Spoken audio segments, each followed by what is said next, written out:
check them there and watch them there. We're going to start with a little bit of recap if all of our players are ready. And I think they're all ready, right? Everybody's ready? Mm-hmm. Awesome. So we'll start with a little recap I'm ready. on Be, motherfucker. on what happened last week. Last week we did our episode 0 and we kind of did it at 0.5. It was a little bit deeper than a normal episode 0, as it was more than just here's our players, here's our world. We also went into doing some role play and allowed our players to participate in the festivities that are happening in the capital city. We have the capital city of Eldergate, which is in the human lands, and there's a giant harvest festival that is happening. And to culminate the harvest festival, there was a grand arena tournament that happened where the players each got to participate as a fighter in the arena. And while they were in that arena, it was a free for all. Everybody fought for themselves. Who won again? I think it was I think it was Gooch, right? Gooch won. Yep. Yeah. Yeah. White Fur Day Poofy. Quest 1. Oh wait, okay, yeah. He got knocked out pretty quick, didn't he? So we had a nice fight that happened between all of the players. They got to kind of experience the full breadth of what their characters can do, and each of them got to fight each other, and it was kind of cool to see each of them get comfortable with their characters in a fighting combat way. Unfortunately, our poor wizard didn't do much except for hide. We're waiting on him to show some powers, though, right? Right, Hoop? You have something up your sleeve, or are you just gonna be helpless and worthless? Whoa. His legs don't even work. Yeah. He crawls on the floor everywhere. Oh. I'm on Zeus's side right now. All support characters are helpless and worthless. Just control damage, nuke everything you fight. Nuke everything you fight. Oh my god. No, please don't fireball the party. Not yet. Not yet. Soon. Next level. So, our characters fought. Quest was the champion, and she stood victorious after the battle royale, and was claimed the victor and the champion of Eldergate. And so she's the new champion of Eldergate is the title that she'll be holding, that she has. Yeah. And she's going to hold that for the next 10 years. Theoretically, that's how it works. The arena only happens every 10 years.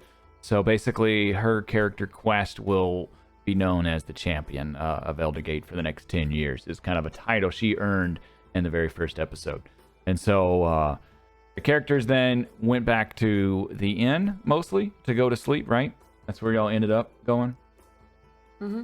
Everybody kind of participated in festivities throughout the town and then ended up back at the inn, where we kind of leave off and are looking to start a new day, which would be, I believe, day 5, or no, it's day 6 of the festivities, if I'm correct. Do y'all each want to give a quick introduction to your character, just a brief thing on your character for anybody that's new and that missed last week? We'll start with Poofy, since he said no. No, I don't want to. Come on, talk to us. Tell me about Poofy. Tell chat about Poofy. Fuck off. I'll go first. Firebird. Firebird. Wait, something more. Firebird. Give us a little bit of peek into his mind after he fought in the arena with these new people, his new friends. Utterly devastated. He destroyed someone that he thought would be the true competition, and then was immediately brought to reality that tieflings don't take much fire damage, and that's his whole motif. And regardless of any praise that he got from anyone outside, he is now what I would refer to as a sad boy. He's a sad boy because he lost. He knocked out. So Lorik put 2 people out of the was it 2 or 3 out of the battle, and he did quite a bit of good, and he definitely is maybe not the full crowd favorite, but the crowd really likes this bird. because most of them have never even seen an Aarakocra. So the fact that there was this fire Aarakocra fighting in the arena was amazing, and a lot of the crowd loved him. And there's a lot of, children and kids and people pretending to be him throughout the streets. Okay. But he's sad because he thought he was going to reclaim some glory there, and he didn't feel like he did. Okay. He was supposed to win it all, man. He's supposed to win it all. All right, then next is, what about our little wizard? How's he feeling? Bartleby feels like he got his ass beat, but then he had this weird euphoric feeling from some crazy healer lady, and he thinks he's in love. Wait, with the high priestess? Why not? Okay. Okay, so Bartleby's in love with the high priestess that he's met once. Made me feel good, and that's all that matters.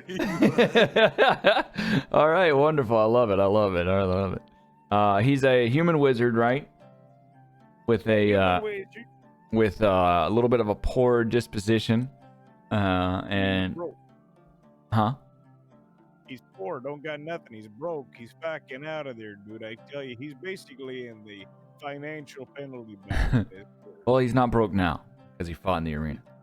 He got a little bit of money, but he's gonna get some money. All right, what about Poofy? All right, you're up. Talk to us, Poofy. I'm a big old bear. Okay, big old bear. And that's pretty much all I have to say about Poofy. Okay. What do you want me to tell you? I don't know how's he feeling after the fight and meeting new friends. What's his talk to us a little bit about him. Poofy took a huge shit in the kitchen of the people making the food, and this is because one of his best new bird friends told him that they had shitty worms. So Poofy was like, "Yo, fuck this establishment, fuck your tournament, dude." All right. Tell us the truth. That's not Poofy. That's Amadeus Chef. Dude. Poofy wants to be king of the pirates, and this is his origin story. So most recently, he got to the human capital, and he involved himself in a tournament in hopes to meet other strong fighters and possibly make some friends or some crewmates, and raise some money to buy a ship to start sailing the world so he could become king of the pirates. He met some individuals who looked like strong fighters, and even somebody who he thought was going to be a challenge for him. He soon found out that maybe his training wasn't necessarily enough, or he was too eager, and he got bested in the tournament pretty quickly. So now he's just like continuing to focus on, making friends, making money, and bettering himself as a warrior, so he can see everything the world has to offer and become king of the pirates one day. Awesome. But he also did canonly take a shit in the kitchen because his friend told him the worm sucked. Wow. All right. No one saw you do that. You rolled sleight of deception with your poop. Sleight of butt cheeks. Yes. Nice. All right, Quest, you're up. Champion of Eldergate. So Quest is a tiefling monk, and she fought in the arena because she wanted to make a point to somebody, we don't know who yet, and also because she was like, it's a win-win, charitable. If I win, then money gets given to the community, and she's a very giving, caring person, so she was happy and excited about that. She's happy that she won, but she's also unhappy at the same time because she swore that she wasn't going to do it again, but she also needed to get a message across to someone. So she's in a bit of a predicament at the moment. Beth. Oh, Yeah. Okay. So some internal turmoil possibly already brewing. Mm-hmm. Okay. So where we left our characters off is, like I said, they're in the inn, and they were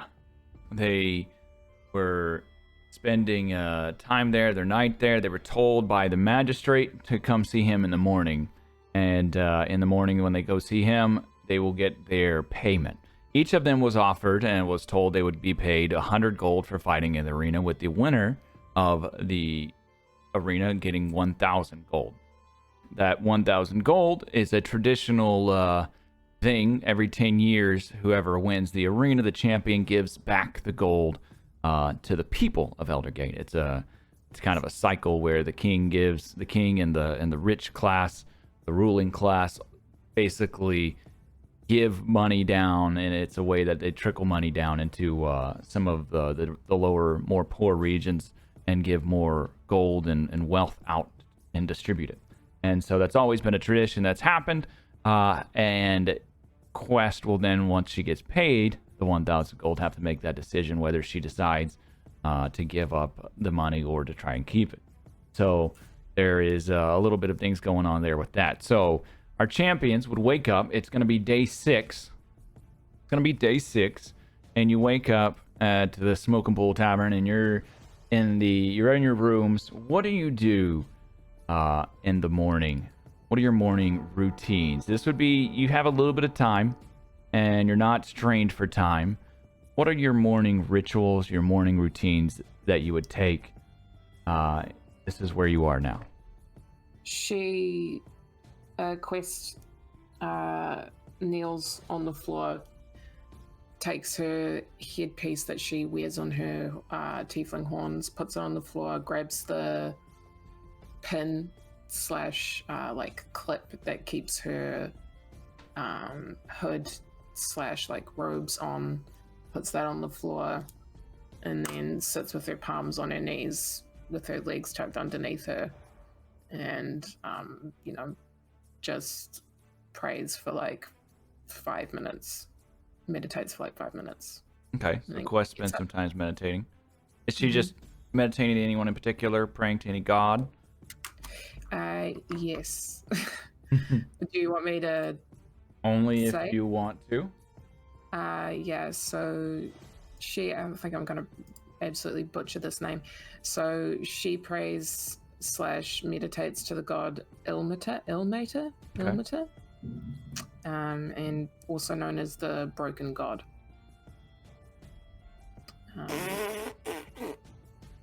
Yeah. Okay. For anybody that's out there wondering, he's basically the god of those who have suffered, who's been oppressed, the persecuted.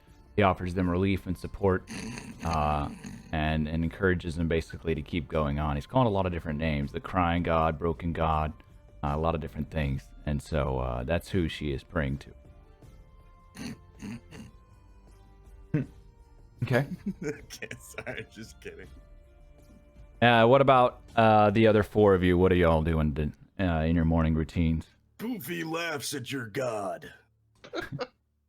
Poofy's not in her room. He's in his room. Poofy prays to no god but himself and laughs at all the other gods. Especially the broken one. That's your morning routine? Is you say every god's name and then have a hearty chuckle? Yes. Okay. Is that honestly what you're doing, or are you on a bit? Man, how come you guys got me? Poofy's got to be so honest today. All right, look, dude. Get up and do some push-ups maybe, and then run outside for food. Also, I'll have Quest open her door, and she sees all the apples, and she just smiles quietly to herself, and then stores like one away in her cloak, and then heads out. Okay. What about our other 2 guests of the tavern? After you.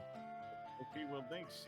Bartleby is gonna sit there in his room with his familiar nut, and he's gonna toss Nut at the wall, and as Nut kicks back against the wall back at him, he's gonna catch him and then continuously throw, catch Nut all across the wall. I'm gonna change mine. I'm changing mine. Okay. So, so our wizard literally plays catch with Nut the squirrel, and tosses him against the wall, and he keeps jumping back to his arms. Okay. Fox. I thought Gooch wanted to change his. I'll go last, dude. I might want to change again. You never know. As I stated the previous time we had a morning, Lorik has a diligent routine of plucking any feathers that just aren't suitable anymore. That because of the fight got, I don't know, bent or twisted. They're no longer uniform with the rest of him. He simply removes them. He cleans himself very diligently, and then he says his prayers to 2 different gods. Okay. So he prays to 2 different gods. Do you want to share either of those gods with us, or? So one of them isn't a god anymore. They're primordial now, which is like, the elemental lords. Mm-hmm. And obviously it's fire. His name is Kasuth. He's just a big fire boy. But then the one that is an actual god is Garrix, and he's an insane dragon god. An insane dragon god, okay. Of fire, destruction, and renewal. Okay.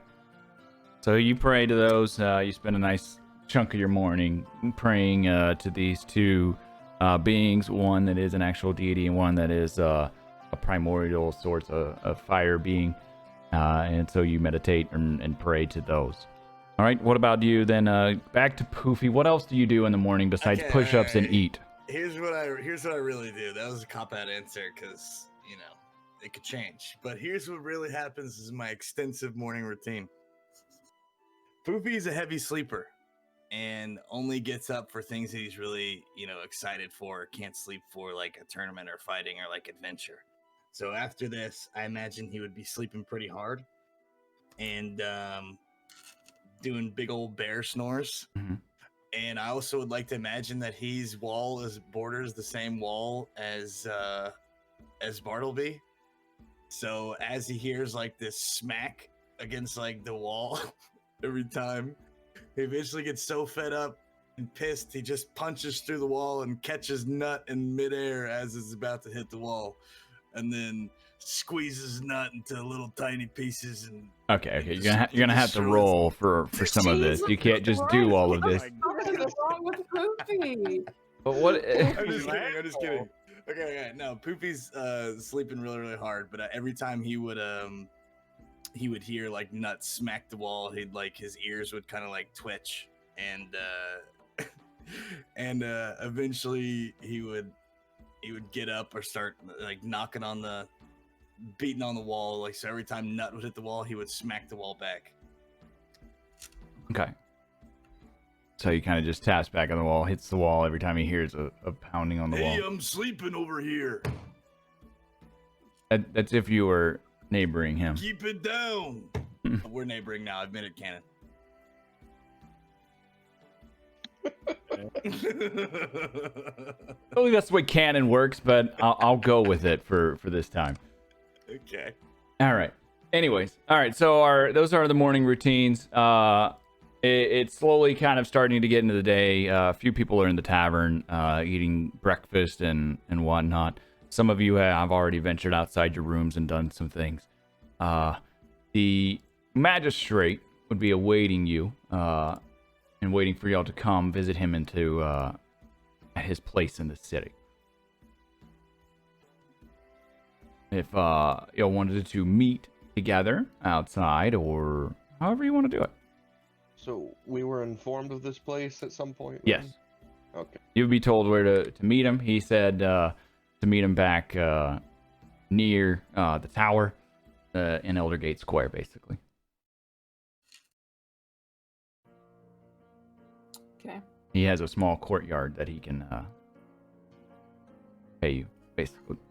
The information he told you is to come back to his courtyard so that he could pay you in a more private manner. We left? Say what? Have we left? Or are we still in our... Everybody's still at the inn. Okay. Some of you have left your rooms and are outside the inn wandering about, but y'all haven't gotten together. Okay, I'm still... Poopy's sleeping hard. He's a hard sleeper.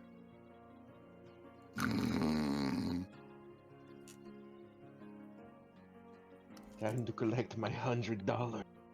For shame. I mean gold. What are dollars? I'm being paid 100 gold so those people could watch me lose.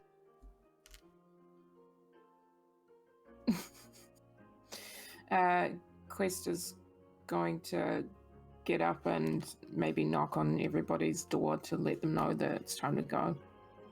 But, and make Just sure that everybody's up.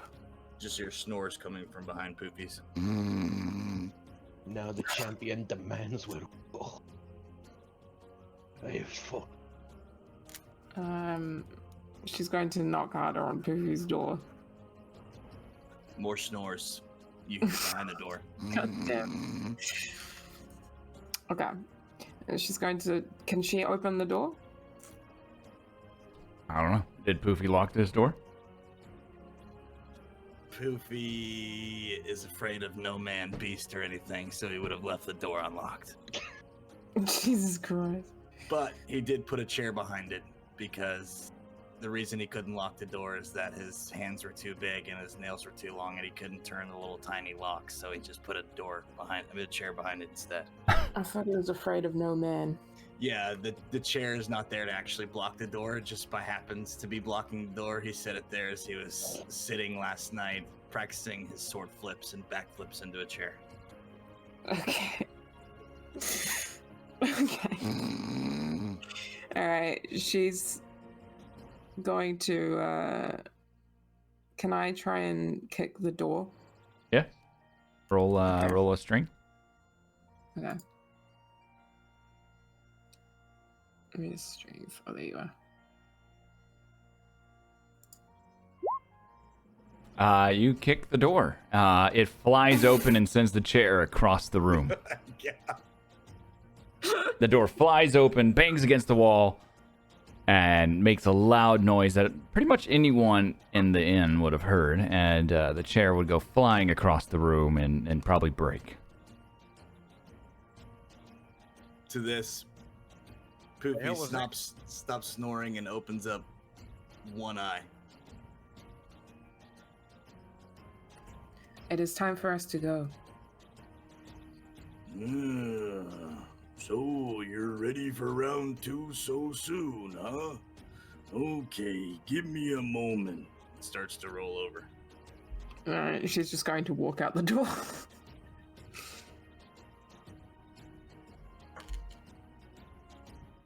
I'm go and wait in the main lobby area after knocking on everybody's door.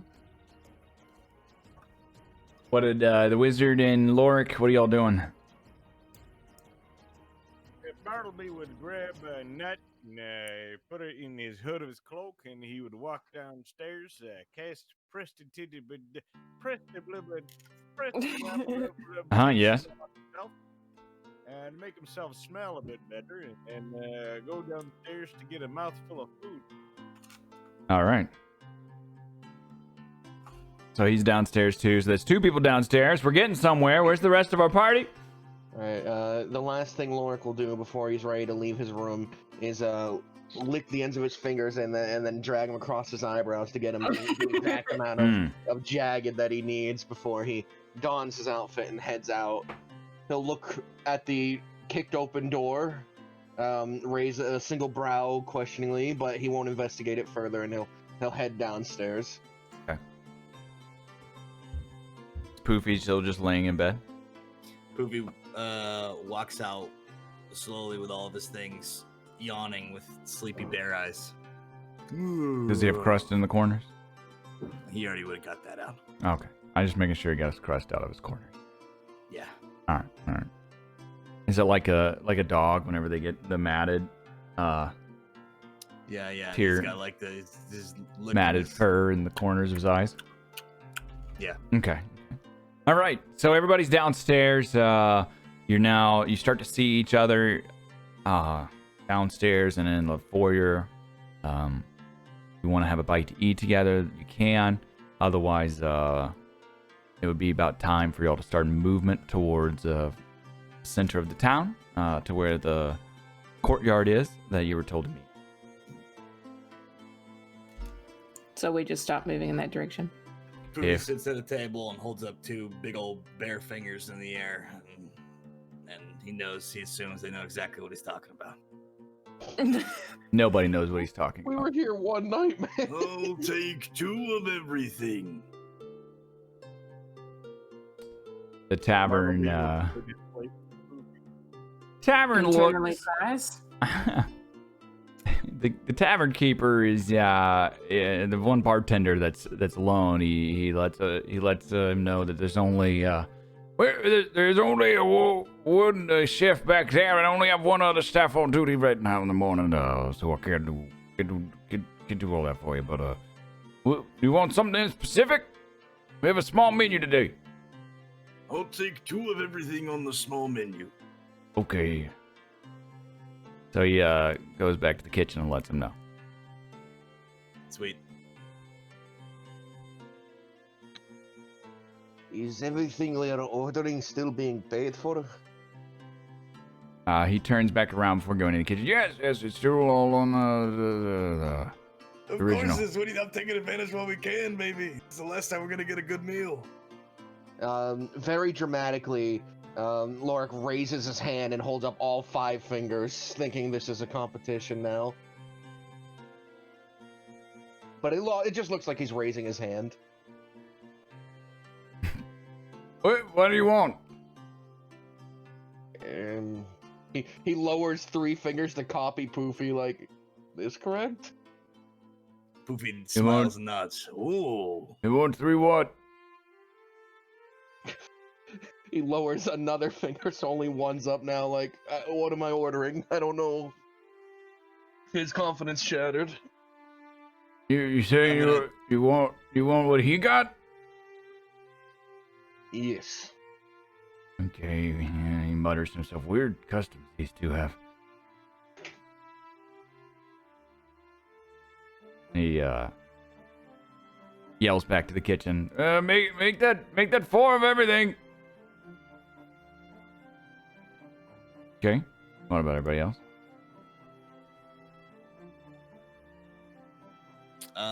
Poofy's gonna pull an apple from his pocket, and that he had been saving from the pile of apples that he carried upstairs, and he's gonna turn to the bird, and he's gonna poke his finger in the apple and pull out a single worm.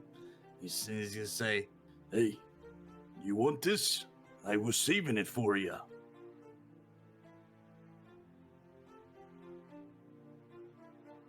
Hey, Lorik. You want Yeah, this? I would. That'd be very. No. Give me one of those. Give me. I'm talking to you. Not talking to you. Give me it. I will. Poofy is sitting at the table with Lorik, right? Lork's near the table. I don't think he's sat down yet. Okay, well, Poofy is sitting at the table and turns to Lorik and pulls the worm out and offers it to Lorik and says, "I've been saving this for you. Do you want this?" Lorik will take the worm, look at him for a moment, and then slowly just put it in his beak and eat it. And like hearing a Quest in the background saying he wants it, Poofy's gonna like look back with like a disgusted and confused face for a quick second.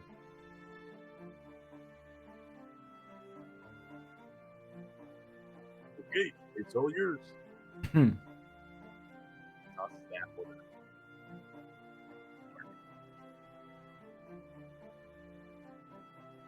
The barmaid brings over to you and sets on your table basically 2 pieces of bacon, 2 pieces of sausage, 2 eggs, whole, boiled, and 2 glasses of some sort of juice for Poofy. And the same she sets in front of Lorik.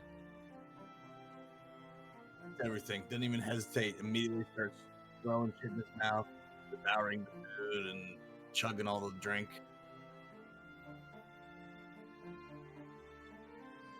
Lorik just randomly picks through pieces. I'm going to Where am I? By the door. Yeah. See. I'm just gonna have a oops. I'm going to just have her like lean up by the door frame and just pull out her apple from her robes and then just start eating it while watching from a distance.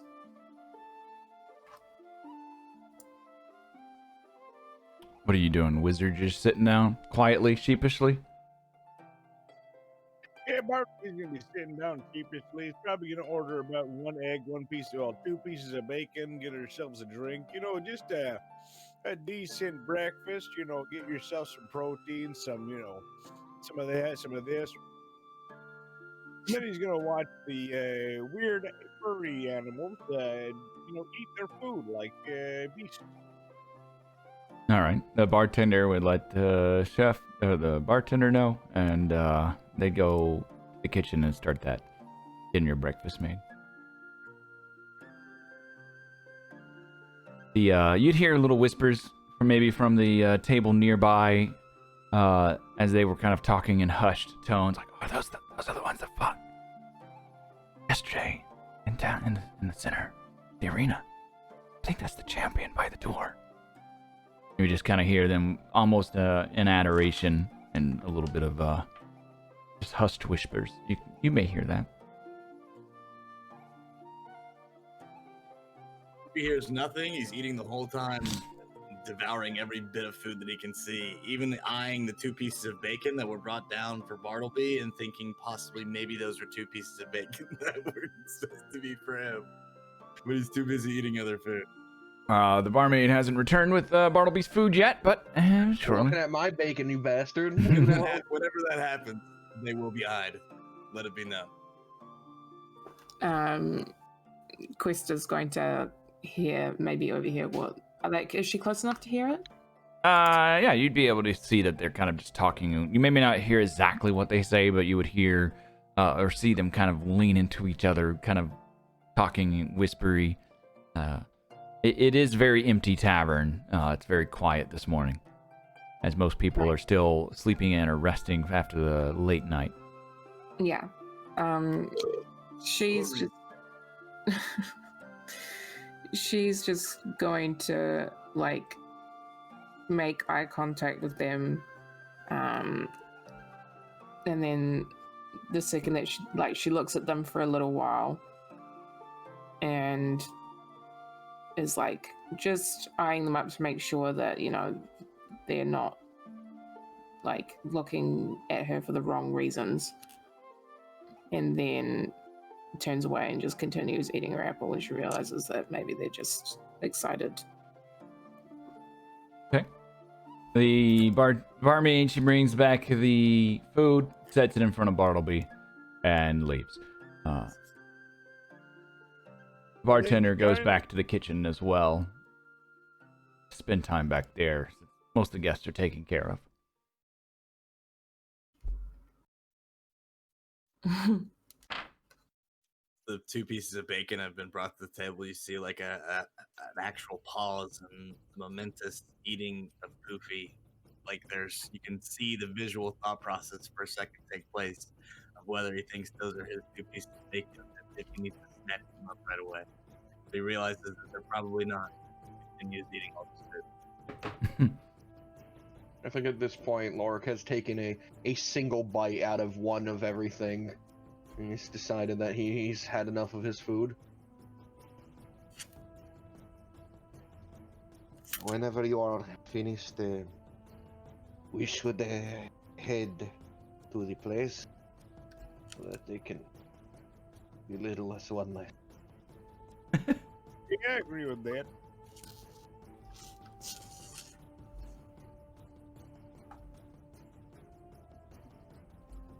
He's gonna keep eating until all the food is gone on the table. All the food will be gone.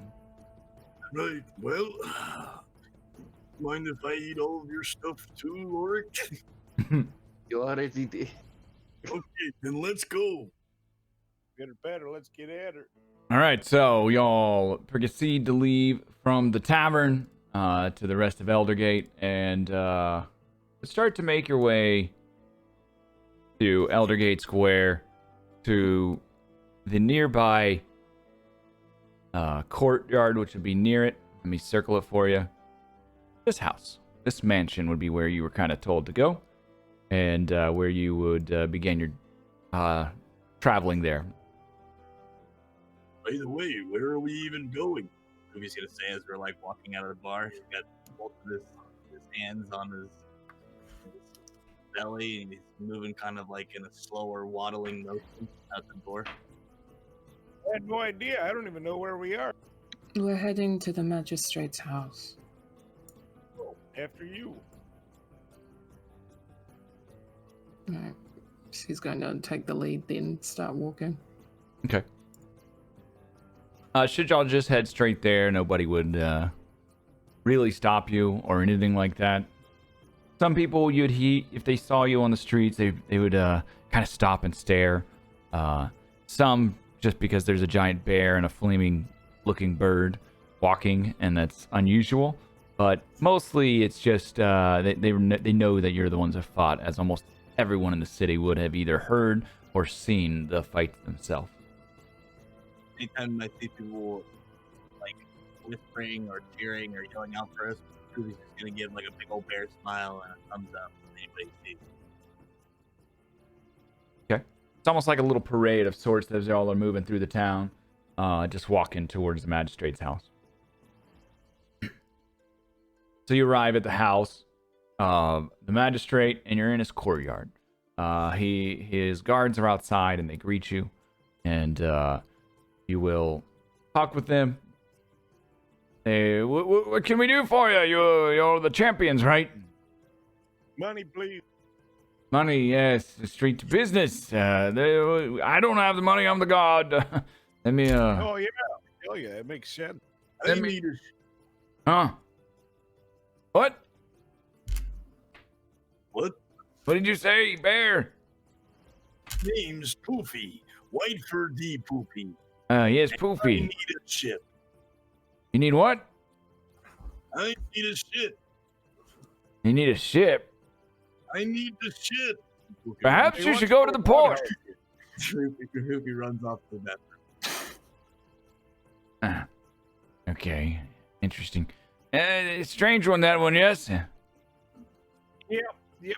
As you can hear, his name is Whiteford D. Poopy, and he's a strange fella. More like White Bear D. Poopy, right? That's just what I said. Oh, From my perspective, you are all quite strange. That's because you're a bird. And to be fair, if we wanted you to fit in, we probably would have chewed your food beforehand, gurgled it, and let you eat it out of our mouth holes. I'm not a child. I Well, am my 13 years old. Oh, no. Close enough. yes, it doesn't look like a baby bird. Let me tell the other guard to go get the magistrate. So the guard turns around, whispers in the ear, hey, go get the magistrate. His guests are here. So one of the guards would leave, and there'd just be one guard there. Y'all just standing there talking to the guard idly. He's making idle conversation. So which one of y'all won, anyways?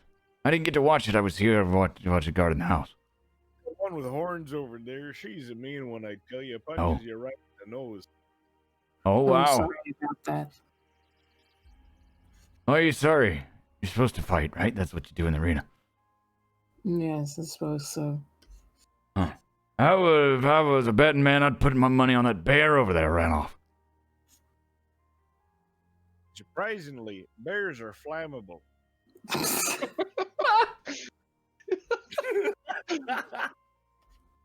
Yeah, I guess that makes sense. You're telling me this bird took out the bear?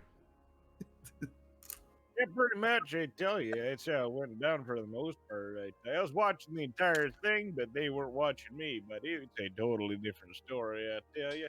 And that's how basically it went. And then basically, one with horns went over there. She basically punched everyone up, and that was basically how she went. At this moment, the giant 8-foot Whiteford D. Poofy is gonna emerge from the restroom, and he's gonna say, "Only you can prevent forest fires." God damn it. I don't know what that means. I heard you're flammable. Yeah. So Yeah, yeah. the spirit really burned you, huh? He's just gonna kind of lean against the wall. I just say I told them, if I was a betting man, I would have bet on you. Me too. Huh. All right. Well, the magistrate's been looking forward to y'all all morning. He thought y'all were gonna be here a little earlier, but I guess y'all are taking y'all's time. I apologize. Some of us wanted to sleep in. Huh. I understand. Y'all probably fought hard yesterday. What Yawn. He must be the sleepy one, yes? Yep. Oh, all right, that makes sense.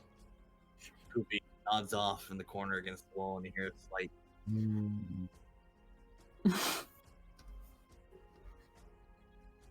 Well, let me just check real quick. Run to the back and find out where they're at, and I'll be right back. All right. Don't go anywhere, and please do not try to move apart around the grounds. We'll be right back. He'd leave you kind of at the gate to the mansion yard, and would run back to find out where everybody was. But Yeah. didn't the other one just go to do that? Yeah, he did. That would be really unfortunate if something happened to the magistrate and we weren't able to get our money. That would be terrible, wouldn't it? Yes, especially after they just told us not to wander the grounds, so we couldn't even go check. Yeah, especially after that, and they just left us here by our lonesome in the front gate with all this territory to look at and definitely not go and explore. Did the bear fall back asleep? Yeah, when he leaned against the wall, he let out the yawn, and then you said something, and he fell back Right. against the wall, just ever so slightly. What are you doing with that? With a little bit of a oomph from Mage Hand, I'm gonna go ahead and try to push Poopy from a distance, like a little bit, 10 pounds of push. Okay. Let me see real quick. I'm gonna say Poopy would be asleep enough to where, if it was a heavy enough thing that could move an 8-foot bear, then he would fall, or he would get touched. No, the hand would try to push up against Poofy, but wouldn't do much more than just kind of press the fur up against his skin, as the hand can't really move more than 10 pounds anyways. So it would more than just it would just feel like somebody lightly, almost kind of pushing their hand against your fur, kind of towards your skin. That would be Basically, it's just getting pet. yeah, almost like a heavy pet. Okay, then Oh, Poopy don't falls do into that. a deeper sleep, and maybe lets out a bear.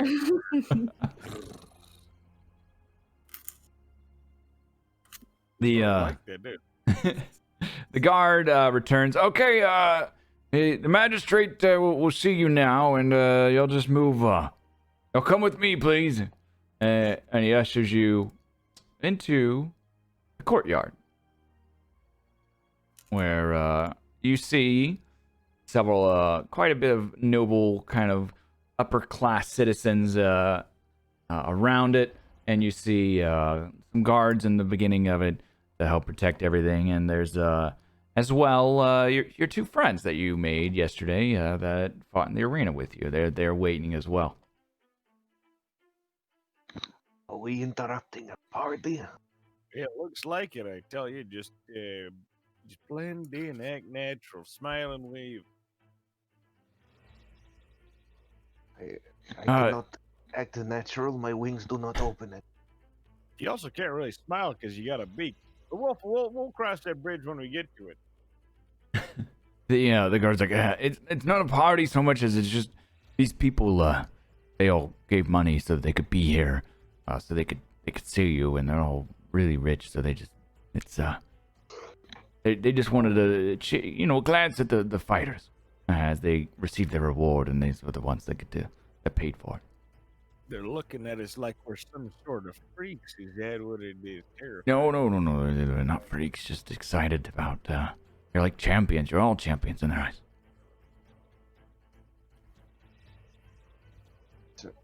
They paid money just to look at us. Yeah, like it's a goddamn petting zoo. Not a petting zoo, but yes, they did pay money to just kind of be here, to be present at the awarding of the money. What do they gain out of this? They get to be here. They get to be the ones that they get to see you. What do you mean? What did they see us do? Rich people do weird things with their money, okay? I don't know. Yeah, it's true. Yeah, fair enough. Makes sense. The guard would kind of be like, I don't know what these people wanted to be here for, but they just did. So you would just have to like just keep to herself, like pretty much Okay. entirely. I'm assuming even Poofy and all of you followed as when the guard came to get you, right? Yeah, did somebody wake me up, or I just like The guard would have grabbed you and told you, hey, come on. Ooh.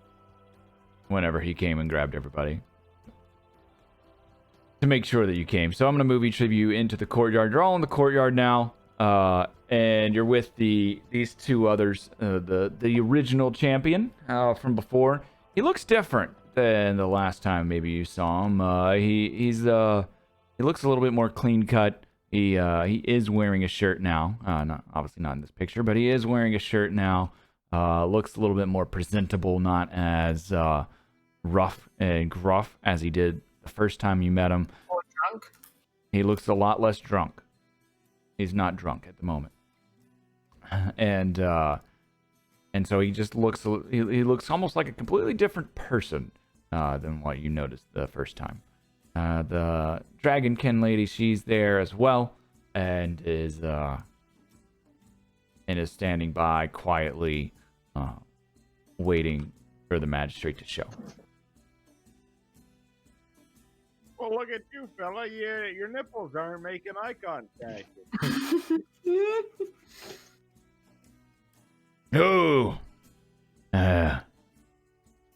finally get to not be drunk. It's nice. Oh, well, most people have the other preference, but I feel yeah. Being the champion, where it's like a weight at some point, you know. Okay. I know you don't know because you didn't win, but you know if you did, and it's like hey, everybody loves you for the first of it. Everybody loves who you are, but then as they see you in town every day, they get to know who you are. They get to watch you. Everybody's watching you, and it's just it gets old, and they're seeing your every move. It's like you're living in a house that's just made of pure glass, and everybody sees every step you do and judges you, and it's miserable when you're alone. Yeah, that makes sense, I tell you, yeah. Take solace in that you are a loser now. It's a weird way to put it, but it is nice to be almost considered normal again. Quest is going to quietly be listening to all of this and just be like,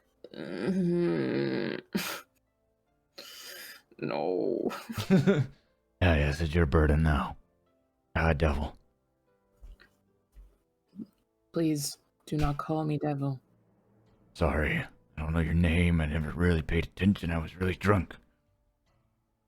You can just call me Quest. Thank you. Oh, Quest. Yes, it is your burden now, but you don't seem to be alone like I was. No. She's going to look over everybody. No, it looks like I've at least made some sort of connection. Just remember the praise and the adoration of all these people around you. Today you're a champion. Tomorrow you're judged because you're not better than they think you are. Get a little melodramatic there, bud. Just gonna kind of sit there and think that over and be like, "Thank you for your advice. Yeah. Keep that in mind." Yeah.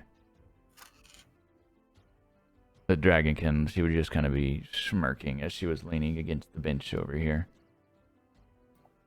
Poofy doesn't hear any of this, by the way, or he thinks he doesn't, because I'm over here talking to this chick who looks piratey.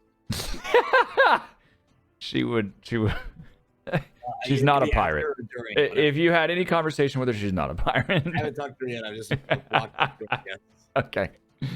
The magistrate would begin to come down the stairs, and you would see him kind of come in front of you.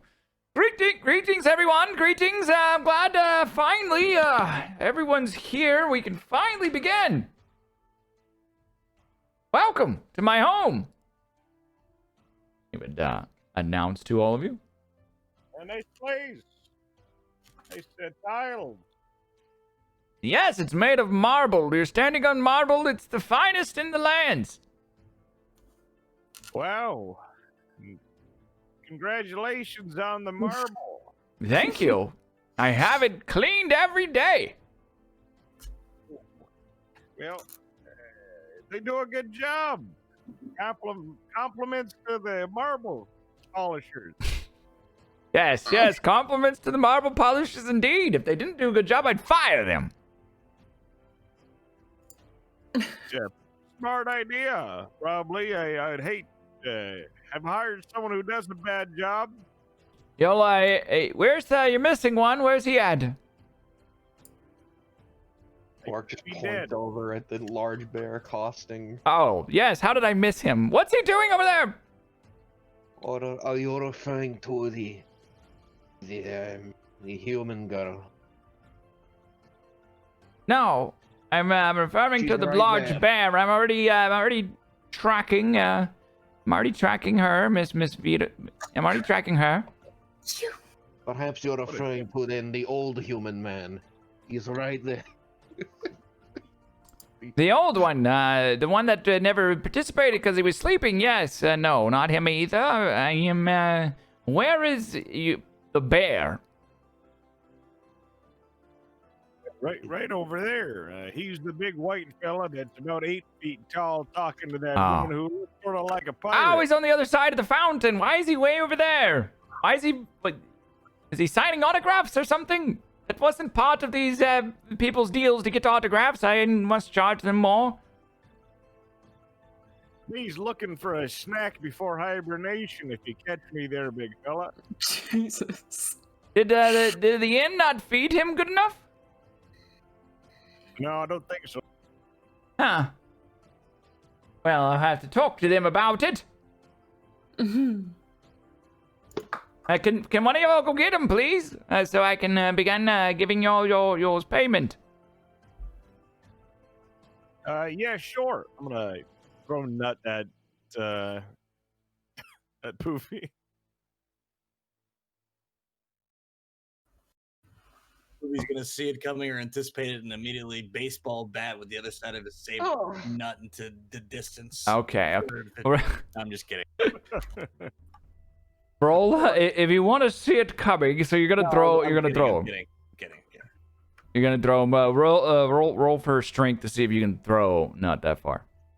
Imagine Poofy's in conversation right now, so he would not be paying Yeah, that's attention. pretty good. for a That's zero. that's very light. He's just a little squirrel. You would be able to toss him, probably 30 feet, and I would say that he's about 30 feet away from you. Right? Yeah, he's 40 feet away from you. He would land very near Poofy. Poofy, do you want to roll for perception to see if you notice? I'm just gonna say I'm pretty heavily in conversation, and he wouldn't notice, or I'm not even. So Nut would land nearby your feet. Would not do anything upon landing. Oh yeah, Nut would scamper towards him and try to climb him like a pine tree. Okay. Let me grab Nut. Not the squirrel. The squirrel has outlived his life, I think. I think he would be He's so big. Oh my god. It's a large squirrel. Holy shit. Step on the Squirrel. ritual. All right, so Nut runs over and Nut begins to try and climb on Poofy. What do you do? He can nut all over me, dude. I don't care. Okay, the squirrel climbs all over and just kind of stops on your shoulder.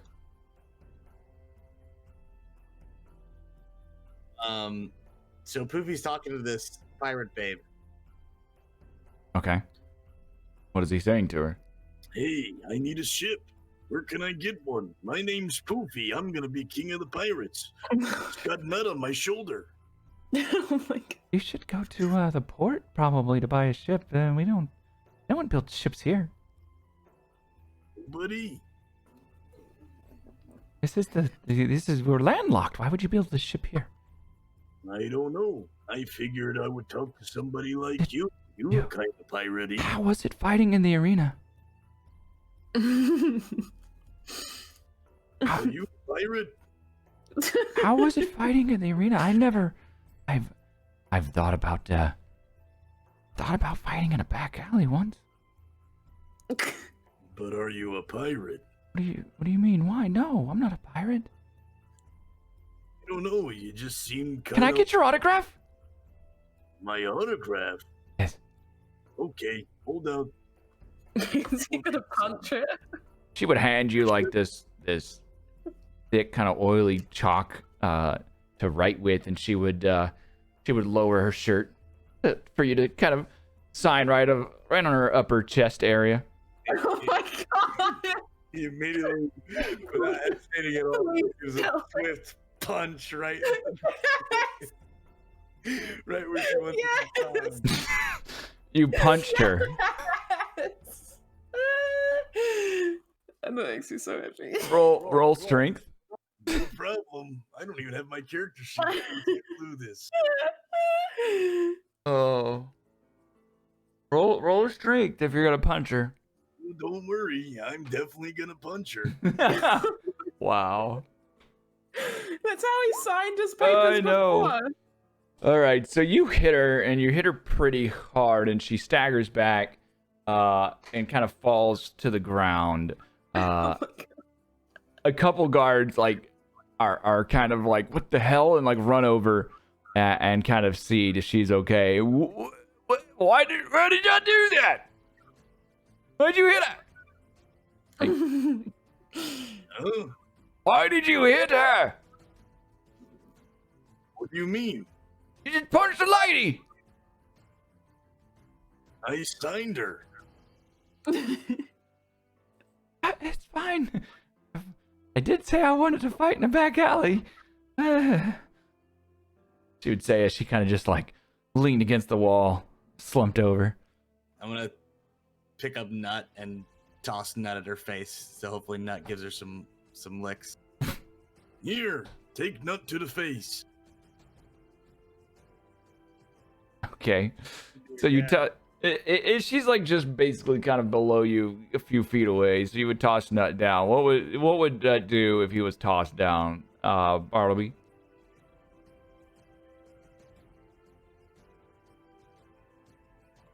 Well, his current objective is to try to get Poofy's attention.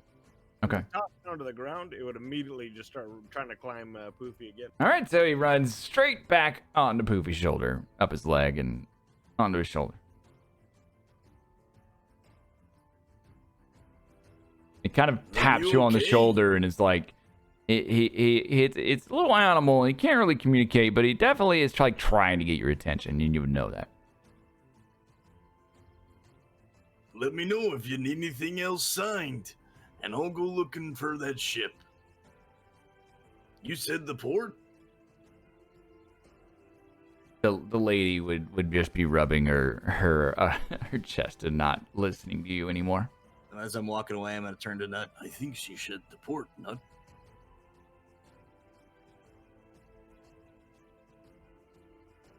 Okay. Are you walking back to the rest of the group? Yeah. I Okay. was gonna walk right past these guards and straight to the port, dude.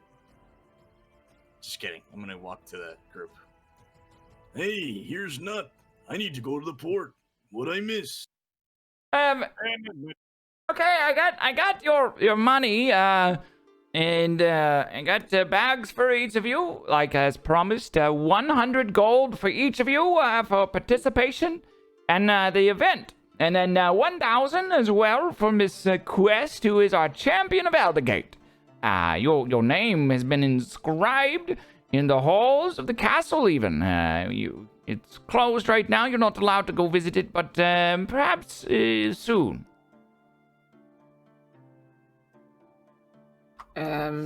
She's just going to look at him and be like, "Thank you. That is a great honor, I suppose."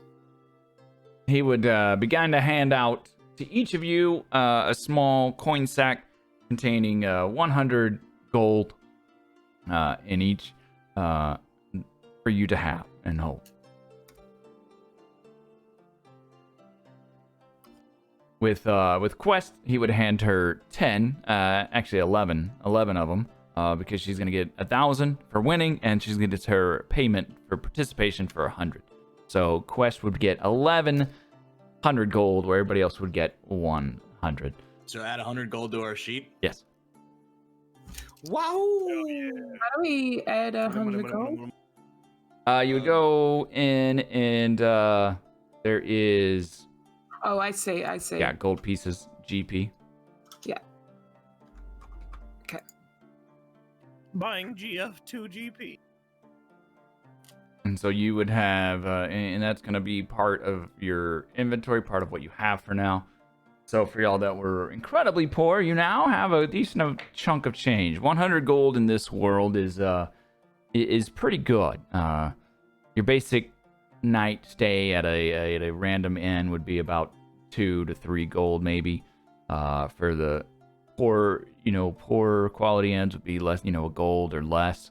So it's quite a bit of money.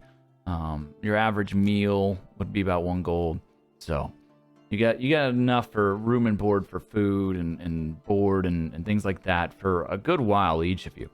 It would be about one third of what you need for a year to survive almost and live on. All right. I have the name of a contact that you need to go and talk to, Miss Quest. He will be the one that you give the 1,000 gold to, and he will make sure it gets distributed among the poor regions of Eldergate, so that all the people get to participate and enjoy the rewards of what you've done.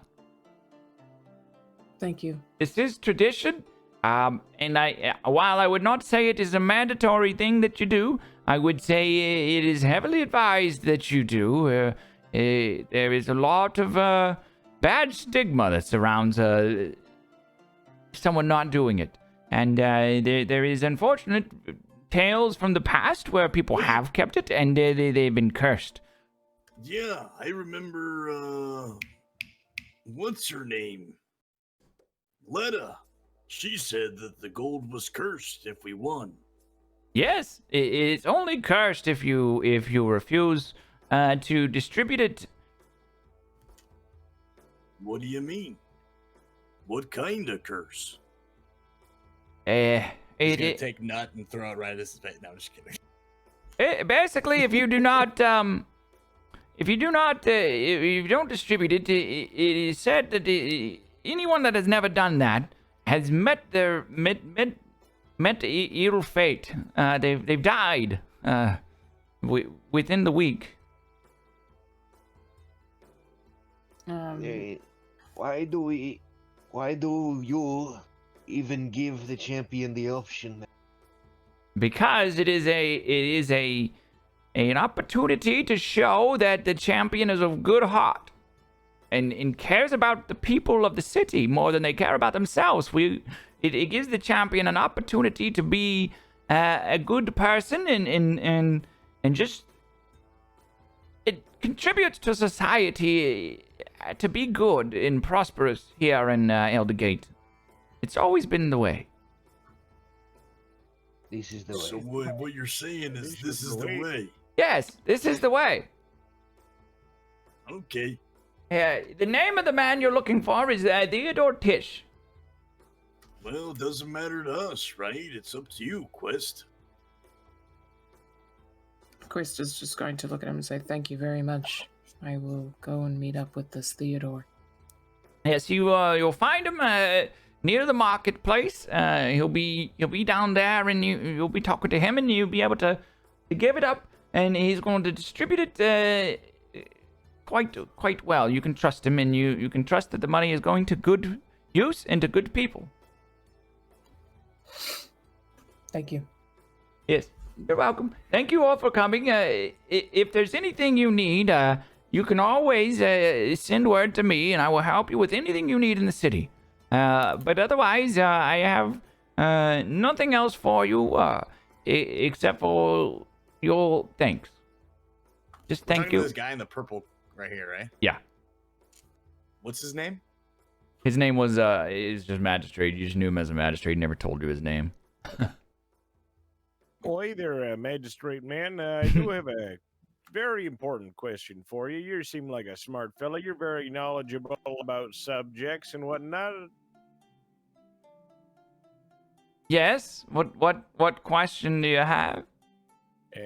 I'm looking for someone who might understand, like family sigils, like and designs, that sort of thing. Okay. What sort of family sigils are you looking for? Well, like this one, and I would turn around and show the old faded sigil on the back of the precious cloak. Okay. He would have a look at it. What would it look like? It would look like a kite shield with a seagull on it. Okay. He would look at it, and he would be like, I've never quite seen that one before. Is that your family? I don't know. Probably not. Okay. Yeah, I'm not 100% sure. Not sure I've ever seen that one. Seagull with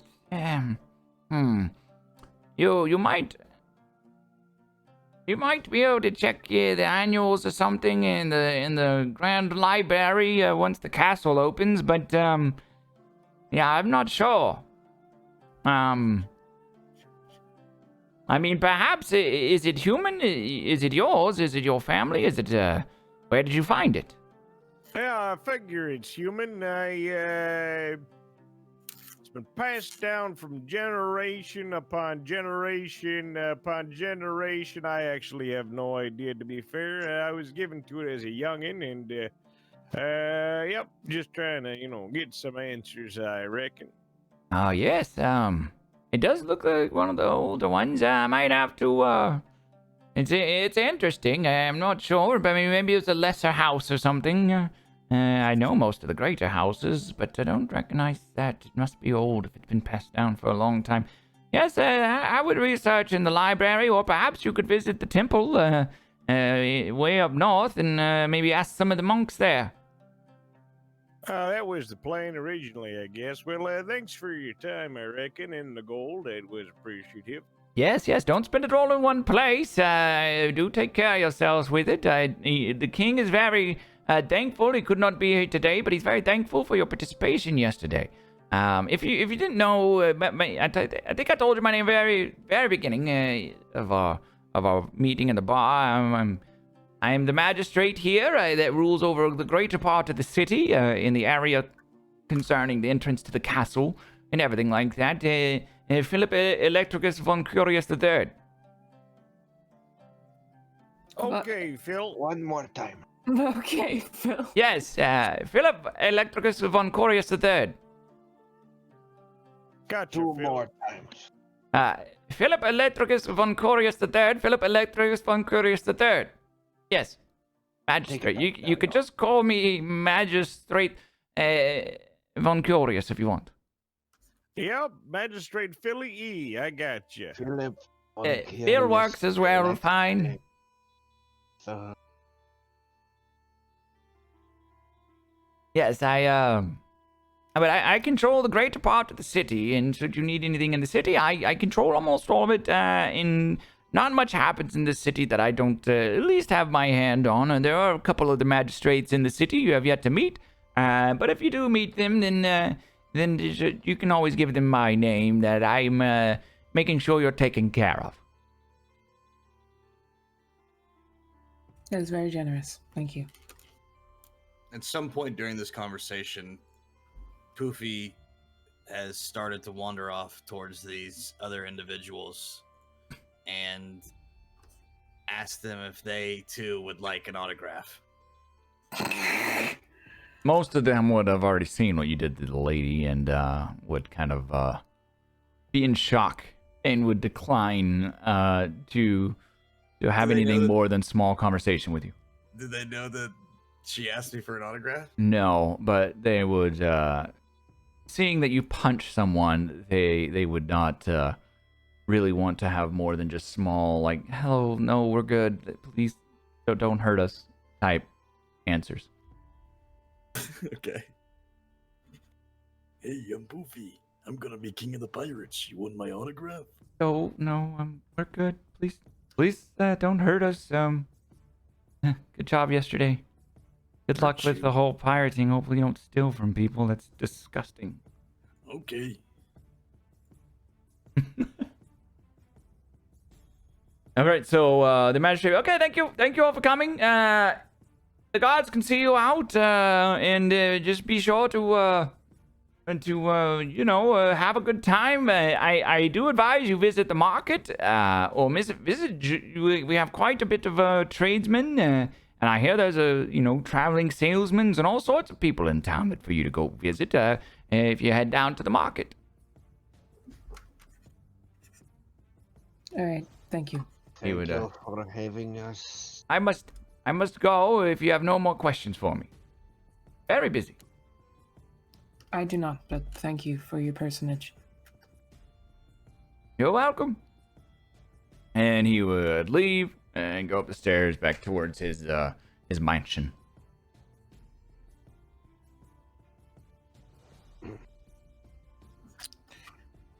What would y'all do? Chris is immediately going to check on Poofy, who's headed off by himself, and say, "Are you all right?" As she walks up to Poofy, he's talking to this guard over here. And he says, Hey, my name's Poofy. I'm gonna become king of the pirates. You want my autograph? Oh, no. People don't like pirates around here. That's okay. I'm gonna be king of the pirates and give him a good name. Pirates killed my dad.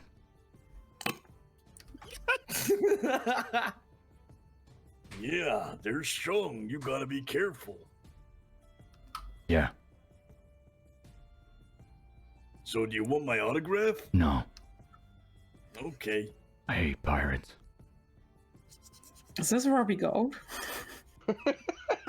no, this is, what was your guy?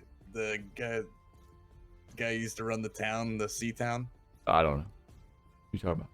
Oh, Philip, whatever his name was. Yeah. Yeah, I don't know. My father Anyway, was killed. Poofy Okay. turns around after that and I guess sees Quest looking at him. What's that quest? I believe that it is time for us to go. These your other two You asked friends if I was would be okay. leaving. Oh. And are you okay? Why are you asking if I'm okay? Are you ready to fight or are you about to punch me? And Poofy gets in like a little bit of a defensive stance. No, I am not about to punch you, but I am concerned for that woman that you look like you might have crushed her ribcage. Huh? She asked me to sign something, so she wanted my autograph and asked me to sign and stuck out her chest. So I signed it. Chris is going to stifle a giggle. Oh, no. Would I hear Well, that? Yeah, Poofy's not talking quiet. You know, they say the rib cage is the gateway to a woman's heart. I thought it was the barrier. I punched her in her chest, I think. The Dragon Kitten lady, she would hear y'all talking as she's trying to leave, and she would just be like, "You know, there's other ways to give an autograph, right?" Nope, not for me. Apparently not for him. Where I come from, we just use a quill and ink and we write it, but I saw the means of how it's done here is different, and I am trying to oblige by your culture's ways. Chris is going to just try to keep his shit together. The other two that participated, they both would be exiting now and leaving if the courtyard, as the guards would start to see all of you out.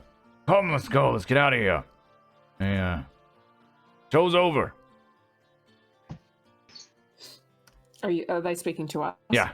They're speaking to you, kind of speaking to everybody, but trying to usher you out first before they usher out the guests.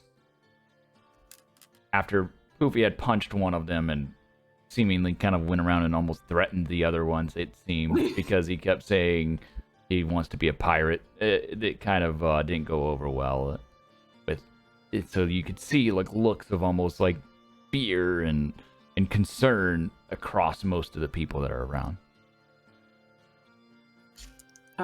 Quest is going to notice this, and then turn to Poofy and say, "I believe that we should make haste. Why is that? I do not believe the people appreciated your comment about wanting to be king of the pirates. But also, I believe we have outstayed our welcome." You know, not all pirates are bad. I do not doubt that, but I do not know if these people will be able to differentiate at this time. Also, you gotta lighten up. I feel like you're so tense, Quest. And then while he's saying this, Poofy's gonna give her like a big pat on the back. Like kind of a didn't expect it because it's coming from an 8-foot large bear arm. Like maybe even knocks her a little bit forward, like just take a step forward. Are you trying to knock her forward?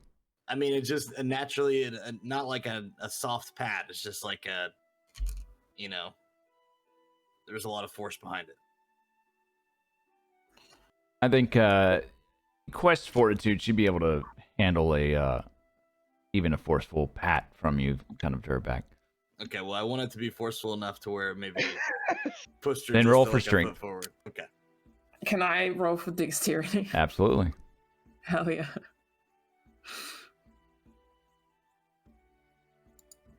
This is like the way I see this is like he's just telling her to lighten up, and as he's saying it, he like knocks her, just like she stumbles very slightly forward, like just a step, like the tiniest half step. Okay. You would definitely move her as she would kind of stumble forward a couple steps. And he's got a big smile on his face. He's just smiling at her as he says that. Lighten up, Quest. You're a champion now. Yes, what is your point? Enjoy it, because you're not a champion everywhere. That's not entirely true. Anyway, she's going to start walking out. I believe that we should all leave. You can come with me or not, but I do not believe that the guards are going to take kindly to us staying around. You're too tense. You're saying you're a champion everywhere? I do not wish to discuss this. She's going to just start making her way out. What do you mean? He chases after her and wants to know more. You're a champion everywhere, Quest. I can't believe it. Now we have to fight again. No, we do not. Tell me more. Where are you a champion of? I do not wish to talk about this. he's just gonna keep asking her as every 2 seconds as they're walking places. How strong are you? I knew I guessed you were strong. I could see it just by looking at you. Would you like Quest to know is just more? going to just continuously ignore his questions. Incessant. Wow, a incessant champion of questions. everywhere. I'm impressed. When are we gonna fight? You woke me up. You kicked the chair in the room. I thought you were ready. Let's do it right here in the square. Just gonna keep going on like Where would y'all be getting to head in the town? Well, I need to find this Theodore character. Okay, so you'd be headed towards the market. Yeah.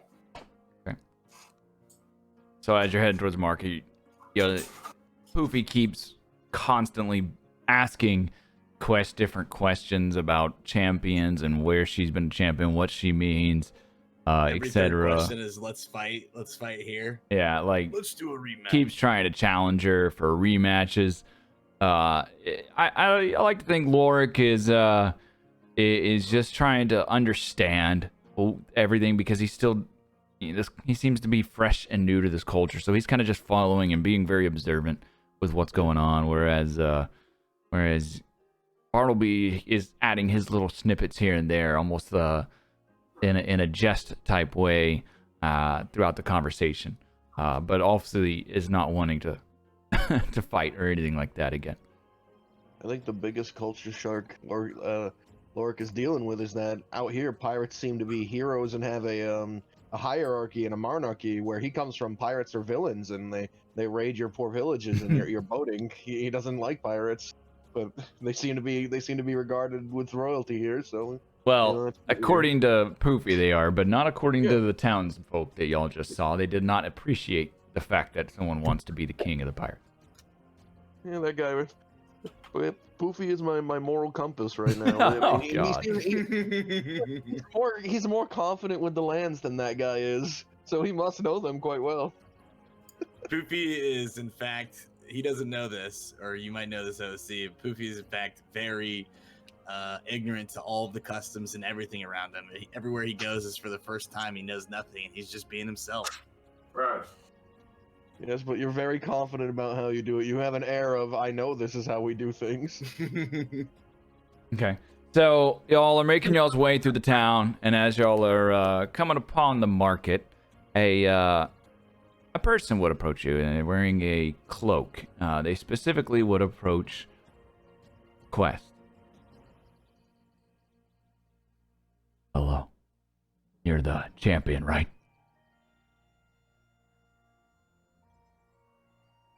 They would look right at Quest. Whereas most people wouldn't approach you, this person did. Most are just kind of watching y'all. This one kind of steps up to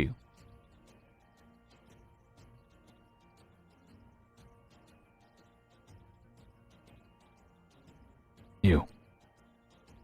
You there. You're the champion, right?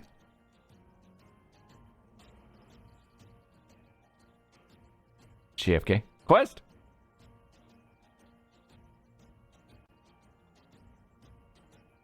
Oh, she's muted. She might be talking to someone.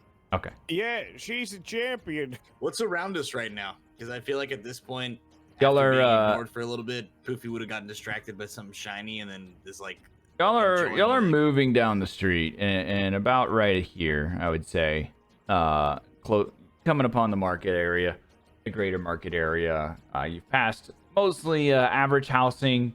May have seen, some of the elven houses and stuff like that as well.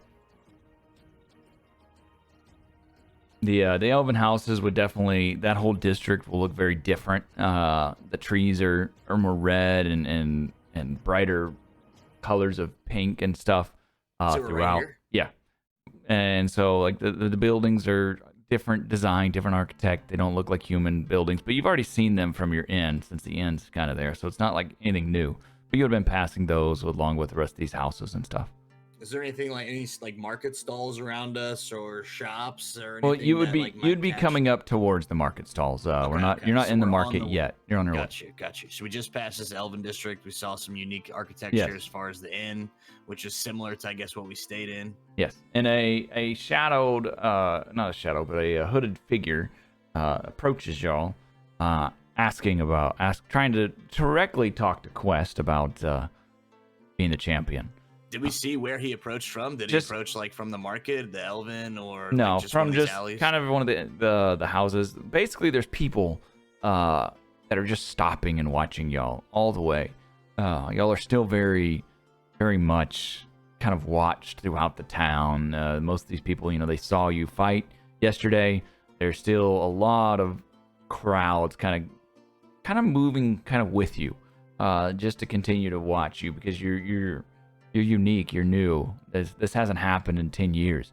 And even when it does, most of them may have never seen a gigantic Ursian or a Aarakocra. So you're definitely something of an attraction right now in the town, and it's still celebration, so the streets are pretty much filled with people celebrating. And they're definitely crowding around y'all, kind of moving with you almost. And so this figure would have just kind of stepped out of the crowd where most people are kind of keeping their distance.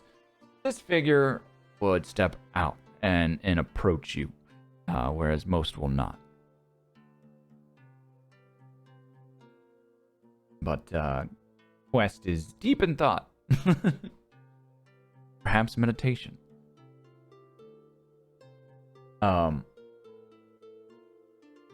If you want, there is a stall just beside y'all if you want to see it. If there's anything around that's like distracting or shiny or new or interesting, Okay. anything eye-catching, it could be the littlest thing like a fish on a building or like a weird-looking tree. Poofy will have immediately, because he's never been to this place, he wants to take in everything and see everything and experience as much as he can on his adventure. So after maybe like pestering Quest like down this thing and she ignoring him, he would have seen something and caught his eye and like ran over there, ran over here, and maybe like high-fived some people that he got nearby, like being extremely friendly and just really keen to see all of the things. Okay. So you would see a particular guy set up with a nice cart that would look different than the stalls. He has this cart filled with different stuff. You might be able to see a little bit of like weapons and whatnot inside the cart. But he's obviously trying to flag people down, but he's ignored by so many. That would be definitely something that would catch your eye that stands out. I'm gonna run over to it. Okay. Actually, I'm gonna nudge the bird. Lorik, let's go see this. I'm gonna bring him with me.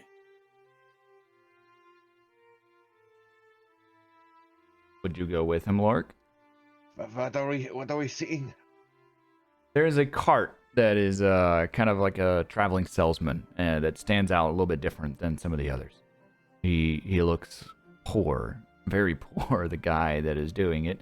He's kind of shrouded with a cloak and kind of standing off by himself. Most people are ignoring him, and he's trying to get customers to check him out as they're all walking by the crowds, but nobody's really ever going and checking him out.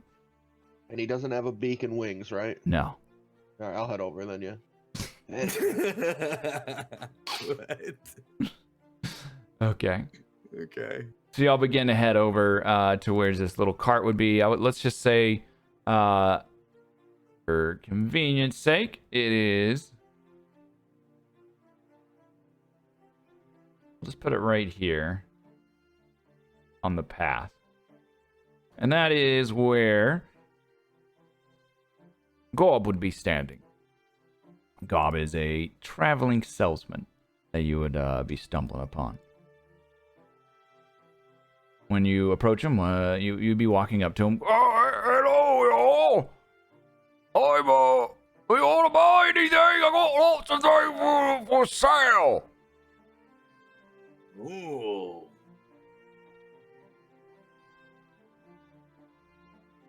You want any of these things? I got lots of things. Anybody, please buy my goods. Please, somebody.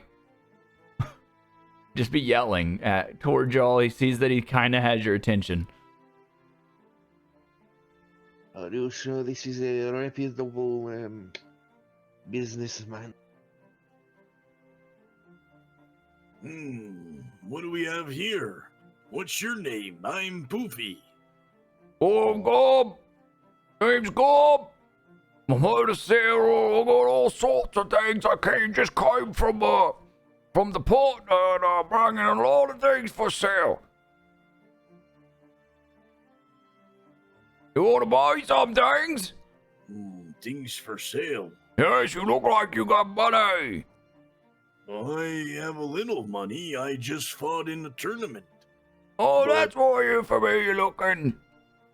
I'm saving it for a ship. Do you sell ships? No, I do a little have a ship here underneath my head. Just gonna cotton myself. Poofy kind of scratches his right ear with his claw and turns to Lorik. I don't know what he said. I'm under the impression he does not have a ship, or he is offering his cart as a ship. I need a real ship. I can't use a card, Lorik. Lord shrugs. And Poofy's gonna turn back to him. So no ships, huh? I don't have a ship, no. But I know No. people. I know people in the port that have ships. Was it any good ships? Sure. What sort of ship you want? I need one that can sail the entire world. Oh, the whole world? I'm gonna become king of the pirates, and I want to see and sail everything. You a pirate? What you be a pirate for?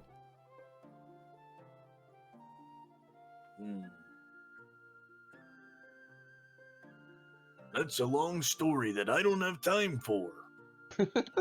You shouldn't say it very loud. You will be pirate. I mean, most people don't like pirates. And that's okay. We- I'm we- gonna show them that there are good pirates too, and that the Oh. king of the pirates is gonna be somebody that they've met. You know what a pirate is, right? I do. Pirates take ships that ain't theirs. I do things a little differently. Then you wouldn't be a pirate. I'm a pirate. I'm gonna become king of the pirates. I don't understand. So what do you have, Cub? Oh, I got a lot of things. I got, He would kind of show you, open his cloak. If you kind of zoom in, you can see a little bit of what he may look like. He kind of is hunched over and he's got a bunch of different things in his cloak. You see a number of scroll-looking objects kind of sticking out. You got something red liquor, liquid, and bottles, small red liquid bottles, and you got a few other things, a couple maybe rings, and a couple a compass of sorts, as well as maybe some basic weapons in the cart behind him. That would be behind him. I haven't seen some of these like magical looking things, and knowing that Bartleby has done some magic, Poofy's gonna turn back to wherever Bartleby and the rest of the crowd is, and call for Bartleby.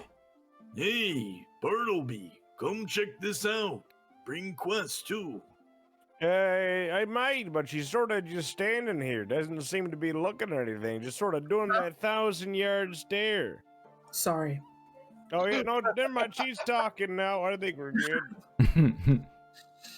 Okay. As So- he gets Should I close bring the- enough, 1 second, fella, and I walk away from the quest giver guy. I'll speak with the quest giver once they finish having their chat. as Bartleby gets close, I'm gonna point to this like magical looking liquids and scrolls and Be like, hey, do you know what any of this stuff is? This guy's name's Gob. Oh, how's it going there, Gob? How you doing today?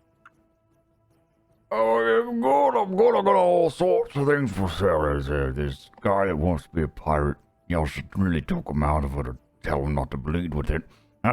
People don't like it, especially when you go to the port. If you say that, you might get arrested. But I got potions, and they said to make you feel better. Feel good. I got scrolls. I can do all sorts of things. I got fancy ring, fancy compass. I got some weapons behind me. What are you looking for? Oh, well, that's a lot of good hullabaloo now and stuff like that. You said you had a cool ring, I tell you. Like, what kind of ring we got here? What is it? I call it the fire ring. The fire ring? Yeah. Oh, that is... Man, if there's one thing that keeps you warm on a cool winter night, it's fire. Now, what can you tell me about it? Well, I don't know a lot, but I swear that once I was wearing it when I was cooking, and I actually was burning my hand on the fire, and I didn't realize it because it didn't really hurt. Okay. So what you're telling me is that there's a ring you have that makes it so you don't feel the warmth of the flame. Well, I But you definitely burned still- myself, but it didn't feel as bad as it should have, that's for sure. I will take it. Okay, he'll take it. Yeah, yep. Oh, Yes. you want to buy it? You want to buy the ring? It's 500 gold. 100 gold. 400 gold is 500 gold, though. Yeah, he's 500 gold. Hey, you can do it. It's a very good ring, you know. The burst is 500 gold. I got an idea. Hey, Gab, What? are you a rambling, gambling man? What'd you call me? Gab. Come here, son. Yeah. You like to... How lucky are you? I'm not very lucky. Look at me. I'm mostly down on my luck. Oh, no, look at you. You look like the luckiest person I've ever I've seen. lost What you almost do? You're a everything hustler. so many times. You know how hard the road is from here to the port. There's bandits everywhere. It's ridiculous. It's hard to get here. Oh, no, that is just silly. Look at you. You're probably one of them super rich folk, I tell you. Sitting there, only a rich folk would refuse a chance to gamble, after all. If you're poor, you got to prove it by gambling. It Oh, just don't not make much. sense. I'm not much of a gambler. I'm sorry. Yeah, well, fair enough. I get it, Your Majesty, and I wink at. Why are you calling me Majesty? I'm not that rare. I don't have any money. That's why I'm selling it so much. 500. Okay, I'll tell you what. 400 gold.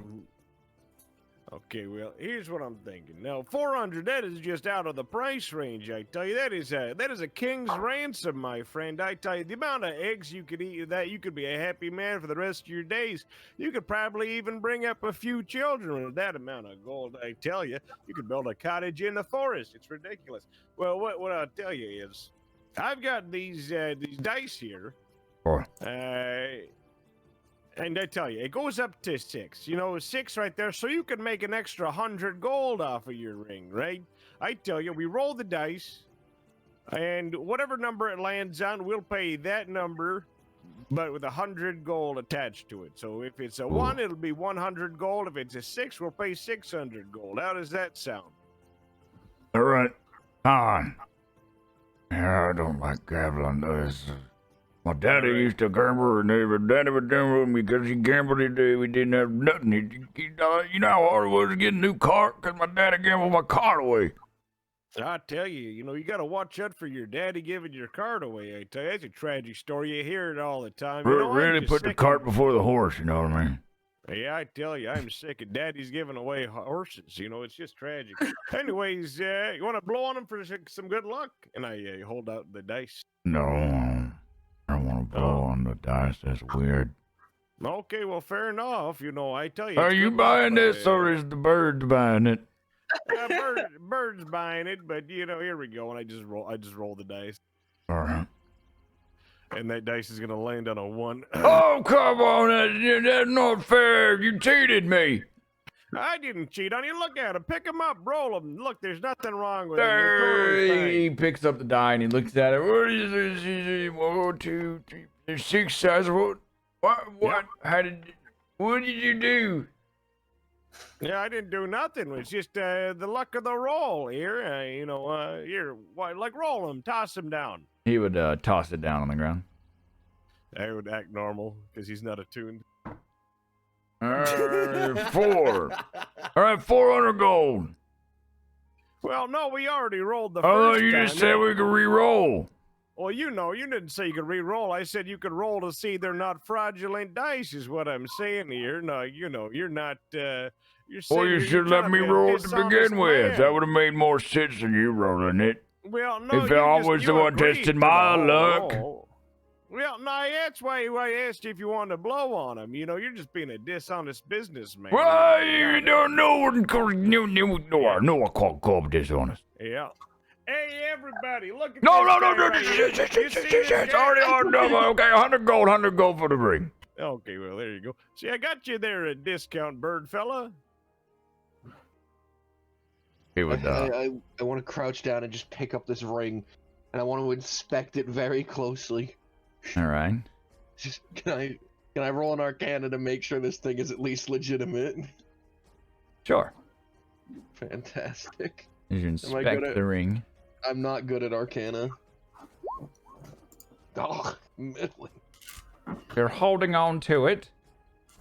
Right here. We could probably do an Arcana check as well if we wanted to. Oh, Jesus. Hold on one second. What'd you roll? A 10. 10? You would be able to tell that the ring does have a little bit of magical properties to it. And that it may do what he's saying, but you wouldn't be 100% sure exactly unless you... Can I insight check him to make sure he's telling the truth about the ring? Ooh, now we're getting Yeah. rolls. Now we're playing D&D. I too am gonna insight check, but I don't know if I'll say anything. You would, you would see he's being somewhat, he's being genuous about the ring and that it does kind of do what he was telling you. Yeah, so I will pull out the pouch of 100 gold, and I will just place it in his hands. Oh, thank you very much. Here's the ring. He'd officially hand you the ring. So you would get one fire ring. It's a fire ring of fire resistance. And you would have, wearing the ring, if you chose to wear it, it would give you fire resistance. I have to destroy it, actually. Oh, I'm very sorry, everyone, but these items have to be rid from the world. Damn. Oh my god.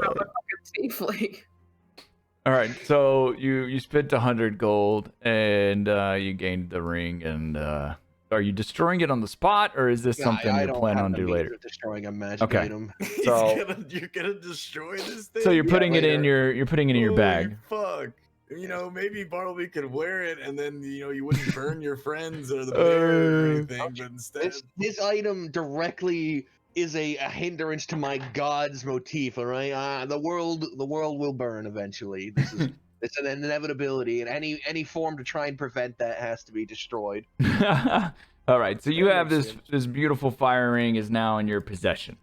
Oh, what about the rest of you? I got this compass.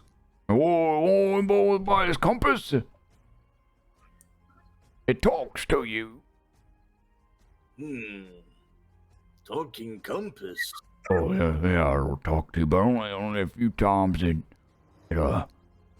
But it said that inside, he did a powerful wizard on the compass, and he trapped the soul of someone inside of it, and then you talk to him if you want to.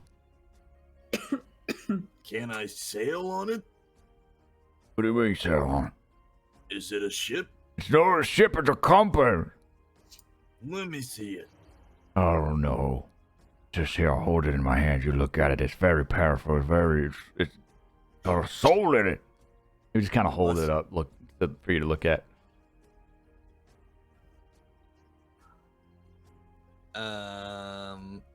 Do I notice anything about this compass? It would kind of be glowing a little bit, pinkish, reddish hues. And what does it do? It acts like a normal compass, but it also contains a soul. And you said it talks to me. What does it talk about? I don't know. The soul of the person will talk to you if you want it to, but it can only do it so many times before it exhausts the soul and the soul dissipates. I don't understand all the magic of it. I just know that there's just said to be a soul of a person. It's all a compass. That's all I know. It's a unique thing most people wouldn't have. How much does it cost? 300 gold. 300 gold? It's a soul. So it's got a soul in it. I've got to save my gold for a ship. How about free? Oh, I already got bamboozled by him with the die for 100. I can't do it for free now. How about I do you a favor? What sort of favor? I don't know. You tell me. I do need to get back to the coast. Need to get back to the coast? I need to get back to the coast, but because it's the near festival, there's so many bandits everywhere looking to get travelers, and it's not safe for me to take me and my wares back to Elderport, and so I could use an escort. What if we escort you to the coast, and you give each of us something in return? For the week, something in return, I'll give you this. For an escort, I'll give you this compass. But what about my friends? Well, you would share it with them. Do I break the compass into 4 pieces? No. You wouldn't want to break the compass. It would release the soul. The soul's trapped inside. You can ask the soul 6 different times, I think, or something. I don't know. Ask questions. It will answer them. I'm gonna turn to the rest of the group and scratch my head a little bit. Hey, you probably could do that. I guess you just snap it in half. See if you can free the soul inside. That could be a hoot and a holler. No, you don't want to do that. No. It will ruin the value of it. You could be someone important inside. Oh well, possibly. All right, can I hold the compass for a second? No. No. You already got me with your tricky die, no. Oh, it's the product. I'm not doing anything to it. I just want to look at it. Nope. Not until no. Quest is going to step forward These are some questionable business practices. and look at him and be like, "May I please take a look at the item?" Oh, you were the champion. Sure. Don't try anything funny, though. Can I please? I'm gonna show her the compass a little closer, kind of, so she can look at it.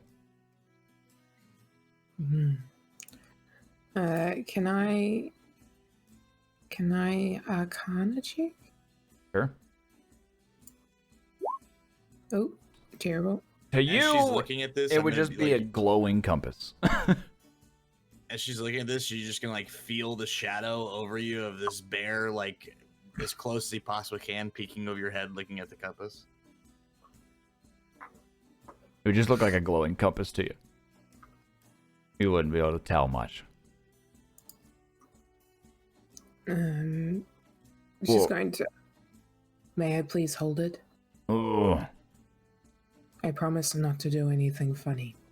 or if you ask any question or anything, we're gonna have a problem. Hands it to you. She's going to just check the weight of it in her hand. It would just And, feel about it like a normal compass weight. Nothing crazy. She's just gonna flip it around in her hand for a moment. Oh, How much- careful! I Don't apologize. drop it. I won't. How much did you say you wanted for this? 300. Is there any way that I can persuade you to put down the price? I already put down the price, boy. I'll tell you, if y'all give me safe passage, escort me to the coast, and I'll go to Elderport, then I I could give it to you for free. May I take a look through your other items? Oh, He'd reach for the compass back. She hands it over. You would see quite a bit of items in his cart and around. It would have quite a few different things here and there. Not necessarily everything that you're seeing here. It's just kind of a visual representation. There's going to be health pots, reddish liquid inside these bottles. There's also going to be several different scrolls. oh, got some scrolls. These are always a big hit. People love these scrolls. I have a lot of friends, right? And my friends put these spells on these scrolls. And they use them for fun and magic tricks and such. She's going to move it around in her hands and take a look at everything. Okay. These would kind of be what his cart. He'd have a bunch of basic weapons on his cart. Nothing really that stands out outside of the scrolls, the health pots, the compass, and the ring that you already got. If you were to want to buy like a shield or a sword or something basic, he would have pretty much a decent array of basic weaponry that your typical bandit or fighter may even have.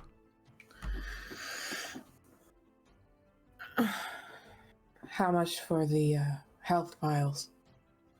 Oh, for the health. Well, normally I sell those like 50 gold a piece, but I could break it down probably a little bit for you if y'all help me get to the coast. How much? I'll tell you what, I sell them to you for 10 gold. If you help me get to the coast. I only have 6 of them though. I will keep that in mind. Thank you. All right. She's just going to step back and look at everybody else. Do any of you see anything that you may like to purchase? Yeah, possibly. What do these scrolls do? What kind of scrolls you got? Talk to me about the paper twisted up into a bunny here, pal. Well, I mean, it's a scroll. Well, like what the kind of scrolls? Like Well, there's different types of scrolls. What's on them? What do you got here? Well, my friends, they said they put like a one. If you use it, if you read the words on it, you can create a bonfire, like a campfire, but bigger and better, and yeah, very very good, very nice. You probably want to wear that ring I gave you if you're standing too close to it, though. And then the other one kind of makes people feel better. I think it makes kind of can make you heal a little bit. There's one that does some cool colors that they like to do. It shoots colors everywhere. It's kind of crazy, but they kind of hurt too, so you don't want to be in the way when you're shooting colors everywhere. And then got these special ones to talk to other people called that basically could send a message to someone. Wherever in the world you want, they would hear it and be able to talk back to you very much. Those are the real hit. People love them. I sell those all the time. I have a friend that makes them, and it's always great. And then I got one really special one. It said that if someone was to die, then you could save their life with it.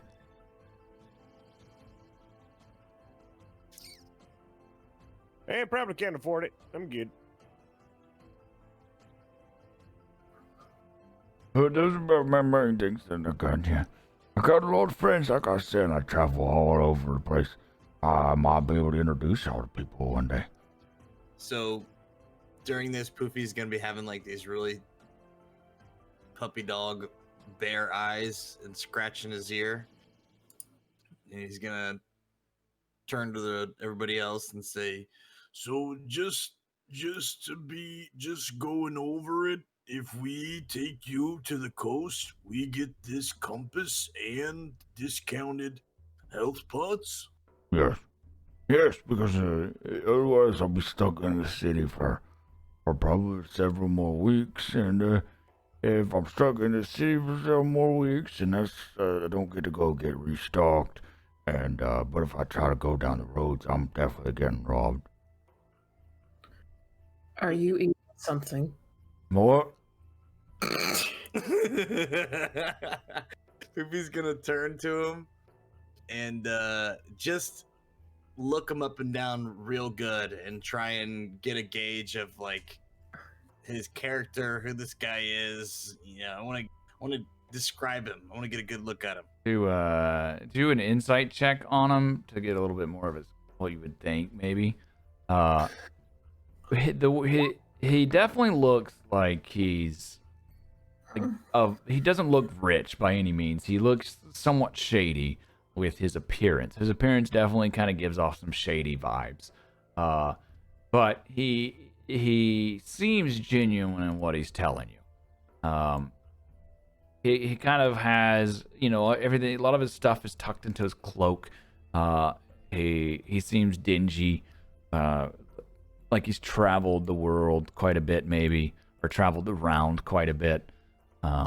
His cart is beaten and battered and not in good condition. It's not fancy. He definitely doesn't look wealthy by any means. And he did say that he knew someone who makes ships or something, right? He said that, yeah, he said something about knowing someone that had a boat. Then you said you know someone who has a boat? Oh, yeah. No, I have a friend who has a boat. He takes me places when I need to go somewhere to get something special from across the ocean or the sea. Are you a pirate? No, I'm not a pirate. Quite. Shh. People don't Is your like friend a pirates pirate? around here. Is my friend a pirate? What character? Do you think I keep pirates as company? Quest is going to look at everybody and say, I believe that I have decided that whatever we're going to do, if we decide to escort this man, I'll be paying for the health. I believe I should be finding Theodore. Well, if Oh, it's you're okay going with to Theodore. everybody, I say we take him with us. I want to meet his friend with the ship. All right, fair enough. As long as you stop saying pirate down by the port, they'll probably hunt you down like a monster and end up spearing you with a fish hook and tossing you off a boat to drag. Don't say pirate in the port. It's not good. But I'm gonna be king of the pirates. Don't Yeah, don't say keep that. your Ethan. voice down. A lot of the merchants here have probably lost a lot to pirates. I'm gonna show that there's good pirates too. And so I'm not gonna shy away from it. Think I that do not doubt defeats that, their- Goofy, but it is unwise to continue to speak about pirates while they still have a negative reputation. You kind of get the sense that Poofy is the kind of guy that you'll either need to like have something in his mouth with food or wrap his mouth with something, because he'll probably agree to it right now, but he's naturally, instinctively, just as you've seen, some of the first things that come out of his mouth when he meets people is his quest or his journey, his goal. Okay, I'll do my best. And he gives As the always, thumbs an up. ask. Thank you. Quest is going to start moving towards wherever Theodore might be located. Okay. Theodore would be approaching you as he sees y'all are kind of standing there. Theodore will come up and approach you. Be like, you're a champion, correct? Oh, what about the guy in the hood? Is he still around? that was trying to I'll talk bring to him Quest? back. Don't worry. Okay. Yes. I'll pretend like he kind of tried to wave y'all down and y'all just didn't notice him. Okay, perfect. That's probably the easiest way to do it. Yes, your Quest, right? That's your name? Yes. This guy would be dressed quite a bit nicer. Not necessarily look like a noble, but somewhere in between nobility and kind of regular person. Get him over here. Here we go.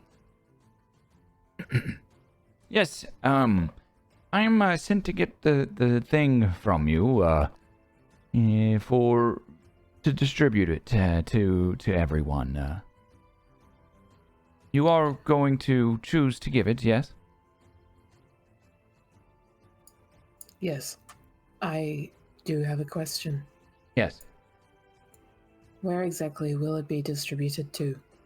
Well, we start with the poor regions of the city, down in the poorer projects near the gate to the east.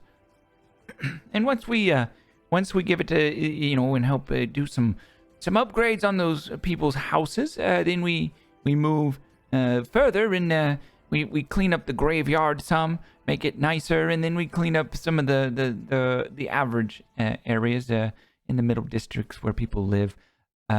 It's mostly distributed among the least fortunate among the city. Quest just nods her head slowly. All right.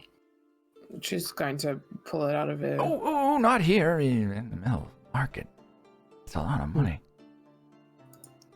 You try and Surely they should know that I have the money if they know that I am the champion. Yes, but if they see you hand it to me right here, then they might just wait till you turn your back and they might come for me. Huh. Okay. Here, let's just move over here to behind the tents. All right. So he would kind of motion, hoping to move a little bit further away behind the tents. With Quest. Does she follow? Yep. Okay. What does everybody else do while they move that way? I just DM'd you. I think I fucked up. I tried to rename my character sheet. Now I can't access my character sheet. Oh no. Oh no, the bear just instantly blew up. Oh wait, Just now it's working. exploded. Now it's working. Okay. Okay, never mind. Well, Lorik is Bear's just. back. Lorik Is it at working? some point puts on his ring. Yeah, I can see my character sheet now. Okay, so Lorik wears the ring. That's fine. Until he can destroy it. And the fire's the Mount Doom. No, it's fire resistance. We have to go to the ice. He would the ice did any of y'all follow her off to the side, or do y'all just let her go off to the side behind tents by herself? What just happened? I wouldn't pay attention because I thought I was like deleting my shit. The Theodore comes up to Quest, and she tries to give him the money in the middle, but he says, "Can we go off to the side and not do it in public?" Is there anything else interesting going on around me? Like that would be distracting? Gob is still trying to talk to y'all and sell his stuff, and y'all haven't told him for sure whether y'all were taking him or not, so he's still trying to engage in conversation. Did we see her go off to the side? You would have seen him come up to her and them start talking, and then them start walking away. Okay, as Poofy sees them walking away, if Gob's still talking, he would just pick up Gob by the back of his like cloak and neck, and then just start walking towards the rest of them. No, put me down. Come on, we have to No, start my going now. goods, my cart's behind me. Well, go grab it because we're Huh? going to the coast. You're taking me. You haven't agreed. Yeah, I'm telling ya, we're in. We're going to the coast. Let's Oh. go. All right, good. Okay, well, let me pack my things up, and when we're all ready to leave the city, just come get me. Okay, we'll be over there. And points to those two walking away the direction they're walking. Okay, I'll be packing my cart and getting everything ready. I appreciate it. Thank you. I won't forget it. And Poofy smiles, gives him a thumbs up, and says, King of the Pirates. and All then right. starts walking over towards the rest of them. Okay, so they'd be in the alley over here, and the Theodore would ask you, basically just be, okay, we should, because you can hand me the money here. All right. She's just going to take it out and plop it in his hand. Okay. He'd take it and he'd put it in the horse's saddle that's kind of beside him. And thank you. Oh, thank you very much. This is very kind of you to do. I know it's mostly almost insisted that you do it, but we do like to leave it up to you. So thank you. It seems like I had no choice, but also I am glad to be helping people if I can.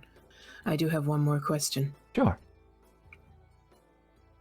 How far does the notoriety of this contest spread? Well, we have it happens once every 10 years, the tournament, and so it spreads pretty well, but most people probably only ever hear there's a new champion outside of our shores. I don't think it travels that far outside of maybe hearing Eldergate has a new champion, which happens every 10 years, so it's not even that big of a deal because the old champion never wins. I've seen 3 of these tournaments myself, and I mean they're all interesting, but most of the time it doesn't go that far. I mean, you saw the previous champion. John he's a poor soul. Yes, he seemed very tortured, to say the least. He didn't know how to handle fame, and then when he wasn't able to maintain his illusion of grandeur that he thought he was gonna hold for the rest of his life, and he just drank away his sorrows and whatnot constantly. But we're gonna help him now. Well, that makes me somewhat pleased. Thank you. Yes. You might be maybe called on at various times to make appearances. By the way, they are optional, but encouraged. I will do my best to be there if I can. All right. Good. I'll let the magistrate know. Thank you. They're very they're good. They're good. The magistrate's a good person. You don't need to worry about him. So is the king. They mean to do right by you. Are you scared of your notoriety? She just kind of places her hands like on her hips, kind of just looks around and she's like, no. You would be the first you'd be the first tiefling to have won in a long time. So that might spread a little bit, and I imagine it may perk some ears near the volcanoes. She kind of smiles to herself and is like, good. All right. Just letting you know, if you, I don't know what sort of person you are. You're obviously very skilled at what you do, and come from some sort of fighting background. I haven't seen anyone punch quite like you do, with such ferocity, and the whole snake thing. That was very interesting. I wish I could do something like that. Well, if you spend your life training and dedicating yourself to one craft, it's a lot easier. Yes. I mainly just do my magistrate's bidding. Well, you can always try and join a... You seem like a good person. Do you think you're a good person? She just kind of stares at him. Why do you ask? Well, there was a person with y'all. She's not wandering the streets with you right now. Yeah, I do not know where she happens to be. Okay. Do you think that I've done something to her? No. Just watch after her. But also be careful. She nods knowingly. Okay, thank you. I will heed your warning. There's something about that girl. I always said there's something about that girl. Do you have a crush on her? Oh no, no, nothing like that. You do not sound certain. Nothing like that. Please do not spread that. Just be careful. That's all I'm allowed to say. Okay. I will do my best. And I never told you that. She's does like the zip motion across her mouth.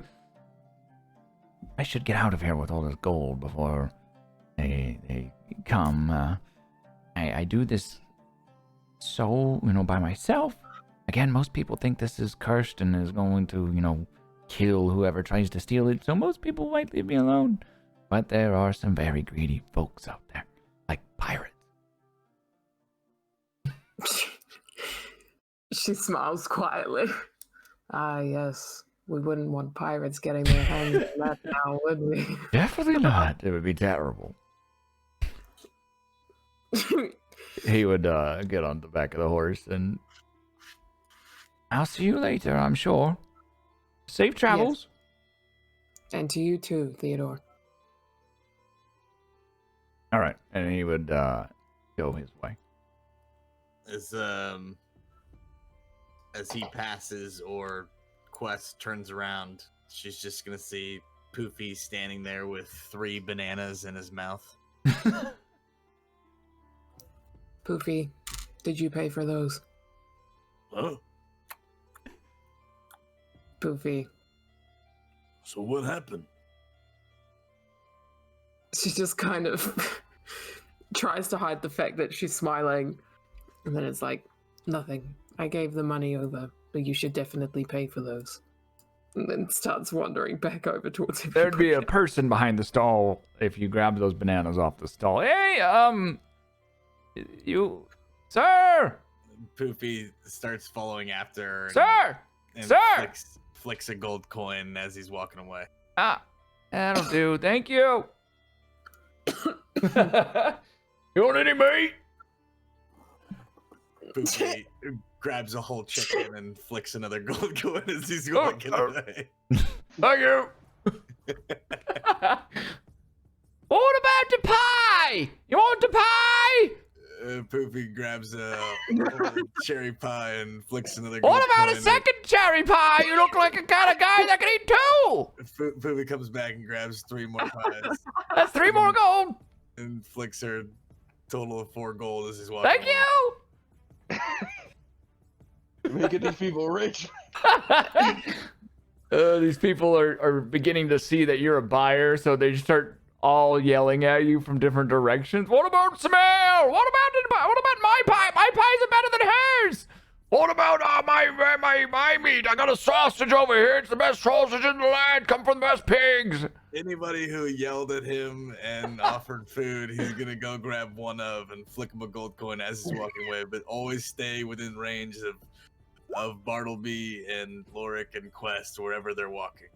Okay. So if it's like far, he's gonna use his lightning speed to and then grab one, flick a gold coin as he's walking away. So however many stalls that I went to, tell me right now, and I'll subtract the 1 gold coin. All right, perfect. It's a poor man now. Let's just say 10. All right. That'll be an easy thing to say. Okay, I've spent a total of 16 gold at the stalls now in food as I went around. And every time I saw somebody, if I had the chance, I'd say, I'm going to be keen to play Rich Poofy, and as I walk away. You said that to them? To everybody, yeah. Oh, they would be, whoa. After I paid them with the food. There would be obvious fear on their face after you paid them. I would do it extremely endearingly after I gave them money and bought some goods. It would still be concern on their faces. Okay. At least they're rich concerned. They're concerned and rich. God would look toward Quest. Did you actually give that guy the winnings?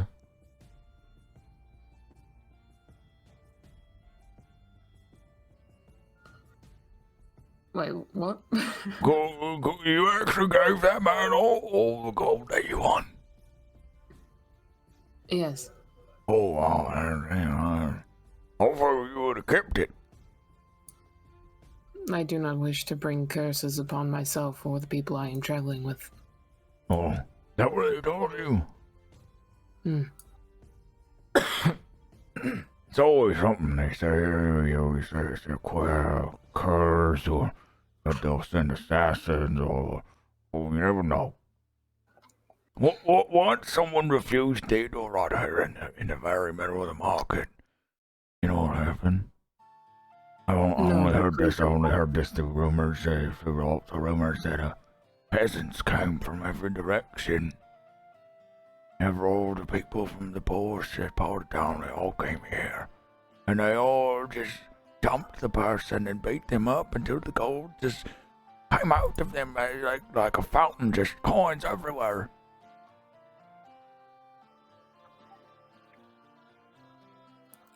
She's just gonna kind of stare at him. And then say, well, it sounds like they deserved it. Yeah, Sounds like the entire poor district should be wanted for murder. well, no one could prove anything. It was hard to tell who was who. There's so much gold everywhere. Everybody started picking up the gold and going the directions. How many people live? Also, I don't know, it's the rumors. It's just rumors. Rumors are rumors, you know? Do you believe them? Yes. No, I'm just going to turn to Poofy and say, did you pay for all the things that you took? He's mid cherry pie right now. His face and fur covered in little bits of cherry pie and his mustache covered in it. And he's just gonna nod. She's going to just laugh under her breath. He's gonna hand her a whole cherry pie. No thank you. And then just eats it in one bite after she says no thank you. When do you need to leave, Gob? We should leave, well, we should leave in the morning. Okay.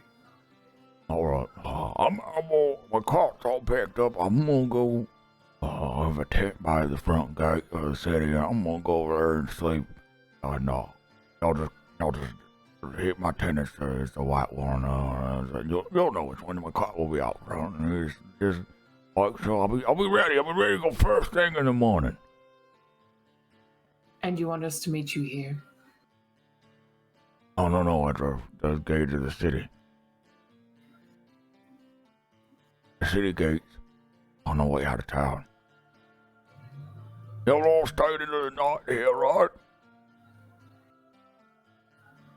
I'm just going to look at everybody else. I can't understand the word he's saying. Well, we using the same. It's already like 2 in the afternoon. You won't stay much longer. We don't want to travel at night, do we? There's only one afternoon in a day. You won't travel at night? We can travel tonight. It's just worse. It's got here. He's asking if we would like to travel tonight. I don't care. Poofy. This time you see Poofy, he's got a chicken leg sticking out of his mouth. And 2 chicken legs in each hand. Poofy, would you prefer to stay here and go in the morning, or leave tonight?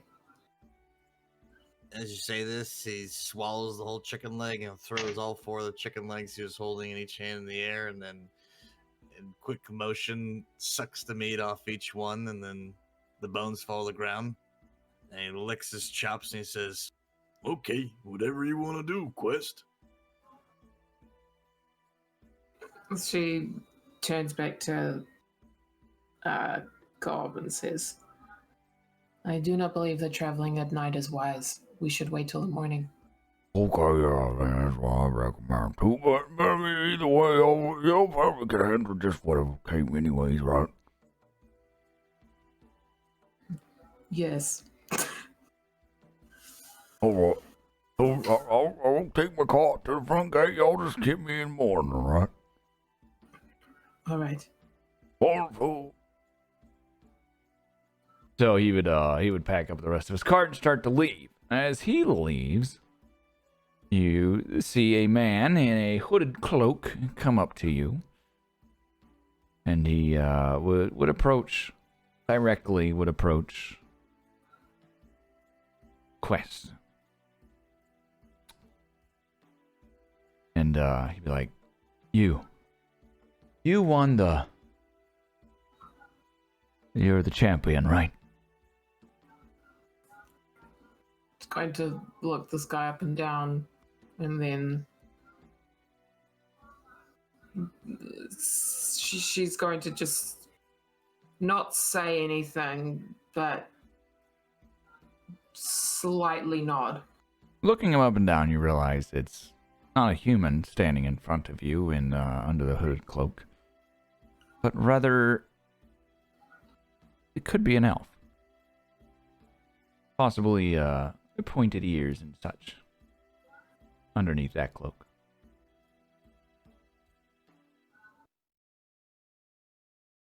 Just going to stare at him and then say,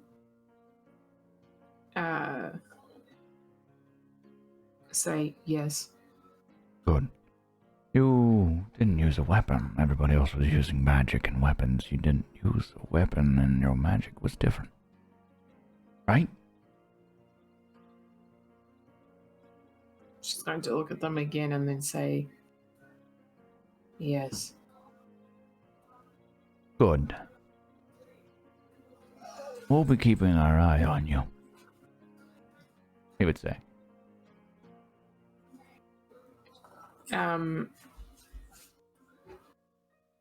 She's going to stare at them, and then in Elvish, she's going to say, "Is that a threat?" So she says, "Is that a threat in Elvish?" Yeah. She speaks Elvish. Okay. He would look shocked for a second that you spoke Elvish, and would return in Elvish. "It's not a threat. We are a group of people that really praises those that know how to use their hands for fighting." Is that so? Yes. We're always looking for the most talented to join our guild.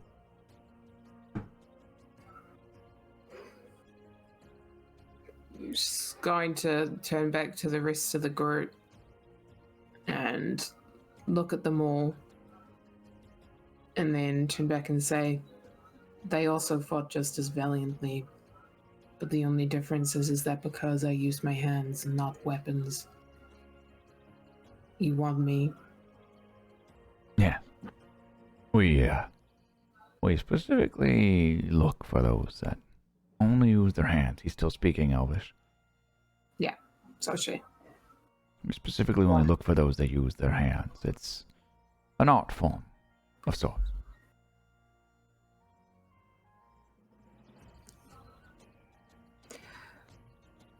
We have agents everywhere.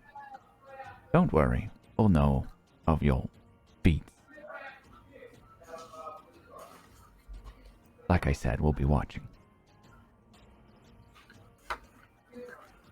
She turns she turns to him and said,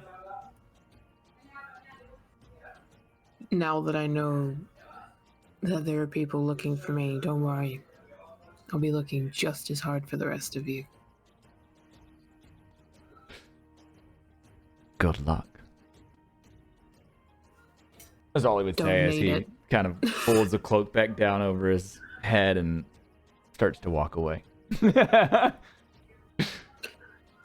She's just going to say, "Don't need it." Does any of the rest of y'all speak Elvish? Sorry, I didn't mean to I cut you do. off. Bartleby. speaks Elvish. She just says don't need it. Nothing else? Yeah. Okay. All right. Well, he walks off then into the and disappears into the crowd. And you're in the marketplace. It's getting quite late in the afternoon. The crowds are mostly thinning out. Everybody's kind of just going back to celebration and whatnot. It probably would be a good time to maybe head back to the tavern for the night, or unless y'all want to continue doing some shopping. I'm wondering two things. Okay. One, did we all hear that conversation except for the bits that were in a different language, or just those two? The whole second half of the conversation was in Elvish. But the first half that we heard, him The first- asking, Yeah, him approaching her. Until she spoke Elvish, she would have heard. okay. And the second thing I want to do is, can I look around for anything that would be some thieves stuff potentially, or any like hidden signs or Nothing would be particularly out in the open in this market. No. just figured I would do a look while I was Yeah. around. Yeah, nothing. This market looks very on the up and up. It is like on the main street, coming into town, into the city, into the main city. So anything that would be more thievish or fit into that category wouldn't be out in the open here. I'm keeping my eye out because I never know who I'm gonna meet or where it's gonna lead us. So only Bartleby speaks Elvish. So you would have heard the conversation, Bartleby. Yippity doo dah. Does he do anything with hearing it? Yeah, sure. I'm gonna approach Quest and be like, "It looks like that Elvish fella's flirting with you, huh?" I do not know what he hopes to achieve in saying these things to me, but I think he's looking for a masseuse.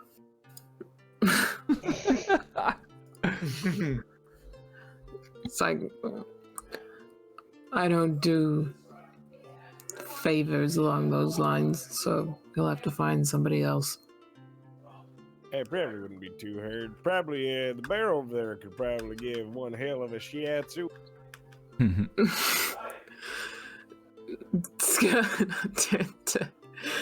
Turn to Poofy and say, "You ever given anybody a massage before, Poofy?" This time you see Poofy, he's got 8 sausage links in his mouth. Where the hell does he get those? I did ask for him to pay, but I do not know if he did. I got paid, yes! Thank you! Couple people I'm glad would to holler. hear it. I can't wait till people are gonna be like, "Yeah, King of the Pirates paid me. Yeah, Poofy." All right, so most of the places are kind of closing up. These the people are closing down their stalls. It's starting to get late in the evening as y'all are kind of just chit-chatting back and forth here in the street in the middle of the area.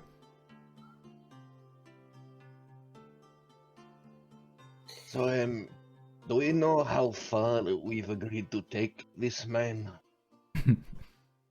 All the way to the coast, which is pretty far. In any direction? I don't know. And we are getting out of this compass with... Oh, Well, the bear's getting the compass, and I'm getting out of the city, which is a bonus. The champion is doing this for some reason, and I don't know. What do you want to do, Bird? Bird.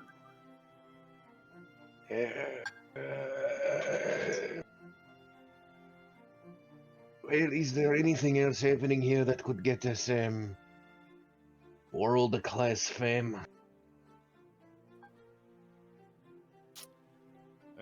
Well, to be fair, I'm trying to avoid that too at the moment.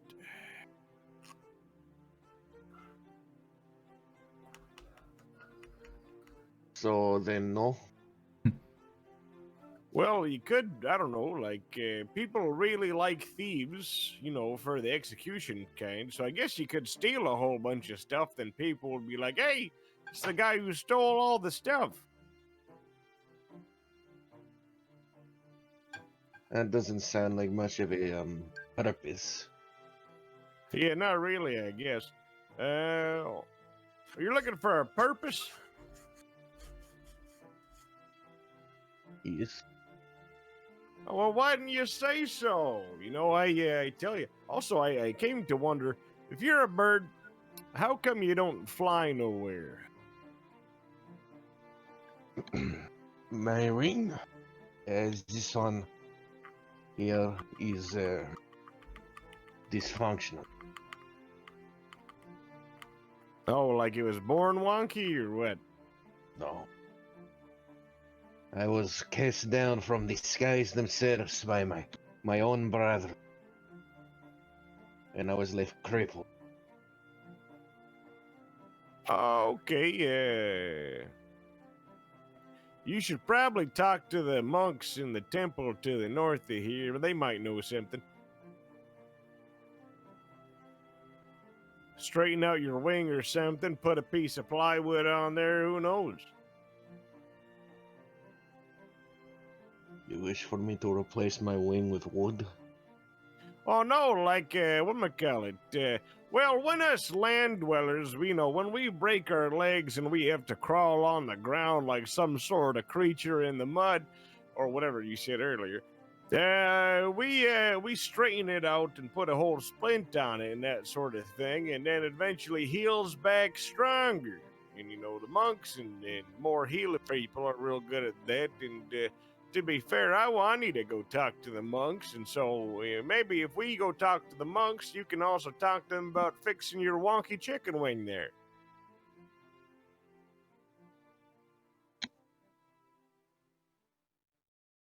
If these monks can do it, then I will forgive you for the chicken wing comment. Yeah, fair enough. I figure that's a good deal there.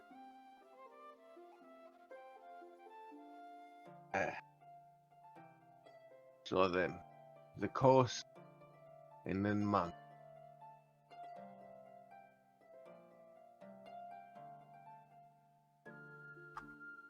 Yeah, sounds like a plan, I reckon. I do not know when we will have time to visit the monks, but I will ask that when that time arises that I am not present. Thank you.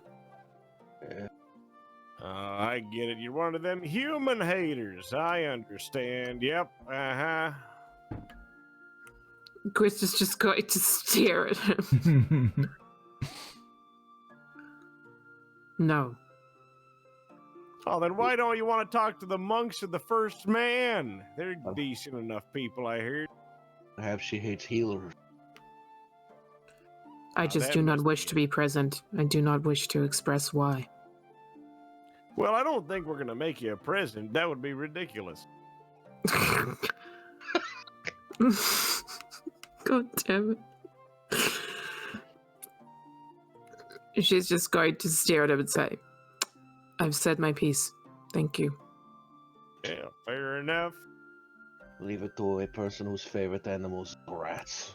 Do not tell me. Oh, by the way, just going to turn to Lorik. I lied. My favorite animal is a snake. Now she's a liar as Forever well. she'll be known as the deceitful one. You hate to see it. Ow. Rat. The sun's starting to set on the day. Getting late. It's getting late, and I do need to sleep because I'm not a creature, so I figure I'm going to head towards an inn or something. Hopefully we can still get a free night. I will come with you.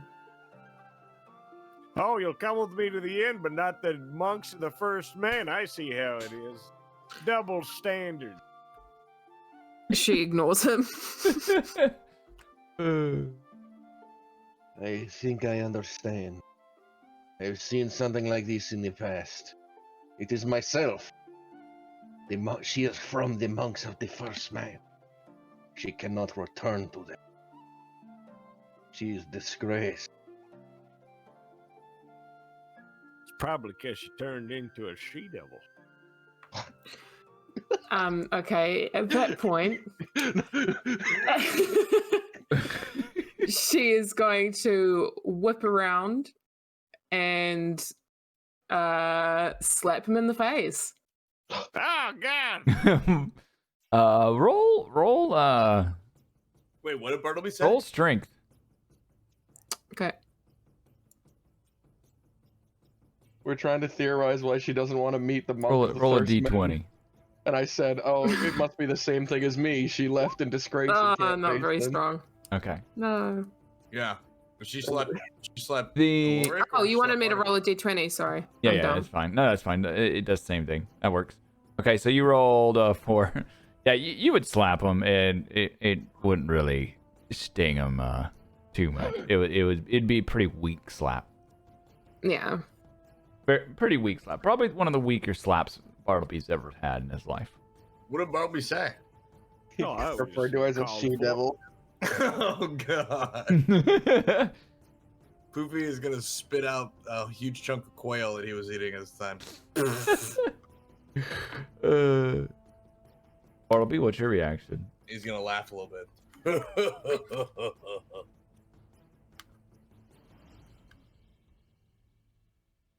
Does Bartleby have a reaction to being slapped? Oh, that was so totally uncalled for. You know what else is uncalled for? Calling me a she-devil after I asked you not to. You never asked me not to. I did. I asked you not to call me a devil. No, you told that other guy not to call you a devil. Yes, and you should have taken that. In my experience, when someone resorts to violence, it's Wow. because you're right.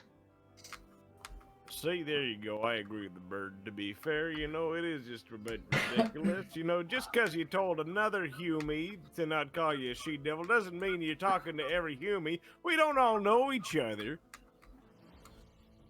I would think that you would have the common sense to realize that me asking one person to not ask me to call me that you would potentially take that on board, but I guess I assume too highly of your intelligence.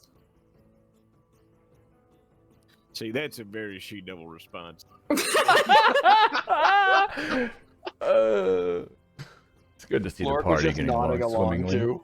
He was like, to both sides, he was just nodding along. To her calling him stupid, and then to him saying that, just nodding. Yes, yes, this is all correct. Vox is just happy because it's not my character attacking his for once. With that, she's just going to start walking towards the inn. Does everybody follow? Yeah, Yeah, Poofy's sure. just gonna be laughing and following. Okay.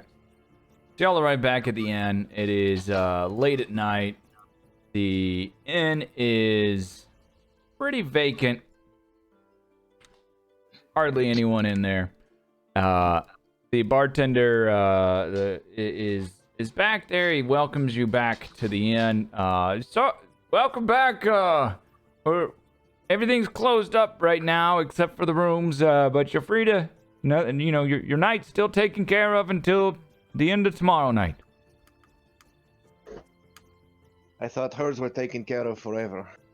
Oh yeah, she's the champion. I just meant in general, the rest of you, you don't want to cry in her room, do you? Ian can't have. I don't think she wants that either. What?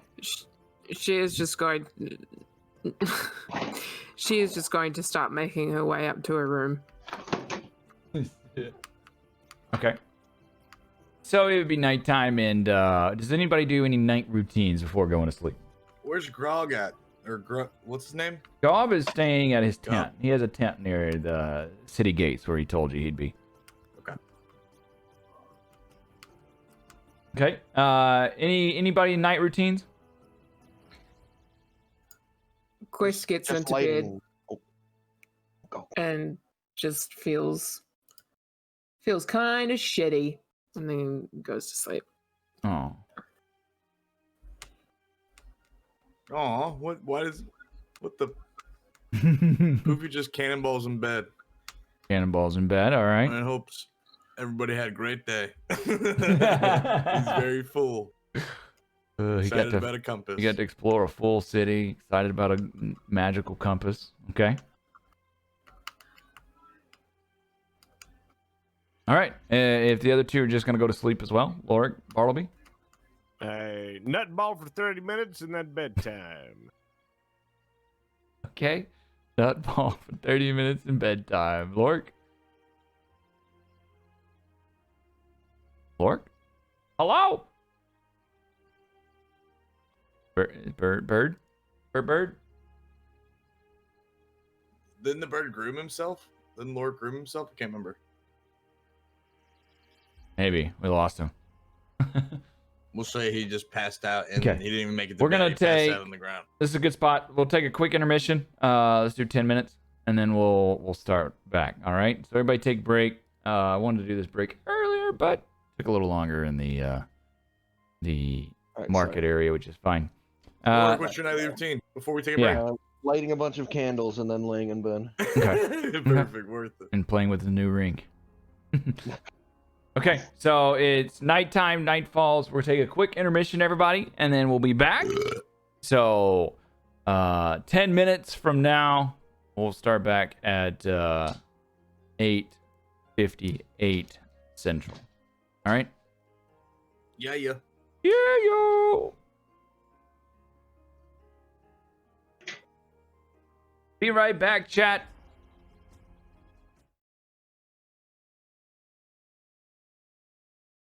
We'll be right back, chat. Give me a quick intermission time. Take care of the dogs real quick, and we'll finish up the session right after a quick break.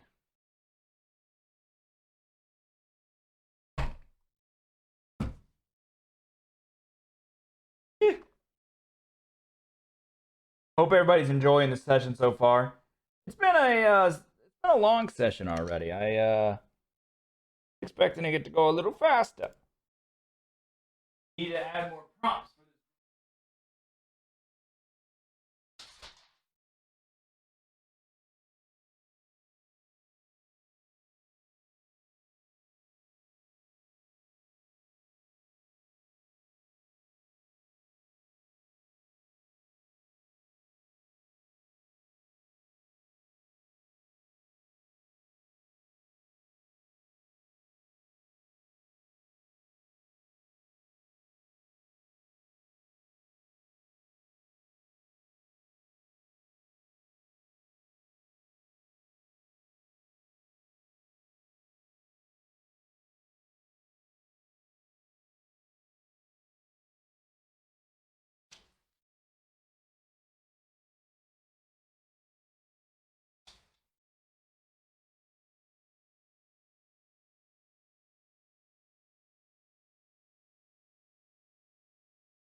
mustache perfectly.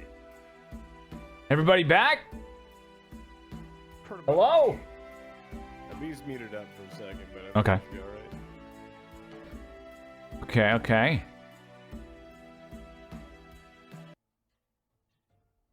Is music still playing, right? Yeah. Just making sure. I love it, man. I love it. Good. I was thinking I might need more prompts to get y'all going places. Because we like to RP and No, the goof off. RP is good. Just those quiet moments when y'all are like not sure what to RP out, to give you something a little bit more to base it off of. Had a few, Oh, yeah. Well, few I of mean, those lulls.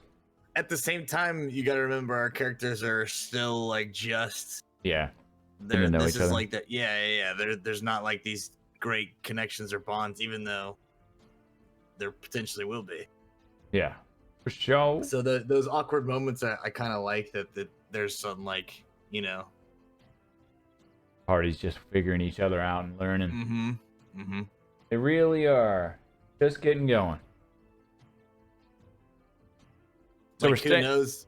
Who knows if the comments made by Bartleby, Quest went straight to bed and said she was feeling shitty or like didn't talk to anybody. So Oh, who yeah. knows, Or like maybe it was what Lorik said, or who so we'll see.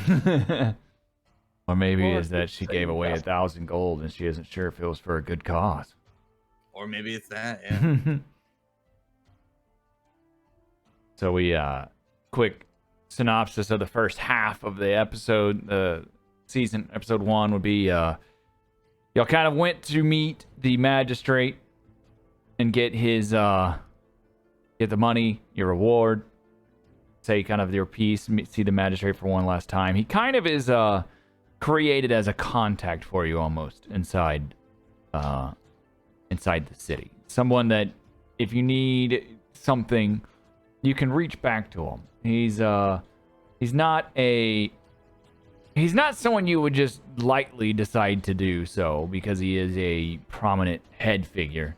But he did offer, whatever you need, feel free to reach out. And then y'all met Theodore as well. Well, Quest did. And he kind of works for the magistrate and for the city. And then you have several other figures you've met. And Gob has joined your party, basically. Hell yeah, Go go! to travel, go to travel. He's ready to go. And then you hear the beast, the hellhounds in the back, barking. That's kind of the quick synopsis. You met a traveling vendor who you've agreed to help to take to the port city, basically. So that's kind of where we'll start to go that direction, should y'all choose to, once everybody's ready and we begin the second half. Ah, B's here. I'm here. Did you want to give any insight into why Quest was feeling sad as she went to sleep? Yeah. So, she's spent basically her entire life trying to avoid that label.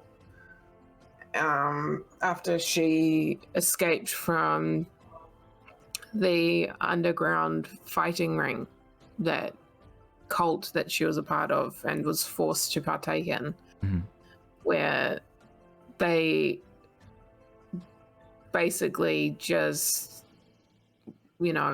lumped her in and put her in with that group of people, and she's doesn't want to be like that.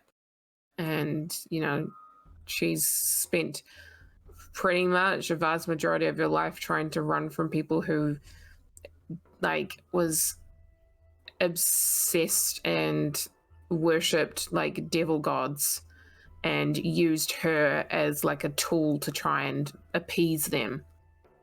And, she's only ever known violence. So she is trying her best to not be like that, and she tries to suppress like her anger and stuff, which is why she's so serious all the time, and she doesn't want to go to the monk monastery because when she escaped, she took harbor inside of one and trained under some people there. But they were basically then found, or at least they knew that she was there, and they were basically saying, look, you hand her over or we're going to burn down the entire monastery. And so she left. Right. So she's just like, she's feeling a little bit some kind of way at the moment. Her past seems to be kind of following her, and she's Yeah. struggling to shed its cloak. Yeah. Okay.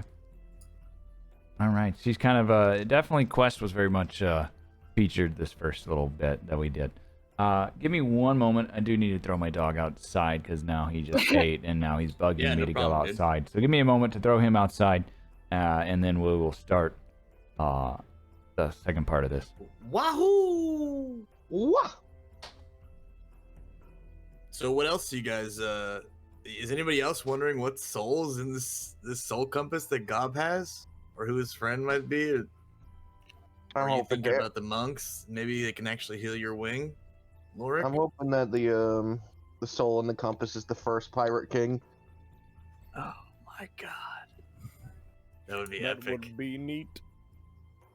I'm actually hoping it's one of the debtors after Bartleby just to fuck with him. Oh god. It's one of those like fucking automatic things. Like, this is a friendly reminder your student loan payment is due. What about you, Bartleby and Quest? Are you guys interested or excited about anything? Wondering if the gold that Quest gave away, did she make the right choice? Or was the curse just talk? She didn't necessarily want to find out either way. She didn't care about the money. Right. She was happy that the money might go and help others, but yeah, she doesn't. That wasn't her priority. That's not why she did it. Actually, the main reason why she did it was the thing that she wanted, she might get, which was what Theodore said about the word getting back to the Tiefling Islands, because of the Tiefling one. Yeah. Represent.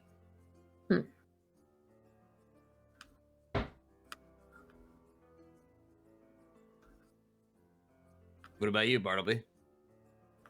We need more power. Must become all-powerful wizard.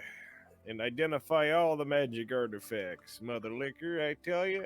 So did you identify the fire ring? Nope, no one asked me to, so I did not cast that spell. I don't know you can in character. That's right. Did you would Bartleby be interested in something like that, potentially having after Lorik bought it before he like, let's say Bartleby walks in on Lorik trying to destroy it, or picks up on Lorik purchasing or looking for items that would destroy it. Yeah, but I think Bartleby would be all about that, dude. He'd be... Destroying it? Oh yeah, he'd be super interested in watching a magic item get blown the hell up. Would he want to try to identify it before it happens? Probably. It didn't seem too important. Well, from what I got from the ring was that it lets you feel less pain from fire, but your skin still gets burned. So I just feel like it's a ring of numbing on my character. So he's like, "This is dumb. I hate this ring. It's horrible." You don't feel the pain, but you still get disfigured. Don't like it. What? I just heard someone got disfigured. What? Just discussing. Oh no. We disfigured Gob. Oh yeah, hell. We removed his Altered tongue. appearance on. It was Mr. Paul's tongue. Turned him into Susan Boyle. Into what? We polymorphed her into Susan Boyle. Poor Gob. He just wants to sell nice things. Now we can see. Gob's secretly a pirate. We know it. All right. So we're back. Morning of the inn. We're all in the inn together once again. The what did I call this place? I forgot already. Dragon's Dogma. No. It's called the Smoking Bull Tavern. Smoking Bull. So you're at the Smoking Bull Tavern and Inn, and you're all waking up. It's the morning. The roosters are crowing outside. Lights coming in your windows. Does everybody do the same morning routine, basically as last time? Or does anybody change it up? Yep. Same Thing. Same as always. Same. Okay. So we have the same basic morning routine. Some prayers said for a couple of our players. Bartleby playing nutball on the wall. Poofy slapping the wall because he is half asleep. And then Quest kicks in his door and says, "Hey, let's fucking go." And another chair like flies across the room. The chair flies across the room. You could tell it was shoddily repaired quickly, it seemed like. And the repair that was done to the chair obviously breaks off and another piece breaks off. Somewhere down inside the bar, you may hear a small sigh as someone knows they're going to have to repair a chair again. What does she say this time when she kicks open the door and She's gonna say, "Get up, waste disposal." Goofy doesn't hear? Alright. She's just going to take the chair, or one of the broken parts of the chair, and then just lightly bonk him over the head with it. Goofy opens one eye. Hey, Quest. Time to go. Let's go.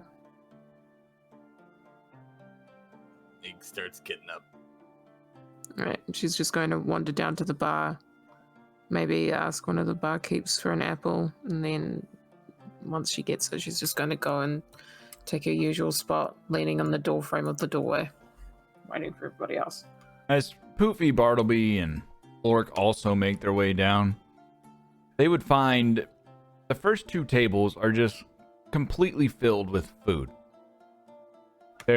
What they ordered yesterday is already prepared and ready for them to binge on, as the barkeep has never seen anyone eat so much. So everything's ready already for them to eat.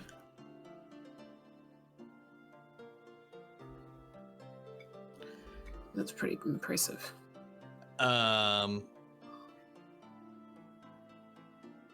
Poofy's just gonna Poofy's gonna see this and just open his mouth and then just keep going like a vacuum across the whole table and fit everything he is. Eat everything he can and eat everything and swallow it whole. Does Lorik and Bartleby, do y'all try to eat a little bit before he does all this? Yeah, I'll take one piece that I determined to be my favorite at some point. We'll go with the sausage. Okay. Everybody gets a little bit of breakfast and is nourished and ready for the trip. And you all head outside into the greater part of the city. Start heading towards the main gate. Again, you would travel the inn if you've forgotten where it is. It's over here. So y'all would again travel down the road, going towards the market district, and then towards the main gate, where you would begin to see the city is winding down. This is the 7th day, the final day of the festival. People are tired, exhausted, as you would be after a 7-day festival. A lot of people have been drinking heavily throughout the festival and and nourished and doing everything like that. As you come towards the market district, and through the market district, there would be a great amount of people gathered, as rumors of that y'all were leaving the city had already spread. People overheard you in the district yesterday talking about leaving, and rumors have started to spread throughout the city that y'all are perhaps leaving. So crowds have kind of gathered together to see you off and to wish you well on wherever you go to do. The city, by all intents and purposes, is very much happy you have came, and sad to see you go, and they definitely are there to cheer you on. Bartleby is hiding, okay, but it's while Bartleby may be hiding himself, it's impossible to hide the gigantic bear and a beautiful red orange bird walking. So y'all make y'all's way toward the city. The crowd is cheering. There's a lot of not just rich people that are kind of seeing you off, but you notice there's quite a bit of poorer looking people that are kind of there as well. A lot of and you may hear some people yelling out, thank you for giving back, etc., like that, that give you the impression that they may have already received some of the money or the gold that was given to kind of be given back. That some people may have already have seen rewards or gotten some things from it. So that is kind of your journey as you're making your way toward the city gates. So now you would be at the city gates, where you would come to a tent, and you would see Gob's cart outside the tent. Gob is standing over by the cart. What do you want to do?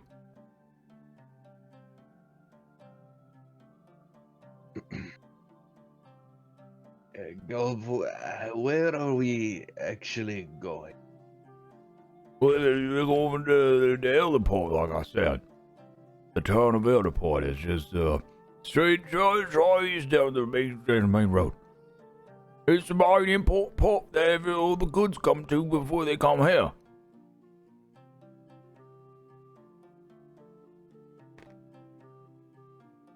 Yeah, sounds good, bud.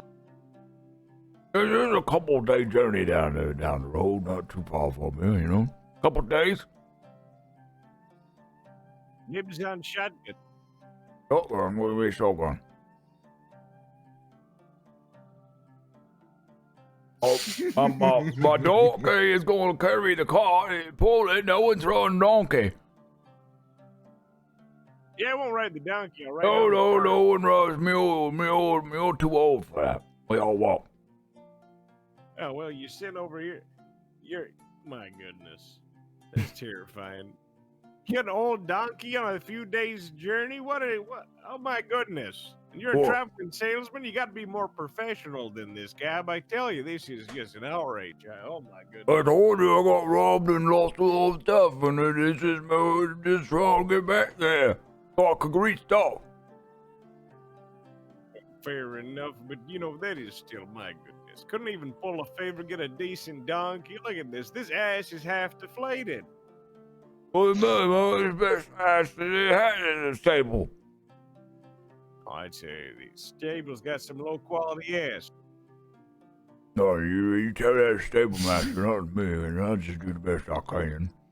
Well, fair enough. Well, let's get headed then, shall we? Pitter patter, let's get at it. Everybody ready to go? I'm ready. Let's get him to the coast. Wonderful. So everybody's ready to embark out of Eldergate. So as our players leave the capital city of Eldergate. Was there a farewell? Some people standing by the gate, perhaps? Oh yeah, there was. That's like I said. There was crowds all the way, kind of around towards the exit, towards the gates, that were thanking you for coming. Like I said, the city definitely recognized you and was happy that y'all were there, and is bidding you good luck on your journey as they have heard, whispers and rumors and things spread quickly that y'all were leaving. So people definitely were there to cheer you on as you left and wish you well. There's still one more day of the festival going on, but people were tired, but they still wanted to see you off, especially those that have already received maybe some gold from the Theodore and the trickle down. So from the giving back. So y'all would be coming out the main gate, which would be about right there in the southern part of Eldergate, and go up with we need to go east. So we all take a left right here this road. So y'all would start to head east down the road to go towards Eldergate, which is over here. So as you journey down the road, you start to just kind of chatter among yourselves about the journey, or you can ask Gob any type of questions about what the travel is like. This would be a several-day journey.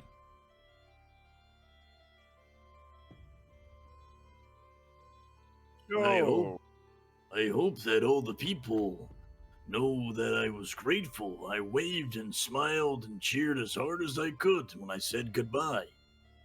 I liked Eldergate. I had a great time. First time there. It's a pretty good place, I tell you. Probably won't be your last, considering it's the capital of the continent here, but, probably the first time people have seen a giant bear wandering through the streets that wasn't dancing or trying to eat them. I definitely never seen a big bear like you before. I've been to all the places. Where are we headed now? Elderport. Elderport. It's the primary place that imports and exports kind of come from the main city. Hey, Quest, you think they're gonna know about you in Elderport? Oh, that Quest is sleeping on the donkey. Oh, okay. What about you, Lorik? You think they're gonna know about you in Elderport? Oh. I don't believe they will. Oh, imagine word's gotten around about who you are and what you've done. Will be known as losers. So, you're all considered heroes as champions of some sorts because you fought in the arena and it was glorious. It was a good fight, I hear. They will say, "Oh, you are the guys who lost to Quest." Yeah, probably. I can't wait to see all the ships and everything at the port. I hope I can get a ship. I was surprised that you didn't invite one of those cooks to be part of your crew. Well, I can't just have anyone be in the crew. I gotta make sure that I can trust them and that they're good people. What cook? Speaking of, I wonder if we'll have any food on this journey. I might get hungry. Can anyone here cook? I only have ration. Do you not bring your own food? I ate all the food I bought. You really should stop eating everything you see and try to save some. Yeah, you're in luck there, big fella, because first few nights we were getting the free food there. I kept, putting in rolls of bread and bits of meats that was salted in, my pockets there. So if you want it, I got 2 days old loaf right here.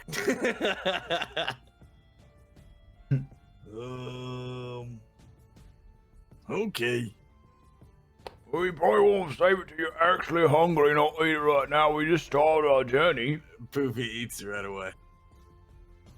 I wonder how his village ever had any food in it, because he eats everything as soon as he sees it. Hello. Great. So here's the plan. Hey, Quest, I was asking if you think that they know about you in Elderport. She shrugs. Are you excited to see the ship's 2 quest? She just shrugs again. You want to fight when we get there, quest? No. Okay. Just gonna, like, quietly just sit and just watch the goings on. Did you buy all the health potions, or did you just say you were probably going to in the future? Probably going to. Maybe when we get there or whatever, if he still has his wares on him. Okay. So y'all could be traveling down the road. Just let you continue talking a little bit here. Bob would be like, oh, where y'all from? I never seen honestly, what kind of bird are you anyways? I never seen a bird like you either. I'm from the mountain. What mountain? I don't want to continue with the name. What mountain are you from? Mount Nara. We are the mountain. So we had a name. Oh, It is do you know the temple of the fire cup? Temple of the what? Figured as much. I'm from a distant mountain where people. Oh, I pretty much just go city to city, main cities to main cities, and then ports and stuff. Every now and then I go down into the swamps and places like that, but not real often. Only when I need supplies from my ancestral friends.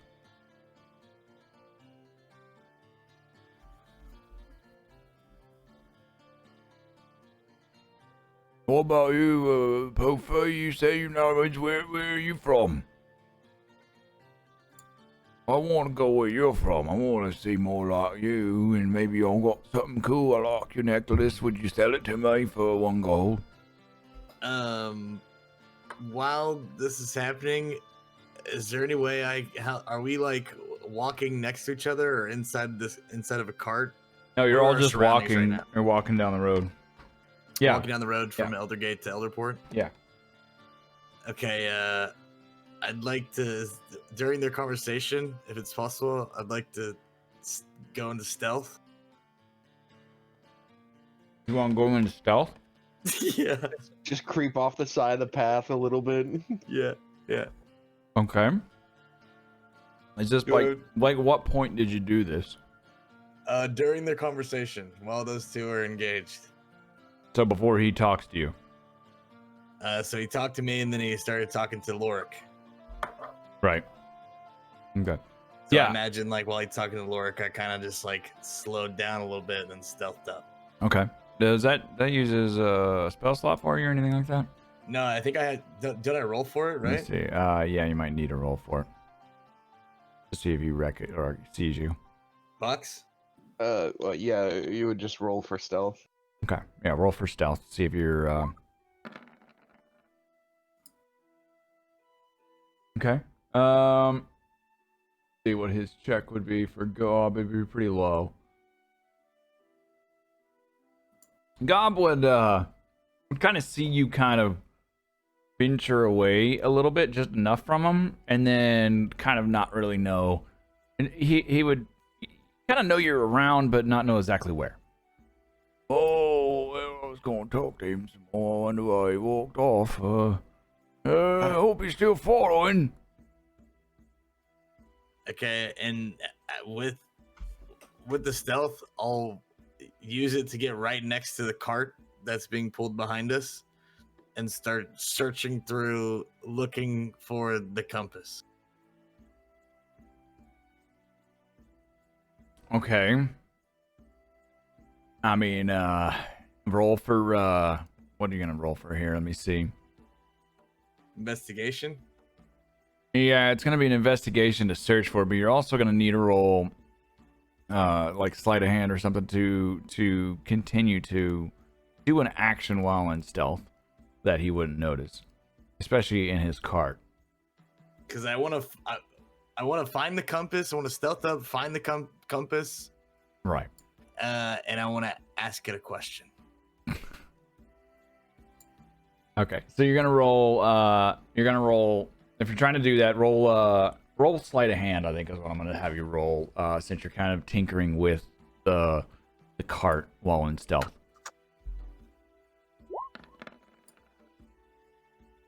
Okay. So you'd be able to kind of unlatch a few things on the cart while it's moving. It'd be kind of difficult because the road is, not perfect and it's bumpy, so it'd be kind of difficult for you to do. But you would definitely be able to unlatch a few things and search part of the cart. Roll investigation now, real quick.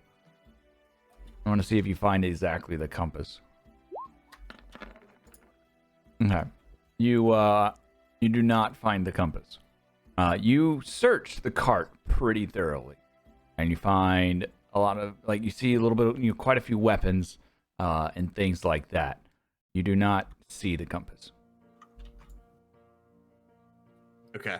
I'm going to stay in stealth as best I can and try again while we're walking at some point. Okay.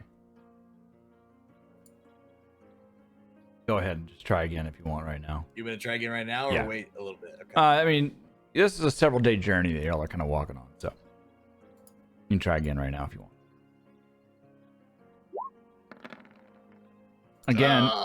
Again, you see the exact same items you saw last time. Bunch of basic weapons, basic things. You don't even see any of the health potions or really any of the scrolls that you saw that he had on him. So I'm gonna try to slowly blend back into the group. Okay. And unstealth. I think you do that just fine. No one really knows or paid too much attention to what you were doing. Those that have a higher base perception would have seen you kind of go back there, but they wouldn't have really seen you tinker too much. They would just been thinking you were just kind of spending some time by yourself, probably eating or looking for food or something, is what most people would assume. Okie dokie. All right, so y'all continue to walk. Gob is like, oh, there you are. Hopefully, where are you from? Can I go to your village? Or your necklace? Can I buy it for gold? Huh? Your necklace, I'll give you gold. I'm from, well, you've probably never been there. It's a village full of Ursians like me. Oh, I heard about y'all. Y'all are nice people, right? You live by some sort of code. Yeah. And it's pretty far from here, or at least not anywhere nearby. No, well, now that we're on the road, why do you want to be a pirate anyways? What's so fancy and lovable about being a pirate? Pirates are bad people here. Well, I was saved by a pirate. My whole village was. And kind of points to this giant whale tooth that hangs around his neck, and you can see the carvings of some waves crashing on the beach. See this? It was given to me. Oh, And the pirate who saved us is the one who gave it to me. It belonged to him. And so, after my village and I was saved, I told myself that I was gonna be a pirate too, and sail the entire world, and see everything. And he told me to bring it back to him one day.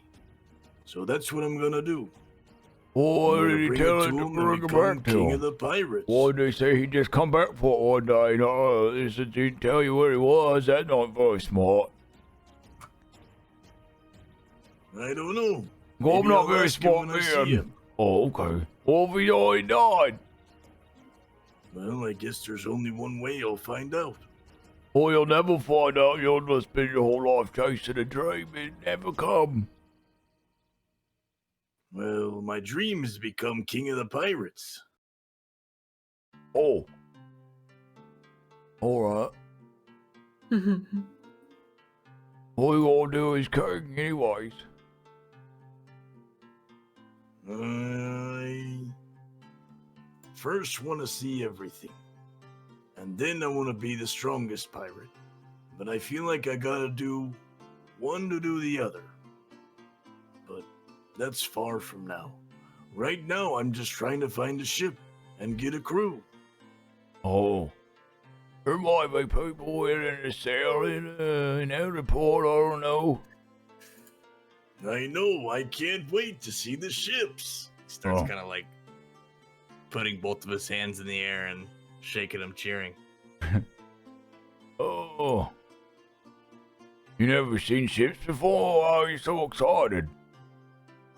I hate I'm sailing. hoping that I'll get a ship of my own. And I've only seen a couple of ships.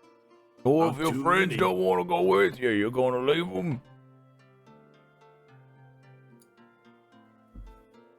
What do you mean? Oh, these people that are your friends now, are you gonna leave them if you go sailing, or you gonna sail with, or what if they won't go sail? I'm not gonna leave my friends. I gotta see everything on this island, or everything I wanna see before I leave. Oh, But that still okay. doesn't mean I shouldn't try and get a ship while I'm here. That's If I don't true. get a ship, I can't go sailing. Oh, I'll tell you right now, Honey Gold ain't gonna buy you a ship. Well, I'm hoping to meet your friend that's got a boat.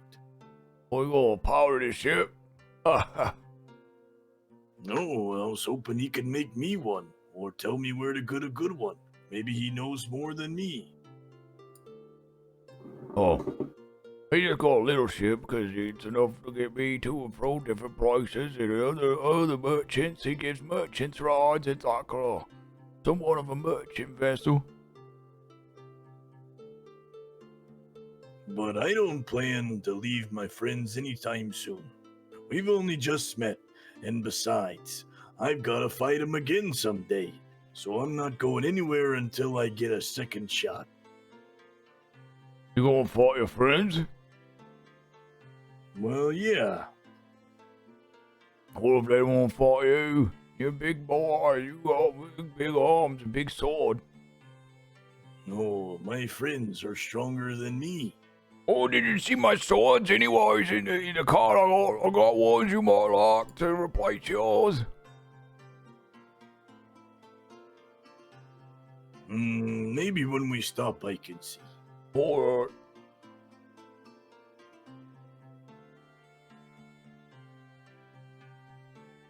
Alright, y'all would continue to travel on foot. A couple of you have said a little bit now about what you dream and desire and maybe learning a little bit about each other. Does anyone have any questions for each other as y'all are traveling?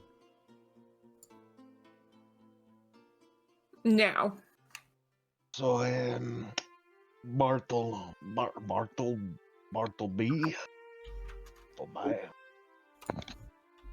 Bartleby? To be fair, you could just call me Bart. It's a lot easier to Mr. pronounce, I Pine. reckon. Mr. Pines, why is it, so most people is, they want to be famous, right? They want to be known. Yep. Why are you the opposite? Have you been famous and found out the horrible curse which is the eyes upon you? And not necessarily. No, it's a bit of a topic. I don't know if we got the time to get into it. To be fair, but point is, I do not want to be noticed by certain people. If you catch my meaning. His eyes immediately shift to Quest. Are you referring to the devil ones? No, those ones are okay for the most part, I reckon. No, it's, I'm actually worried about some other humies, as it is, to be fair.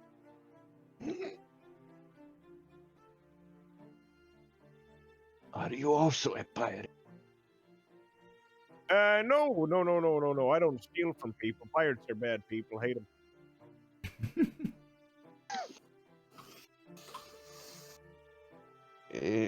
then people perhaps wishing to cripple you more. Probably. Actually, they probably are.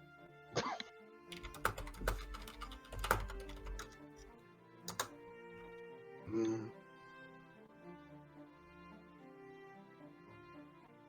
Oh, So someone's he's- gonna cripple you? Well, hopefully not. Hopefully Oh. they would never.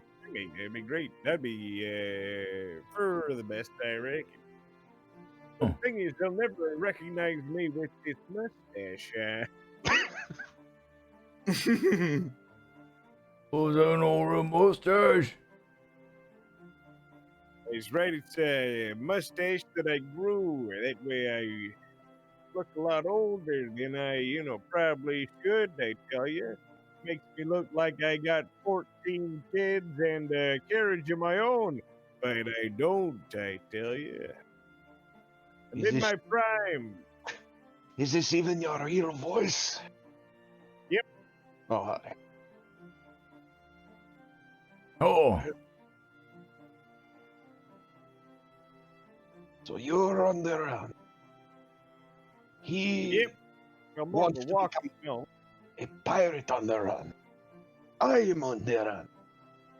And she is on the run. Maybe. I don't know about her, but, well, She doesn't makes know sense.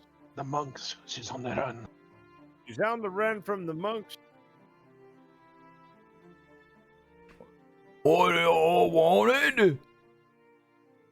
Well, Not Oh, no. necessarily. You start seeing him trying to like do math in his head, like he's counting on his fingers and stuff. How much are y'all worth, anyways? My people would not pay you with money. What do they pay with? I don't know. Probably a savage beating and a life of slavery. Oh, for you and me. For both. Oh, never mind then. Okay. that's what he said. Well, your people do the same thing. Sure. Oh, I am calling you people because I'm human too. Yeah, but he's not a Yeah. mustached human. Okay, yeah. Alright. We need to be careful up here. Around this turn is dangerous. He'd say as y'all kind of come up to a winding part of the road. You want me to check ahead? If you want to, it's up to you. It's just a little more dangerous if people are. Well, I mean, I told you I got robbed. I think it was in this area. I can't remember exactly. I have an idea. What sort of idea? Now watch this.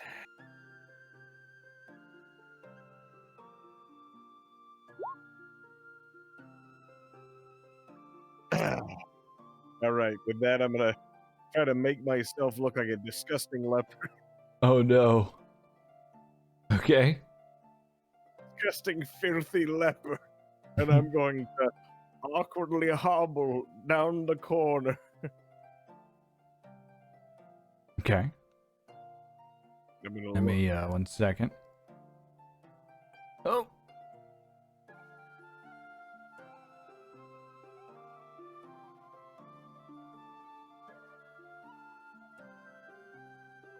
Get everybody's tokens on here. Is this what I think it is? Potentially a battle map? Why is my token so small? They're all height First of all- appropriate. I'm not 3 feet tall. How tall is your bird? If he were all right, so he's hunched over. But if you were to stretch him upwards to stand like a human, he'd be like 6 feet tall. He's like 5 feet tall though, because of this deep hunch he has and long neck. But it's fine. It's fine. I'll be the short token. I don't mind. I don't mind. Okay, so Who's you this- cast Who's alter this man getting savaged? you cast alter self on yourself. Yep. All right, and you become a leper. You said. Disgusting, filthy leper. Okay. Like practically almost zombie-like in my appearance. I like waddle along the road. Okay. What are you gonna do? Walk down past the corner, see if it's all clear, see if everything's okay. Okay, so you're walking down the bend in the road. You would see a man, kind of just standing over what looks like a soldier, possibly on the ground. Could have been one of the guards from Eldergate, but you're not quite able to make it out. They look like they have been hurt pretty badly.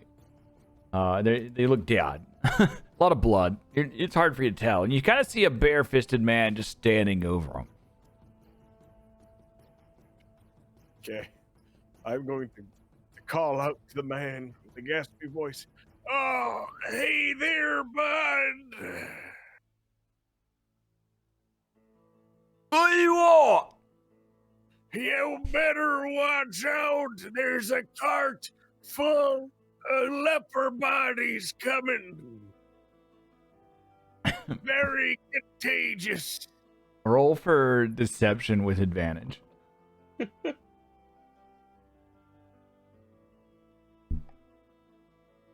Fucking 2 6s inbound.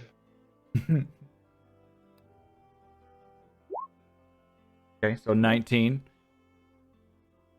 What do you mean, the lepers? The disease cart from the town is coming to move all the bodies to be burned down near the port. Oh! That's Your disgusting! babies will have lumps if you stay around. You have anything good in the cart besides dead people? Leprosy. I'm the lightest I've ever been. Why are you walking and not in the cart dead then? What's going on? He's trying to convince them that there's only leprosy to be had. Cause why? Is what? Why are you walking and not in the cart dead? Because I'm warning people, but I caught leprosy from even being this close. I was clear-skinned a day ago. I have family that way. I don't want you taking them diseased people that way. Turn around, take them the other way. We can't. The horse is a leper and the ears fell off.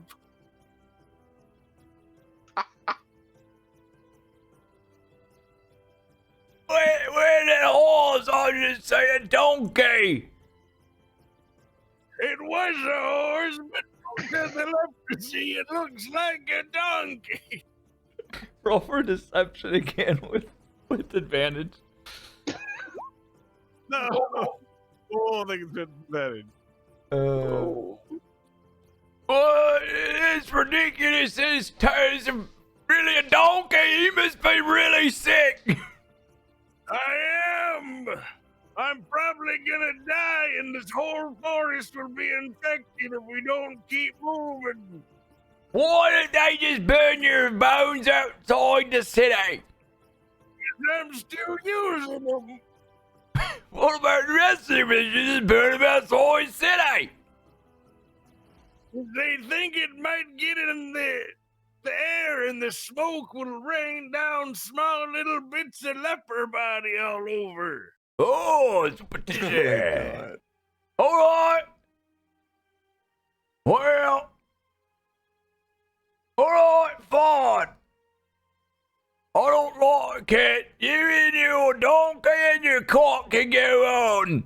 Boys, let him through! Alright. I'm gonna waddle towards the cart and shamble with it. We heard all this, right? You would have definitely heard the guy screaming that was standing on the side of the road. So Bartleby goes back to the cart and gets the donkey to move with the cart. Yep. Okay.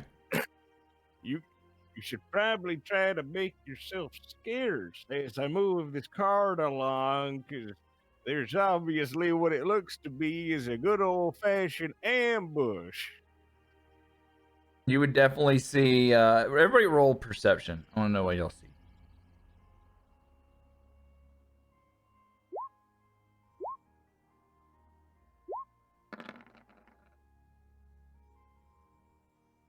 Very perceptive group. Okay. Missing one. B.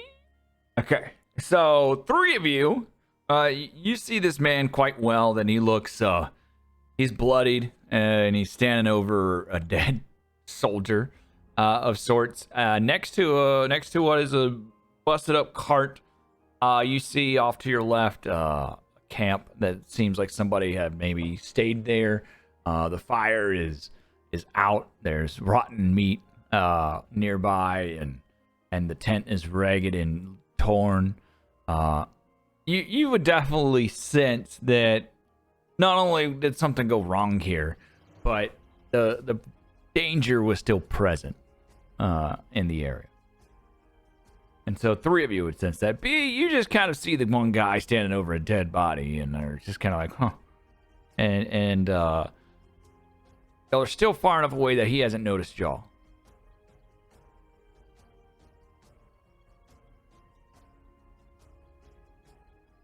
So, do we intend annihilate them? Gob would kind of say quietly, What do you... This is a bad spot. We need to be careful. All right. Actually, how many people can we fit in the back of the cart? No, it's not made for that. It's just a cart where it's opening and maybe a nut. Right. Nut, get in the cart. Is that what he said? Nut jumps in the I can't cart. understand I could walk alongside and pretend to be a doctor. I'm gonna Alright. Poopy. Poopy, I think is a little confused as to what's going on. He walks straight up to this guy. Hey, God Oh, damn no. it. Who are you? Hey, my name's You don't Poofy. look like a leopard. No, I'm not a leopard. I'm an Ursian. He buries the bodies. He's got strong arms. You just said it was just you with the cart, though. My name's Poofy. I'm gonna become king of the pirates. King of the pirates. You think you're gonna be king of the pirates?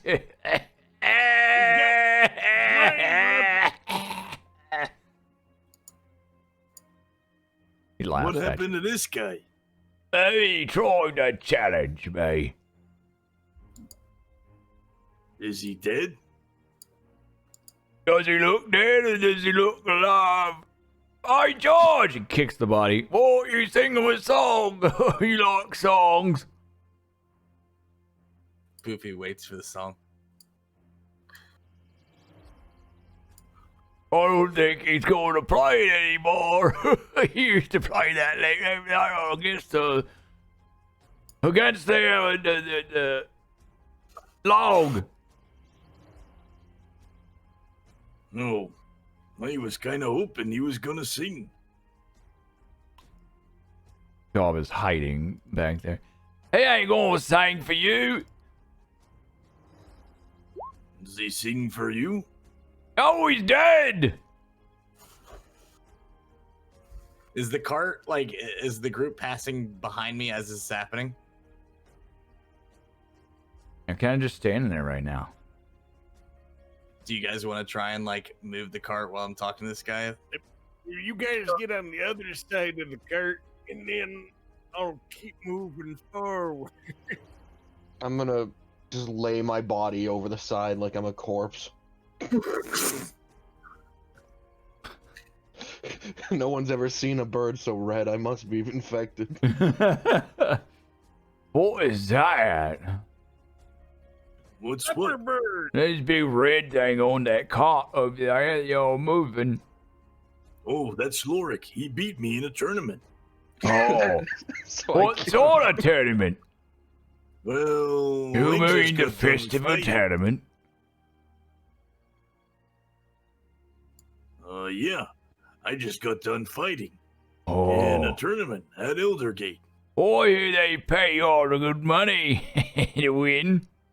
Quest is going to come over and clamp her hand over Poopy's mouth. Wrap her Who are hand you? It's a bad situation. Who are you? He'd narrow his eyes looking at Quest. I'm just a doctor and a healer. You're a doctor and a healer, you say? Is that so hard to believe? Yes, 'cause he's saying everyone's dead except for him, so that doesn't seem like you've done too much doctoring or healing. I've The put myself in leopards harm's run, way and I might die. I'm technically probably going to be dead in a few weeks, but I wanted to risk my life for the sake of a cure. A cure? What sort of Yes. doctor believes they can cure people like that? I've never seen anyone get well. Doesn't mean I can't try. I don't know. Something smells fishy about you. Go and roll for deception. Yes. Oh, Loves it. Oh no. I think you're lying to me. You say I heard that there was a devil that won the tournament. Say that again. I said I heard a devil had won the tournament. The devil, she is going to fucking. This whole time, Poopy's eyes have just been like extremely big with her hands over his snout. Is like looking back at her with big eyes, looking back at him, looking back at her. She is going to lash out because she's holding on to Poofy's snout still. Is he like kneeled over this body or is he standing No, he's over standing up over it. it? All right. She is going to fucking kick her leg out and try and kick him really fucking hard in the face. Okay. Roll for initiation. Hell yeah. Everyone. make This guy killed this person, right? yes, he admitted to it. He said that guy challenged him, I guess. Probably sang a song towards him, and this guy just brutalized him.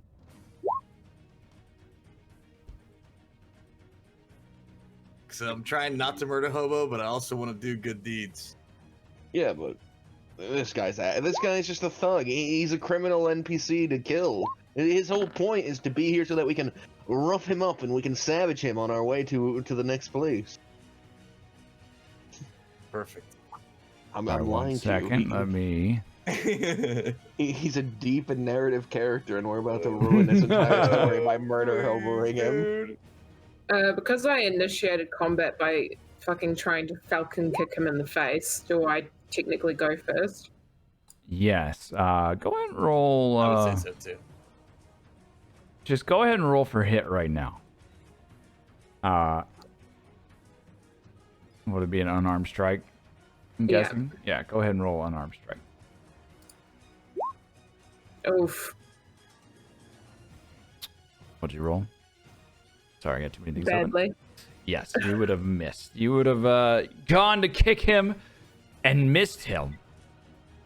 And when you did, he chuckles lightly. Oh, she devil got some spunk. Alright. And he would Did you want to I say can't do something? anything else. No, you would have tried to kick him. That would have been the immediate action that you would have had advantage. Yep. Oh, she got some spunk that she never. Boys, we got some more. And he would say out loud, yelling around him. Ah, come on. Bartleby. Poor Bartleby. Come on. Don't forget to click your token and then do your initiative, and then you can just change yours to what it should be, or Zeus can. Yeah. Already. Give me a second. You see several people Yeah, can we have my throughout. Oh, that sucks, dude. I think he can type it in and change it. Yeah, you can. As, My first roll. As he yells that, you see several different figures kind of pop up around trees and rocks, smiling and grinning at your ear. Oh shit! You can tell. Let's get him, boys! They'd all kind of yell together. No. Don't Highwaymen. touch me, it's disease.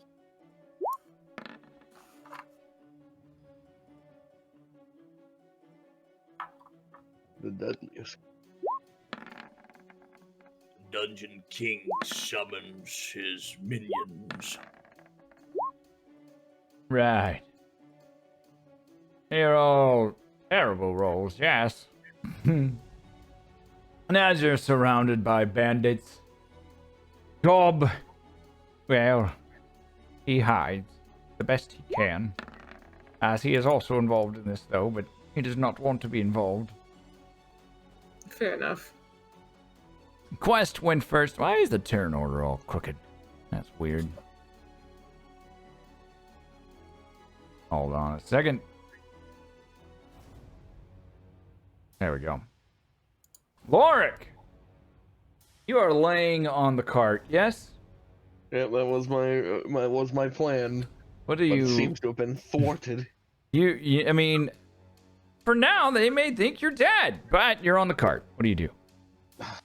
Your quest has clearly created a situation in which others are fighting. I think it was a group effort. I wouldn't put it all on Quest. How dare you? But I mean, yeah, if they lose, like if us lose, they're just gonna come over and stab my body anyway. So I have to fight. I will pivot and get myself off the cart, and I'm gonna summon my flaming bastard, my little goon. Ha! Big long block attacks. And I'm gonna summon it. Let's see, how far can I do it? 30 feet of me? Okay. Yeah, and if you put it next to something else when you summon it, it'll everything within, I think, 5 feet, 10 feet. It's 5 feet. 5 feet. Yeah, have to take a dex saving throw. Oh no, it's 10. So I want to put it just a little further than that. I don't want to hit. I don't want to hit the boy. I'll put it right here on this tree. Okay, do you have control of it? All right, pump right here. Okay. So these two need to make dex saving throws. Okay. Rolling for... And Big boy they first. have to be a 13. Okay. You hit on big guy. Oh! And one of the trees. Yes. Okay. They take 3 damage. Ugh, terrible. Okay. And I'll wave my hands around with my bonus action and point towards the large asshole who brutalized this poor man. Oh! So when my little guy's gonna shoot him in the back with a fireball. Okay. Oh god, I forgot the plus. I think it's plus my modifier, so 5. Does that hit him? That would hit. Yes. Okay, and I need to quickly find out how much it does again. Why did I have to play something not in the first handbook? Wow. I think it only does a d6.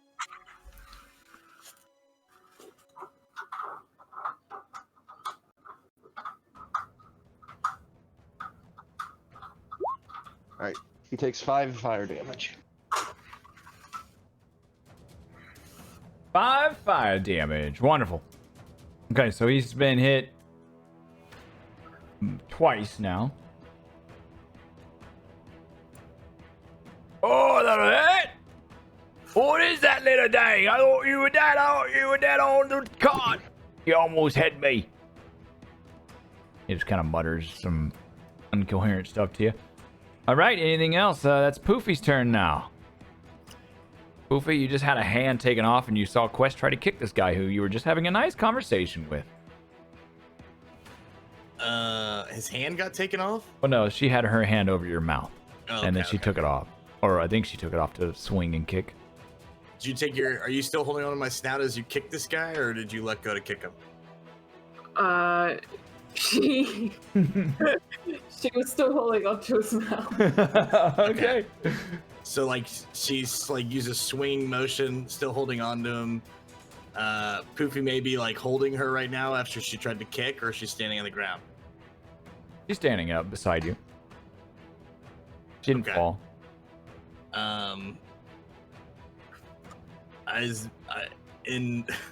Okay. I'm gonna try to say something as I make an action. Is that possible? Yes. Okay, I'm gonna try to say to Quest, even though she's holding down my snout. I'm gonna say, Hey, Quest. Trust me, okay? Oh God, no, I've been thinking about this move, no, and I want to try it out. God.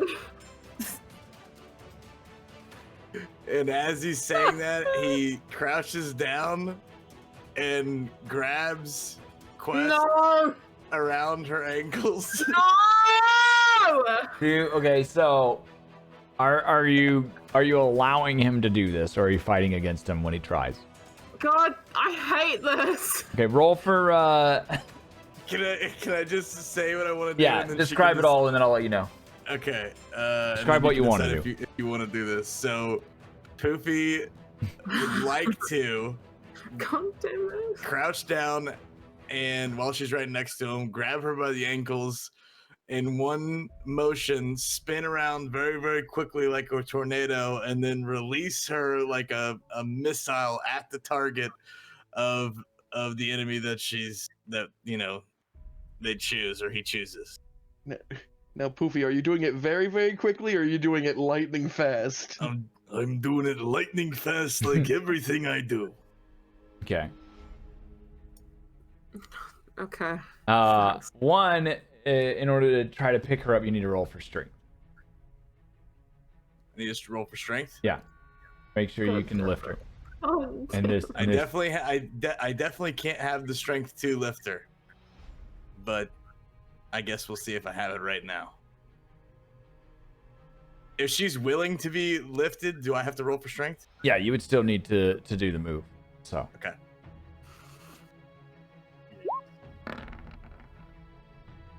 okay. God damn it! What is your reaction to him reaching down for your ankle? I'm going to crouch down and put both paws around her ankles after saying, Trust me, Quest. What is your initial I want to reaction? try it out. She's just going to say, what? Okay. Are you resisting in any way?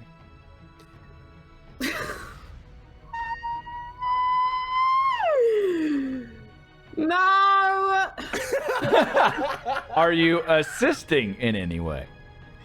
I'll do my best! Because I have no fucking choice. Roll You athletic. do have a choice. You do have a choice. If I don't, though, it's probably going to fucking end up fucking me in the ass. Still have a choice. You have no I think clue. either one of those. I think either one could happen or not happen. So Okay. So in this motion, as you're going to grab her ankles, you start to try to pull, and you just don't have it because you were kind of confused and not ready. So you go to grab her, and you go to grab her ankles, and you go to swing her, and as you do, like, you just don't have the strength to lift. So she kind of jumps slightly, giving you enough momentum to begin to swing her. God damn it. She's looked stronger. And you're wanting to swing her in a Hold on, circle, a hold on. full circle, or half circle? I want to do multiple lightning fast circles in a tornado motion, like create like a tornado. I would have preferred if you'd taken my hands. Why are you swinging me around like a barbarian? Fucking No, ankle. I'm holding you by your ankles, so when you get I released, know. That's what I'm saying. you Roll can Superman punch Roll the a enemy 1d4 for me, Gooch. That is. You can Superman punch the enemy whenever I release you. Roll me a 1d4. I hate this so much. 1d4. What is this for? Oh no. You Oh, no. attempt to swing her Fuck me. multiple times. However, due to your not feeling fully ready to do this move, you're only able to swing her around once. You smack. Roll for strength one more time for for an attack. I'm hoping to spin her around in a circle, and then as I get done with the circle, release her. Right. We'll get there. We're Okay, rolling okay. along the way here. You hit the Okay, guy in okay. front of you with her. Oh, okay, dope. So what do I roll? Well, roll for hit. Roll a 1d20 for hit.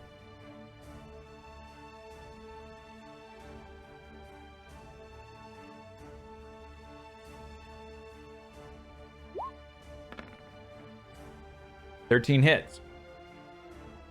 All right. Okay, so roll another roll a 1d8.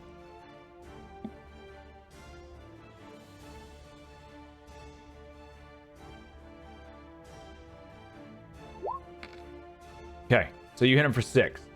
So as you're swinging Quest by her ankles on the first initial thing, she kind of jumps, and her arms come across this guy as they're flailing out and smack him right across the face. And her arms collide with his face and hit him for 6 damage. And he staggers a little bit back with the blunt force that hits him right in the face. You spin her around almost all the way back 360 where you picked her up. And what do you choose to do now? You say and release her like a missile. Yeah, I want to release her with all the momentum, like a missile at this guy. Right. You don't have enough momentum to get all the way back around to that guy. As we have, you've gotten 1. I will say you have enough to chunk her this way. Okay, yeah, then let's do that. Okay. Roll. Both of you roll me in athletics. I hate this. Athletics or acrobatics? No, athletics. Okay. You're not doing anything acrobatic yourself. This is You're literally doing like a fucking event from not the Olympics, but the fucking spinning one with the heavy ball. Hand throw. 21. Okay, now roll me one more strength. He's fucking trench bullying me. Roll me one more strength, Gooch. No, I'm using you. This is badass. You're gonna Superman punch this guy. Okay. So as you come back around full circle, you release her, and you release her flawlessly by her feet. Like, they don't catch on your arms or anything, and she goes flying, and she's flying forward. And as she's flying forward, she's able to catch herself and stop about 20 feet. She does not take any damage landing on the ground, and she is able to land on her feet. She is not, you didn't throw her with enough force to get her all the way, as that would have been a 35-foot toss. So You didn't get her far enough there, but you did toss her 20 feet forward towards the guy. And she didn't take any damage, and you didn't take any damage Okay, I'm from gonna throwing. holler out.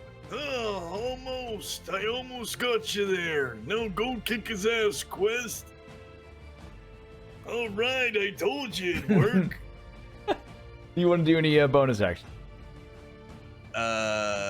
I love the fact that he threw me, but he didn't throw me far enough to actually get any of it. We hit one. Though. You did hit one. And hit one. and you didn't take any damage along the Yeah, way, it which was was which how many times I made there was a lot of chances there. I was It gonna was perfect for like a super move. The fact that that thing's not gonna come out very often. Oh yeah, while I was throwing her, I yelled,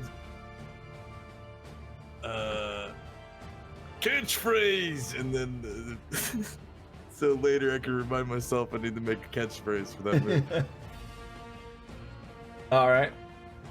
Any bonus action, Gooch? Yeah, sorry. So can I sneak attack this guy for a bonus action? I think so. Yes, I think so. As he doesn't have anybody near him, just the one dead. That would be good enough. Let me double check. God dang it! Roll20 is awesomely slow. Next time, can we fucking grab me by like one arm in my fucking ankle? This is to get you to release and hit this guy with a Superman Mega Punch. Stupid. Which one is it that allows you to do a bonus action? Is it sneak attack? Which thing do you have that allows you to attack with bonus Sneak action? attack. Sneak attack is just something you can Right. add to an attack you've already made. I'm not So he sure you. Could have potentially added it to swinging her. Yeah. But, oh no, Yeah, no, I don't think it has you- to be. It has to be with Dex. I think it has to be a finesse weapon. I don't think you have a attack as a bonus action. Okay, then I do nothing. Right. Okay. So you just stand by that guy, laughing at him for hitting him with your friend. Yeah. Okay. Next, we have our crossbowman. Way over here, hiding behind the rock. He sees the craziness going on over there, and he is going to fire a crossbow towards you. Let's see, how far are you? 35. So yeah, he's gonna shoot crossbow at you.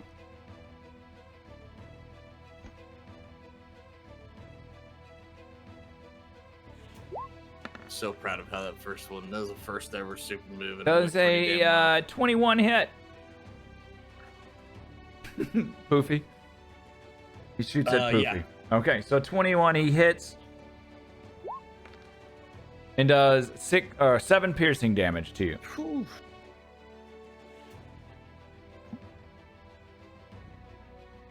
So a bolt comes flying out from behind a rock and catches into your fur, causing a brief gentle pain. Oh! And then next we have Quest's turn, who just got tossed. She's going to jump forward to this fella right here. Okay. And she is going to cast Arms of the Astral Self, which means that they have to take a dexterity saving throw or take force damage equal to 2 rolls of my martial arts die. Okay. 19, actually a 20, so they are They're sweet. they're good. They don't take Yeah. the damage. Cool. All right. I am. So one thing we learned after the session last week with these arms is they don't give you a 4th attack. You'll get 3 attacks each turn, not a 4th. They basically just give you the extension to attack, the extended range. Oh, okay. So I can attack once with my arms and then once with theirs, and then that's it. Yeah. And then Got if you flurry of blows, you can attack once with those, or once with your arms, and then twice with them. Yeah. So it's Sweet. it's 3 total attacks that you can do instead of the 4 total attacks that we were doing last week. Sweet. Urban was like, I Cool. felt like it was broken being able to do 4 attacks at level 3, so I looked it up a little bit more. Okay, so Quest summons these arms over her. Are they still snakes? Yeah, it's still snakes. Okay, they're still snakes. Snakes rule. I like the collar that those snakes were Yeah, wearing. the snake had a collar and some ears. Yeah, looks suspiciously dog-like. Falcon. Okay, so the arms, these spectral arms come out, and they're looking like snakes over Quest's head. Do you do anything else?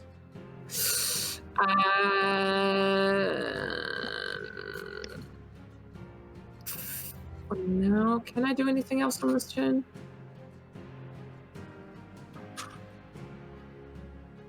I don't think I can. That's one action. Give me a moment. You'd be able to do a bonus action if you wanted. Yeah, I'm trying to figure out if I can do a bonus action with anything that I want to do. Chat, this is kind of a drawing she did with her spectral arms. Her snake.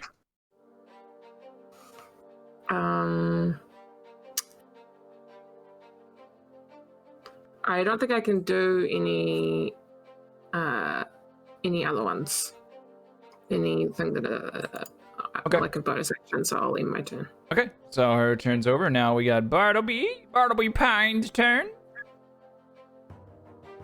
What do you do, Wizard of Chaos? Well, I'm gonna look at the one that Quest is attacking and say, well, shit, it looks like we're about to scrap anyway. Are you still looking like a leopard, or is that worn off yet? I'm looking like a leopard. Okay. Well, actually, the concentration strike would be out of it. Okay.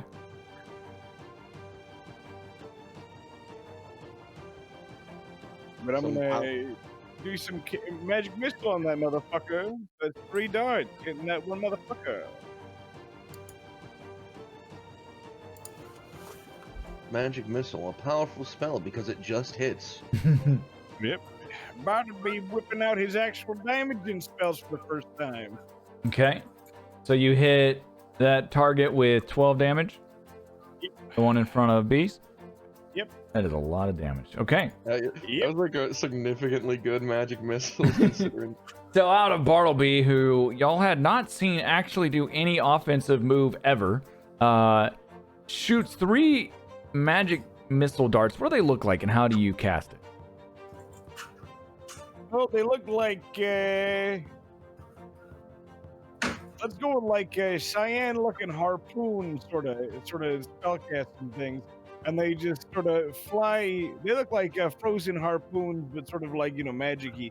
And as they fly forward, and they just fucking spear the guy like he was a fish in the frozen tundra. Okay.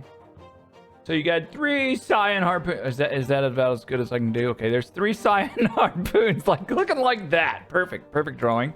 Go flying towards this guy, and they go into him, and you see them hit. You see blood squirt out, but then they disappear, and he just screams in pain. Ah! Okay. Any bonus action? And with that, I will lean against the cart and wait for my next turn. Leans against the cart with Nut and just hangs out. Okay, I'll stay here. All right, next. Oh, do you have something else? Next, you have Gob, whose turn it is, and he is he's also just gonna move behind the cart and start messing around in the back of the cart, and that's gonna be his turn. Now we have the individual that is over here. His turn. Oh, actually, it's the one in front of Quest. The one in front of Quest's turn. Oh, we lost our music. 1 second.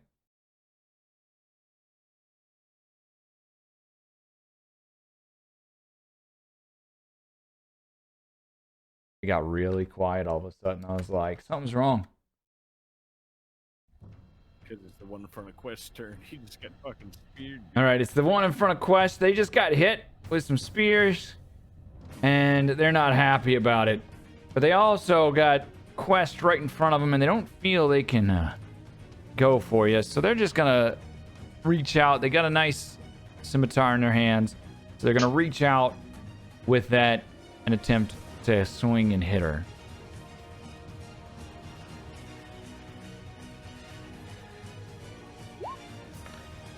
That should hit. Yeah. So Yeah, it does. they swing and they hit her. 1 second, where did this go? There we go. And they're gonna hit for 3 slashing damage. Mm-hmm.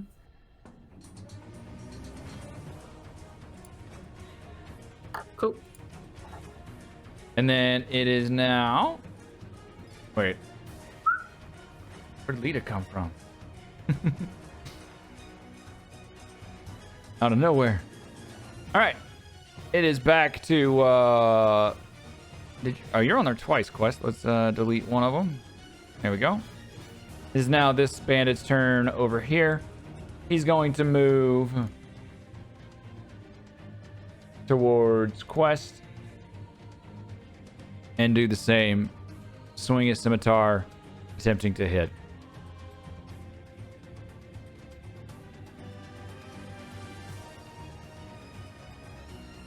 Let's see.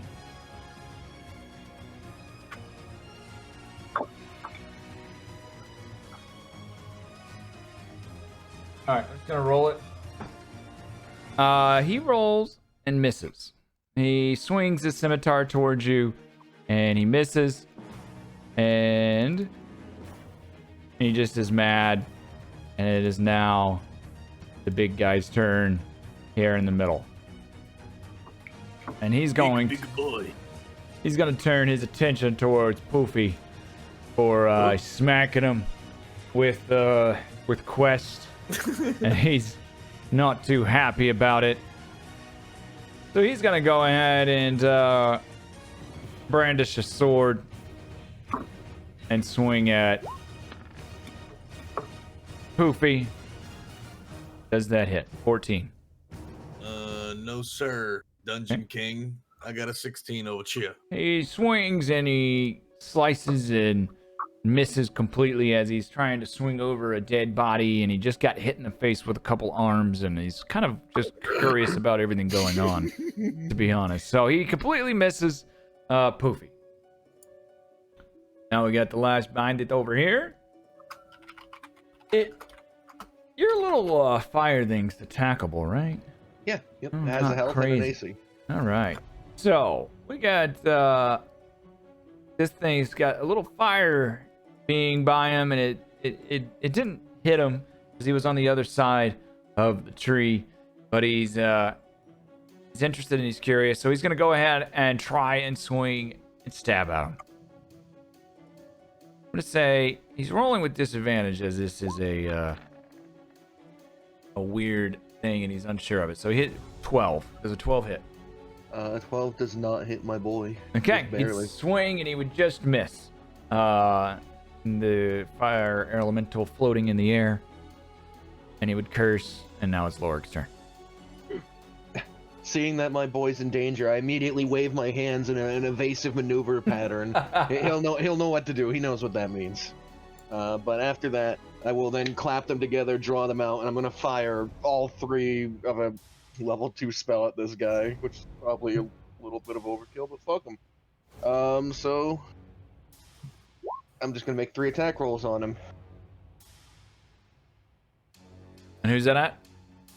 The guy who attacked my little birdman. Okay. 1, 2, 3. Oh, whoops, those aren't. I did that wrong. I wish those were 3 crits. It's like, what? How did you even do that? All right, so 7, 24, and 22. The last 2 hit. The first one missed. All right. You just rolled 3 20s in a row. What the fuck? No, that wasn't it wasn't dice. I was rolling. okay. That's the problem. 2d6 on 2d6. Twice. twice, yeah. So 16 hits of damage. 16 demolish to him. Damn. So you shoot. How does your scorching rays look again? You know, I will give everything a fucking bird aesthetic. These three like long-tailed fucking flame birds that fly out and scorch past him, but then 2 hit him. So they fly near Poofy's head over the cart Ooh, and not again. zip by the tree and crash into the man that's hiding behind the tree over here. 2 of them hit. One of them just misses, kind of maybe singeing off in the tree on the right. And the man reels in pain. Okay, and at the end of my turn, little guy's gonna go, and that guy has to make a dexterity saving throw. Okay. Against DC 13. 11. As- It hits. Okay, he takes 3 fire damage, and little guy's gonna go 5, 10, 15 feet over here. He reels in pain. You hear a scream come out as the fire licks all the hair off of his arms. Ah! You are free to run, by the way. I will not pursue you if you just leave. He considers your option. Okay, next is Poofy. Poofster's gonna smack the shit out of this guy with a classic Poofy. Sure you don't want pal. to try the power shot with your dead body in front of you? A polar power shot only works if Well, I don't even know if that's the name, but it only works whenever I can throw quests that you can like Power bump put. punch. Yeah, I know. Okay. I'm gonna poofy pow this guy. Okay, Poofy Pow. Is that with your sword, right? Yeah, it's Cutlass. And you rolled a 7. Ooh, Yay. that is going to be a miss. Okay. So if he misses Not the you, you Poofy miss him. Pow. The Poofy Pow never misses. Poofy Slice. Pow missed. And then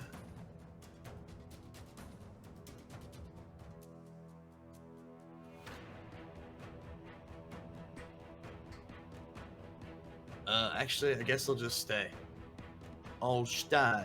Okay. One thing, because you could always, as a bonus action, you can use the butt end of your, to attack your butt end of your pistol if you wanted. Because it's an offhand that's attack, right. and that would be a bonus action. That is right. That is right. Or you could cast some spells depending on the spell you have or class features. No, I'll end my turn. Okay. So sad that I don't have a power move now. I want to do a dynamic duo power move. Don't worry, I'll have a different one with everybody. The guy behind the rock, seeing his buddy get hit with a couple fires, is not real happy. But he's gonna then try to shoot again the crossbow attack on Poofy. He's gonna roll a 19. I'm assuming that's a hit, and that's gonna be for 6 damage. So once again, a crossbow comes flying from behind that rock. You can't even hardly see the person behind it, and it just sinks into your fur again for 6 damage. Ow! Oh! Next, it's Quest's turn.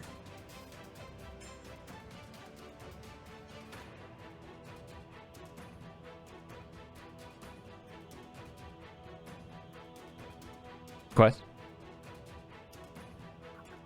You're getting surrounded over here on the... Sorry, yeah, I forgot I was muted. I'm dumb. I am going to pull out my mace. I'm going to take this dude right here. Okay. The mace attack. Brown. All right, 12 hits. Cool. These guys are very lightly armored. Hardly any leather at all. 6 damage to the one right in front. Yeah. Okay, he takes the 6 damage, and he's reeling in pain. You see him flinch hard, almost falling to the ground, but not quite. And then with my Arms of Astral Self, I'm gonna attack this dude. Okay.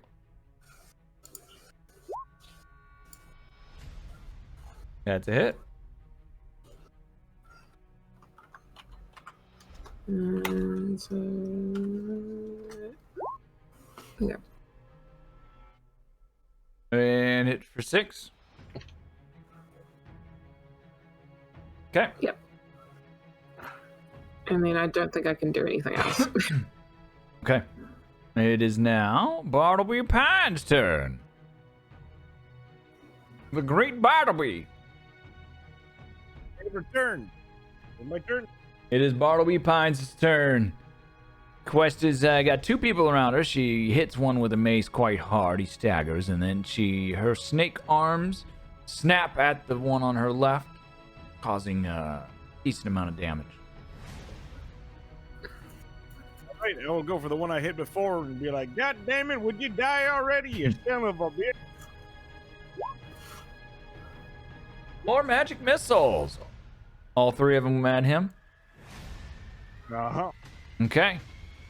That would be as your 3 cyan magic missiles come out like harpoons towards this poor bandit who just wanted some money. They crash into him, slicing through him and disappearing as they go through his body, and he falls to the ground. Yeah.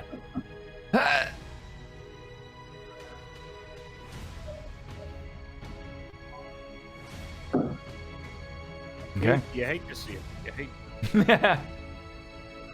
Nut cheers behind you. Yay!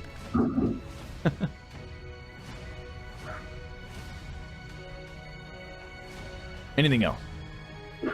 That's it. It's my turn. Okay. The man over here is still rummaging behind the cart. Bobby is ever go out, yeah. He just kind of mutter behind the cart. Man, not yet, fella. Oh God, we're gonna keep hiding, fella. He's just gonna keep hiding. Next, we got this poor man who's dead, and then we got the one next to her. So he's gonna reach out, seeing his friend fall, and he's gonna try and slice towards her. 13 is a 13 hit. No. 13 misses. So he swings and he misses, and he's visibly angry, curses a few times, and that's it.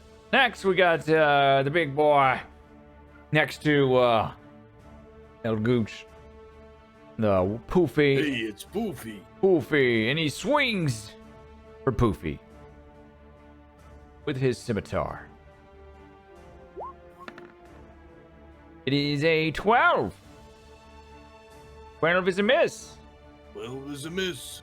Oh, actually, it's a 14, sorry. Still a miss. So he swings and he misses Poofy as he tries to hit. He fired and he missed. He is not too happy about it. Say what? Nothing. So he misses and he's angry. Next, we have the man who took the fire from Lorik, who, seeing his 2 buddies just miss and one of them die, he yells, "Fine, bird, I take you up on it!" And he runs and begins to flee. And he is able to flee all the way over here. All right. And he takes off running, seeing one of his bad buddies die and everything else go wrong. Okay. Good choice. Good choice. Now it's Lorik's turn. I command my little bastard to chase him until he dies. No. I am a merciful god. I will give him his freedom. He can have it. The big guy fighting Poofy's still kicking. He's still fine, right? Yes. All right. I don't want to steal Poofy's thunder though. This is kind of No. This is a group thing. No, this is Kill- Poofy's fight right here. So let's It's not Poofy's 5, fight. 10, Kick his 15, ass. 20, 25. I get right here. I'm gonna clap my hands together and cast a simple cantrip of produce flame at this guy down here. So I'm just throwing a little ball of fire at him. Okay. Is there anything I can click on to just do the roll for it, or do I have to D20 roll this?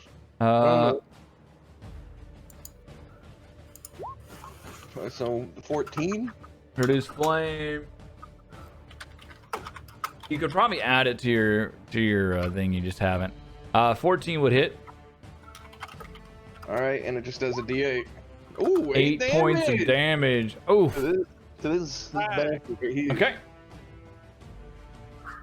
So the flame smacks him and he takes quite a bit of damage. He had it coming. Yeah, dude, it's badass. That's my entire turn. Oh no, wait, I'm sorry. I gotta do what my little bastard does. He's going to move here and throw a fireball at that guy. So 8. He missed probably. Where does he throw it at? At this guy. But Okay, he misses. Wait, did you go for the one by quest or you went for the one by Gooch? You went for the by quest. I hit the one by quest. Okay. Okay, just making sure. Okay. It is now Poofy's turn. Poofy! You now have 2 crossbolts kind of come flying at you. Got you a little concerned, but you got this guy still in your face. I think I'm gonna smack him. Smack him! Poofy pow. Poofy pals. Poofy, Poofy swings and misses. These two are kind of just staring each other down, swinging back and forth. Swords are clanging. Nothing's connecting. Back and forth. They got an epic brawl happening in the middle of this massive other fight. These two are just swinging and dodging and dipping and ducking Diving. and diving. No diving, then you'd be on the ground. Next, what do you want to do? Bonus action?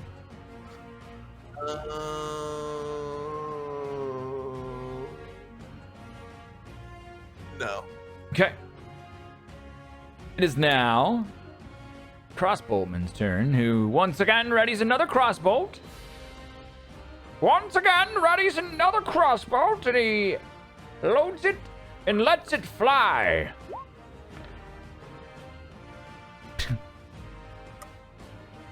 He shoots the crossbolt, and it lands short of Poofy into the dead body, and blood gushes on Poofy's shoes. That poor man. I already shot him. Wrong one. He says, as you hear from the rock. We know he did it now. It's Quest's turn. She is after she sees the magic missile come and hit the guy in front of her and he falls to the ground, she's going to quickly whip around, and if Bartleby happens to be looking in that direction, he's going to see her mouth thanks, and then as she spins back around, she's going to whip her mace across this guy's face. Okay. Like a backhand. The mace collides with the man's face, and you hear some bones crunch. For how much damage? 4 damage. You see the man spit some teeth out as the mace collides with his face. Blood flies out of his mouth with a tooth, and he curses you under his breath as he wipes his mouth, looking back towards you. And then my snake is going to...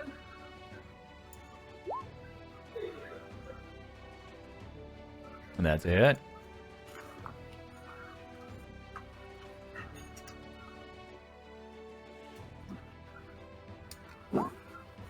for 4 more damage. The snake then, your arms that are flying over you, smack him again.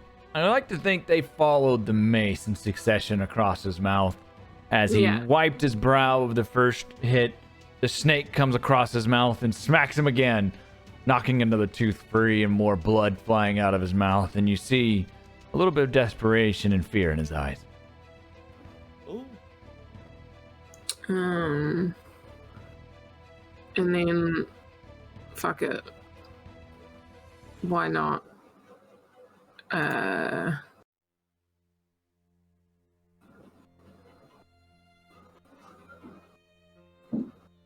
gonna do.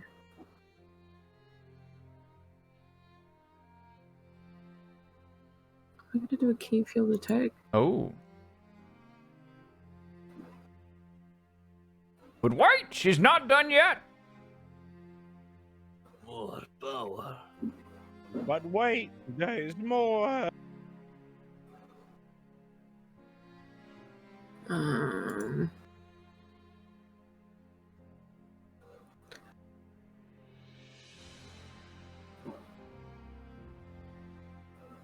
Yeah, I'm gonna do.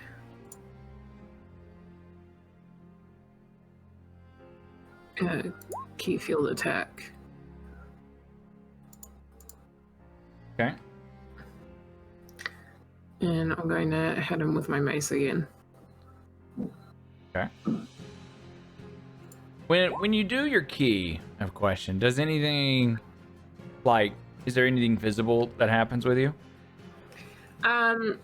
So like in the picture I drew, her hands, one side is like lit up with that sort of like almost like cyan teal color. The other side is like a hot pink. Right. And every time she summons her key, it just like flashes brighter, and her eyes flash as well. Okay, so her two fists, you see the glow intensify that wraps around her arms and wraps around her fists, the pink and the cyan, and her eyes flash as you kind of see almost something happen with her key, her inner energy. And she swings her mace, but this time it just misses his face. As he's been hit twice, he kind of leans back just enough that the third swing misses. Barely. Barley. Bartleby. Your turn. All right, I'm gonna be a helpful boy again. I guess I'm gonna move myself. I'm gonna go over here, just a little bit near to Lorik. I'm gonna look at the one attacking Poofy, and I'm gonna go ahead and I'm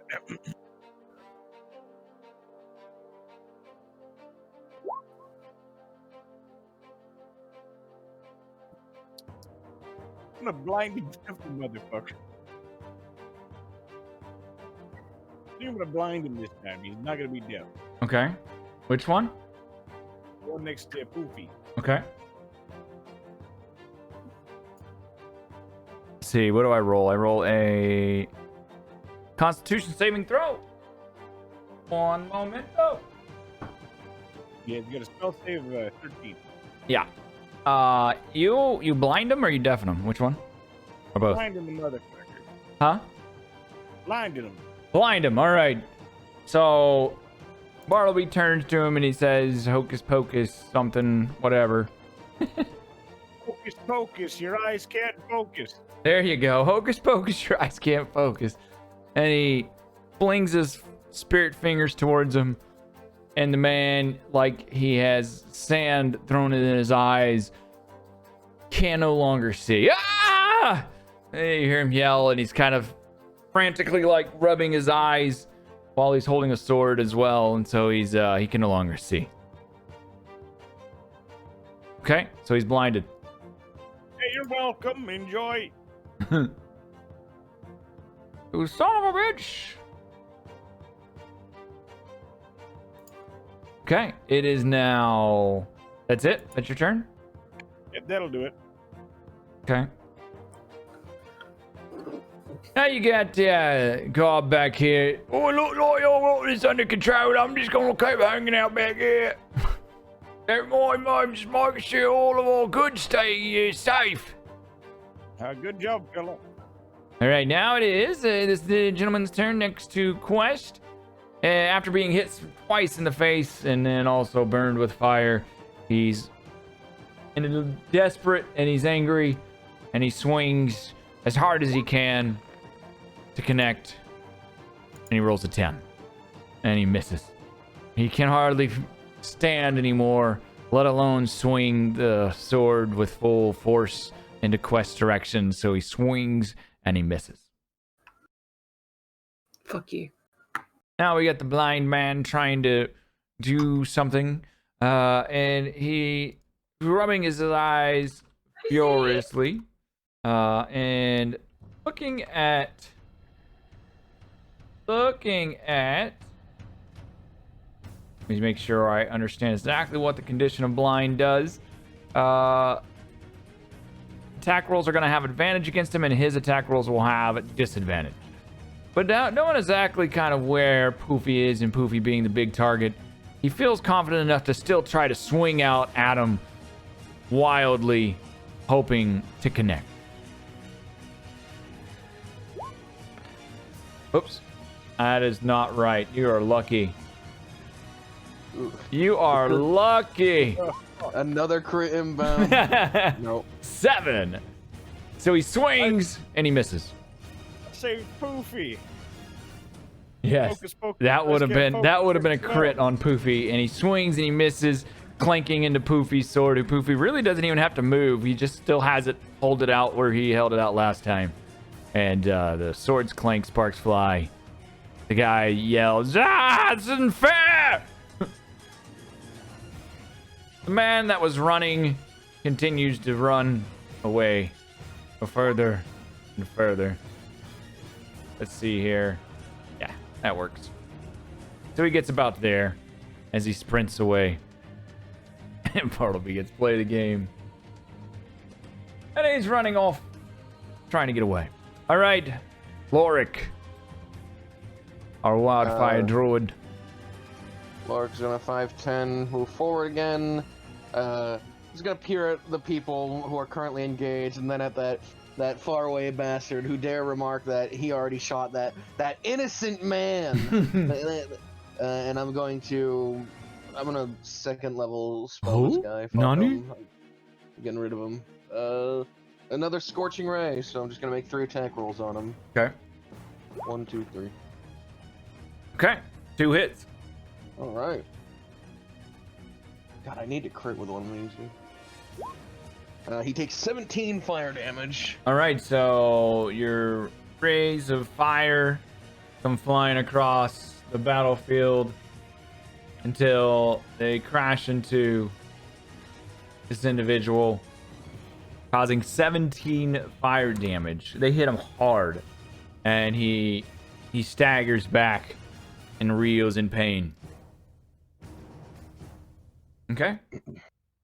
And then I clap my hands and I point towards him. Little guy knows what that means. He's on the up and up, you know. So he is going to quickly see how far he can move, which is 30 feet. 5, 10, 15, 25. He'll move into sight of him and try and hit him with a firebolt. Okay. Fire seed. A fire seed. That would be a hit. And he takes 6 more fire damage as this phoenix comes around the corner and just spits out a little seed on fire at him. His clothes spontaneously combust almost as they're just erupted in flame, and he's frantically patting and putting everything out, but he looks charred and burned, and he is in pain. All right, that's my turn. Okay. Poofy. You already know. The man in front of you is blinded and can't even see you. Perfect. Perfect time for a poofy pal. Roll with advantage. 17, that's a hit. Poofy swings his scimitar. Oh, you're gonna throw some sneak in there now, I'm gonna attack the scimitar and then I'll sneak attack him after. He rolled ones on both damages. huh? I know. Sad. So 8 total damage to the man standing in front of you. He yells out in pain, and he swings his sword frantically, kind of. Where are you at? Yeah, get back here! His voice has changed throughout the fight. It's fine. Next! Oh, wait. Did you have another bonus action or anything? No? Nope. Okay. The man that took the damage has been reeling in pain. He doesn't feel like he's gonna make it, but he feels like his arrows have hit the Poofy the bear, and he's not sure whether they've hurt him or not. So he changes his mind on who to shoot, knowing he just got lit on fire by this bird. He turns his attention towards the bird and will shoot towards him. That's a definite hit. Wonderful. For 5 or 6 piercing. So the arrow comes flying out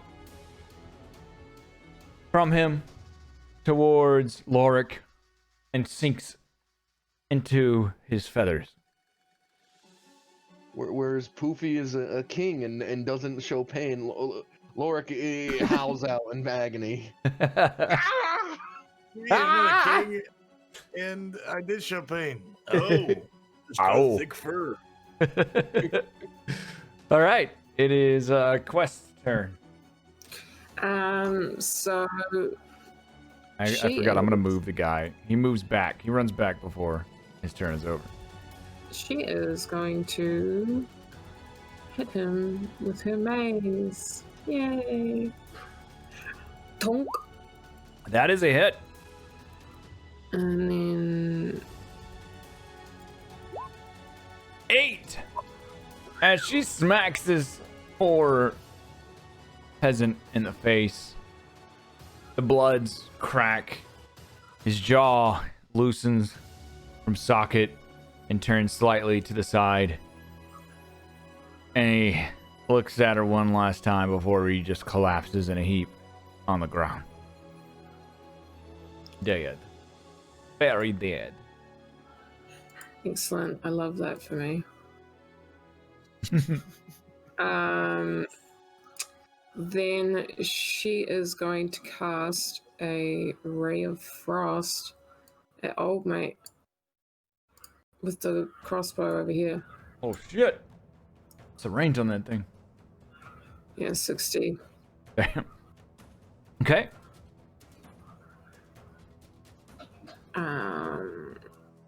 Do that. Oof. That's a hit. Cool.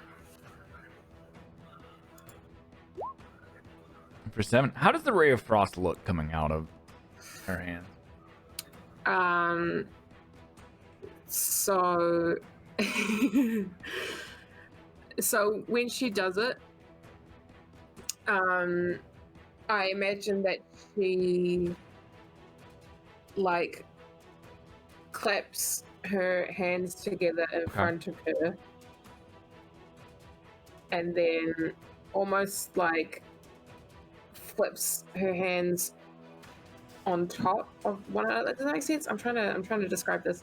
So her hands like are still together, but it's like she's like almost making like a turtle shape with her hands. Okay. I'm so bad at explaining these things. And then she twists her palms and then shoots it from her hands, and it's like a frigid beam of like this like a blue white light, and I'll like Okay. Okay. Like- So the light, the blue frost laser beam that comes flying from her hands as she clasps them together and slightly twists her palms and creates this powerful frost explosion that kind of just shoots across in a long distance beam that hits this archer for 7 damage. The archer, after being set on fire and charred, the frost hits him. And while it feels soothing at the beginning, it freezes him solid. And he falls to the ground dead. Let's use Ice Beam. It's super effective. And then I'm going to run over. Oh god! Oh my god! Bandits are loud. It's the spirit arms.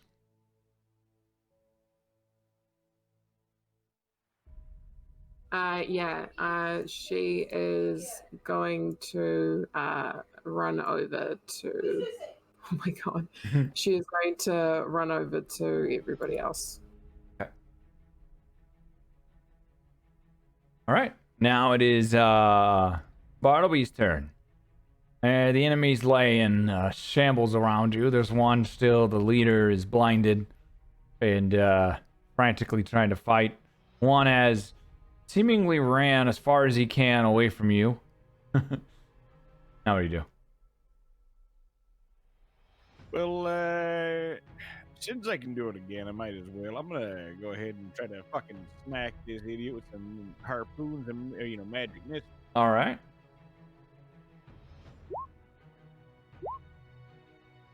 Hell Exactly yeah! average. Right. So the magic missiles come flying out of your hands like harpoons. You're aiming at the blind guy, right? Yeah, basically throwing them like fucking darts in a beer hall. So they each hit one after another, leaving him very bloodied, blinded. He falls to a knee, but he's not dead yet. And he yelps in pain. God, finish You it. know one left. What are you doing this to me for? This isn't what fair, are I you can't doing? say. Get him. You I can't say nothing. This ain't fair. Alright. Is that it on your turn? Nothing else, Pines? Actually, I'm gonna have Nut run Oh. over to the bandit and try to distract him using the help action. Okay. Using help? Yep. Okay. For God.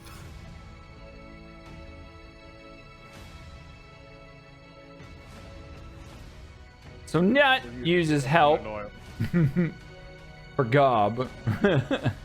Don't know what it does. It basically just grants a ally an advantage on a roll. Gob is over here and he's like, "Oh, there's anyone left? I got this." And he grabs Gobs grabs a rusty old sword out of his thing, out of the back of his 'cause he doesn't know much about weapons or weapon quality. So he grabs a rusty old sword and he moves. Oh no. He's struggling. He moves right there next to the sandbags. Kind of having to step over the cart and to get there to swing. And he's gonna swing. And he swings a 14 and he hits. It's a 1d4 damage. He swings. He hits him for 1. And he stabs the bandit with this rusty old sword and plunges it into the gut of the bandit. And exactly 1 damage taken is exactly enough. And the bandit grabs the hilt of the sword that's in his gut and falls to his knees. You're the last of my friends and me, well me. And then he falls on the ground and dies. Who Holy shit, Gob, you're a murderer. I've never killed a man before. This is crazy. I've never heard that. Oh. A murderer! Murderer! No, I'm not. You just protected my goods. Oh, you think? Murderer! He turns to Poof and he's like, "You think I could sell this sword for 4 times its amount now?" And he pulls it out of the bandit on the ground. Goofy laughs. He's a murderer! All right, the bandit is dead. Are y'all letting this one completely escape away? I'm Yeah. down with it. All right. This guy is ran out of range and he is completely escaped and gotten away. Y'all lose know him in the We trees. could do if we needed to catch him. He starts walking towards Quest. And that is the end of the combat. He's a murderer! You stop calling me that. I don't like to be called a murderer. You're a murderer too. And he laughs at you. Well, that was close. Hey, I don't think it was that close, to be fair. You know, we were up against a bunch of people we probably didn't need to totally fight. But, you know, who cares about what I think, right? Ha ha. Roll perception, each of you, for me real quick. He feels that the bolts in his body. Okay. Also roll perception, though, while y'all are kind of doing your post stuff.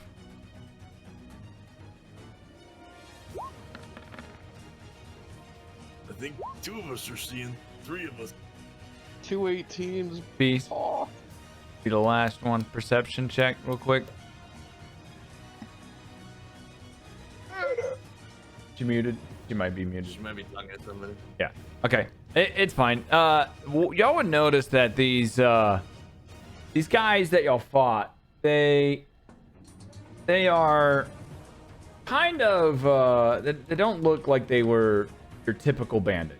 They don't look like they were outside of maybe the leader that you were fighting. The rest of them mostly look like they were just peasants that were out here. They're in rags. They don't have much. They definitely don't look like they have won much and taken much from people.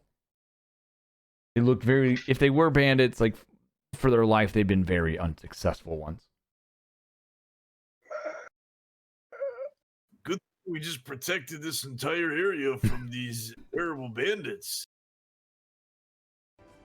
I'm sure the people of Elder Schmeld will thank us later. What? Elder smelled? Okay. All right. So, what do you want to do? You want to investigate, check everything, or what?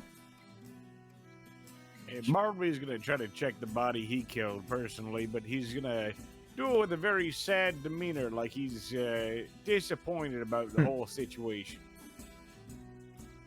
A total that y'all would find checking the bodies is basically 3 scimitars and 1 light crossbow. That's it. Yep. On these bodies, there wouldn't be anything specific on most of them. The bandit leader had a map, and it had this specific area on the part of the road marked on the map, and it basically said for almost like here, it looked like somebody gave it to him for where he was supposed to be kind of stationed or set up.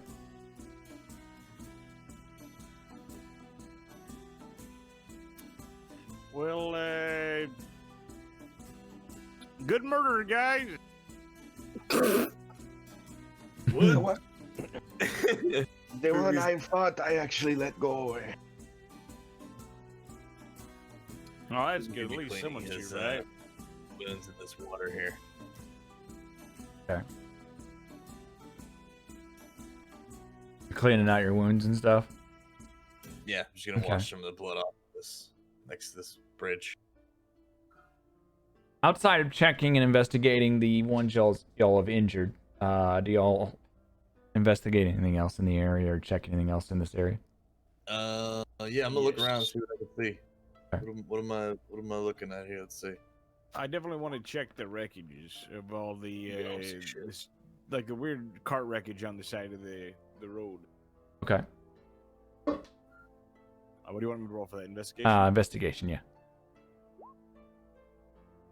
Okay, you would see the cart. There would be glass bottles kind of broken on the ground near the cart.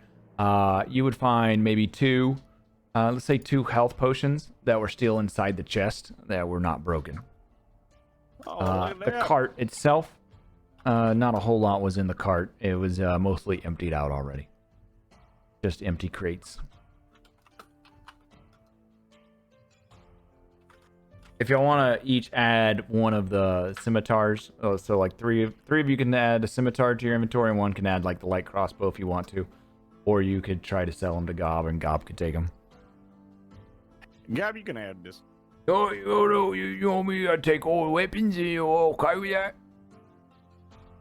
Oh, I'll tell you what, I'll give you like, I'll give you 1 silver fight. Sounds like a plan, I tell you. That's a good deal. Oh, good. Hey, that's all right with me taking the weapons? I don't care. We'll take silence as a yes.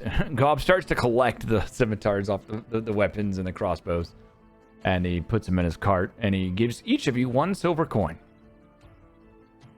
So you can add 1 silver coin. Thank you there, Gab. Hey, welcome, Gob likes his new friends. Let's not tell anybody about the one I stabbed there, okay? Matter. Shut up. So Garab puts those in his cart. All right. Anything else I want to investigate or do? There's a tent over there. Should we look at the tent?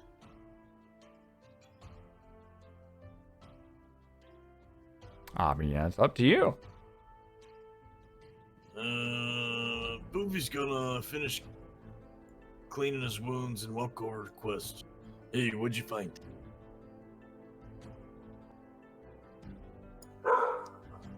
And she barged at him, so he just walked. Hold on. God damn it. Hey, so Quest just barked at me. I think she's a little mad that I tried to do a special move. But I'm gonna go over to this tent. No, Says that- she's a she-devil. She's a she-wolf. I say that to the boys and start walking over to look at this tent. Okay. Roll investigation. Lieutenant. I'm not very good at this.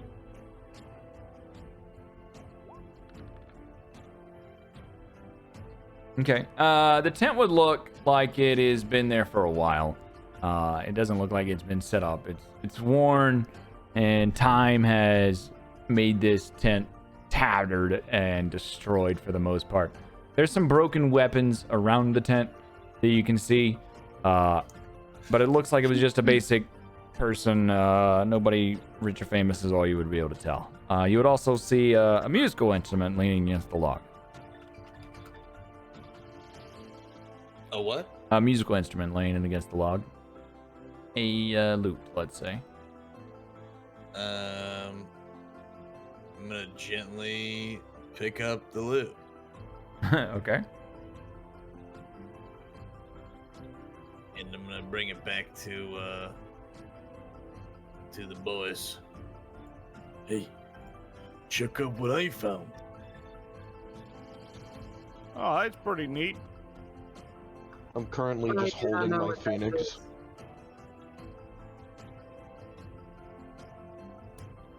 Do not play that instrument. What is it? Here, check it out. Poofy hands it to Quest. She kind of awkwardly fumbles with it in her hands. And is like, I do not know what this is. Oh, it's a musical instrument. Gob would say from behind his cart. You can play songs if you're good with it. What kind of musical instrument? You know, you just play with the strings. A string musical instrument like a guitar or something. Oh. She kind of holds it. Oops. She kind of holds it awkwardly in her hands, and then is like, tries strumming it and fails. Valeria blows it. Massively. She fucking smashes it several times on the ground. No, she kind of awkwardly fumbles with it, and then like maybe strums the strings once, and it makes like a god awful noise because she's playing it, and she's like, yeah, she's like, I do not think somebody else should hold this. Just thrusts it back at Poofy.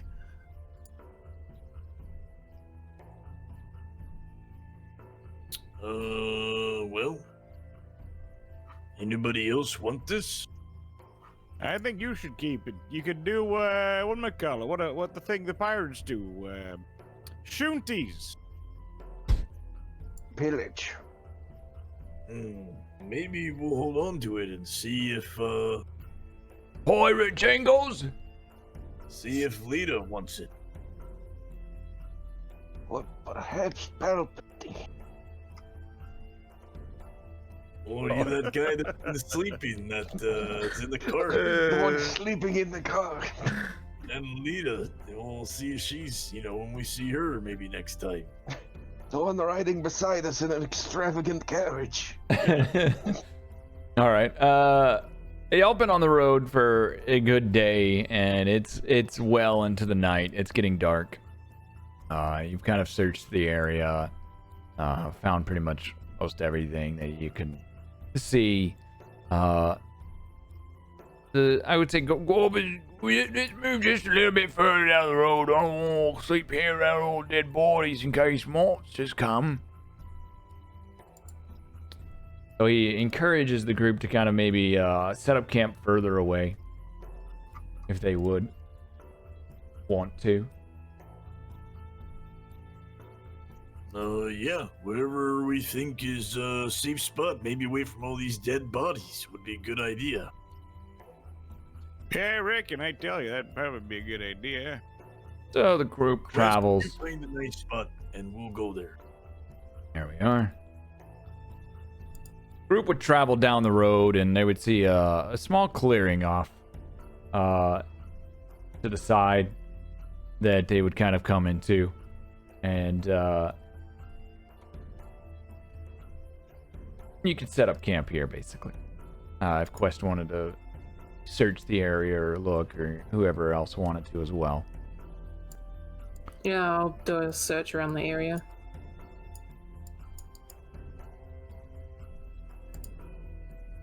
Look at me searching.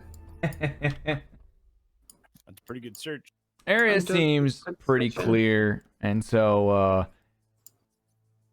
go bags, and Gob lays out some sleeping bags for everybody, and gets everybody in case they wanted to lay on his bag or whatever. He has several extras, so he kind of just helps set up camp and makes the campfire lit. Oh, he's pretty lit, Gob. Thanks. You're welcome.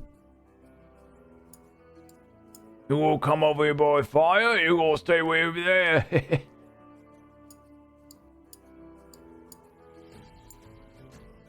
After an hour, the most tragic thing ever happens. I'm in the middle of telling my Phoenix a great story, and he suddenly begins to fade, and I look at him concerned.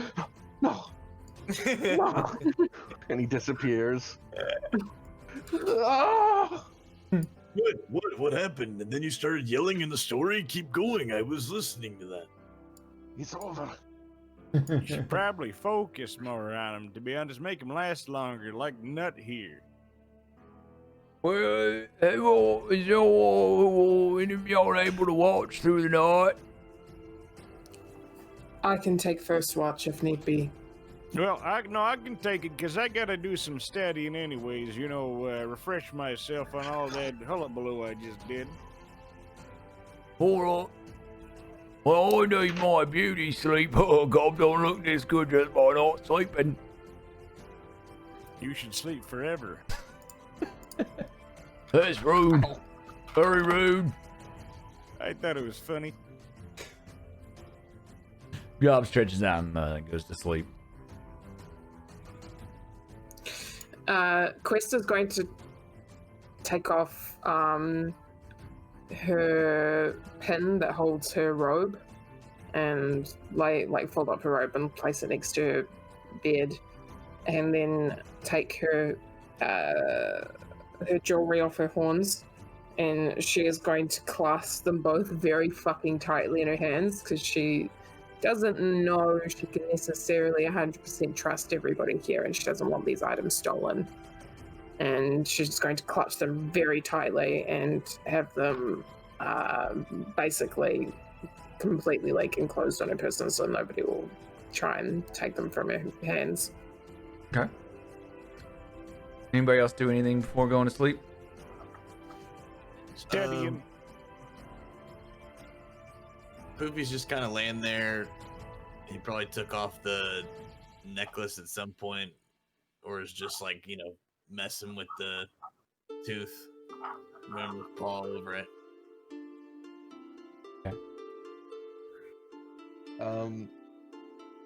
Lorik is just kind of he's holding his hand out to the campfire and he's making it brighter, then dulling it, then having it move around randomly. He's controlling flame, which is an ability I have. Okay. Well, he's just doing that until he Making a gets fire tired. dance. Yeah. All right. Yeah, Poofy will do that. Quest is just going to quietly just lay her head down and go to sleep. Before each of you completely drifts into subconsciousness and the dreams overtake you, roll perception.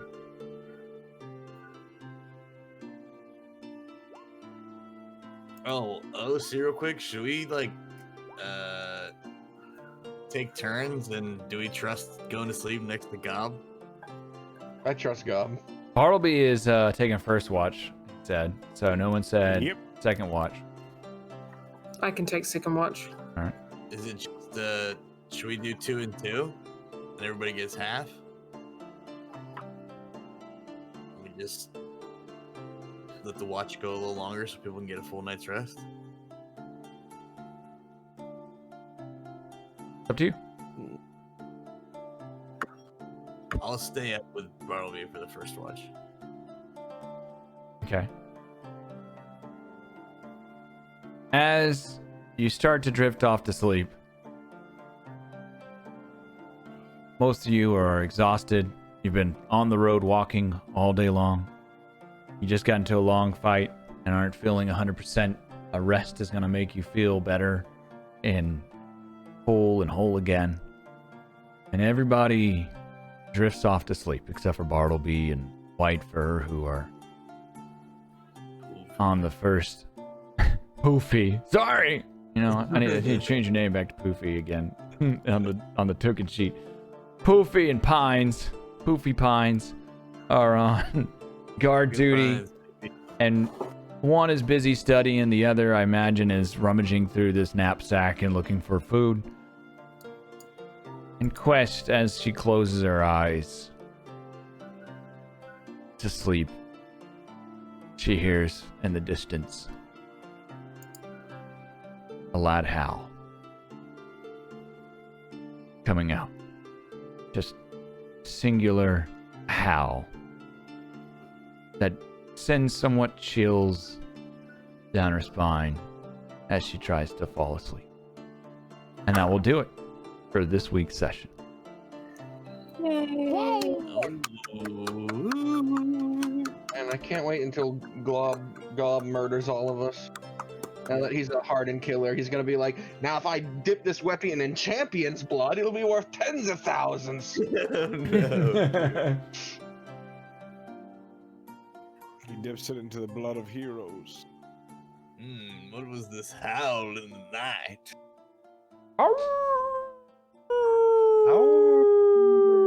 It's a furry. It's a furry.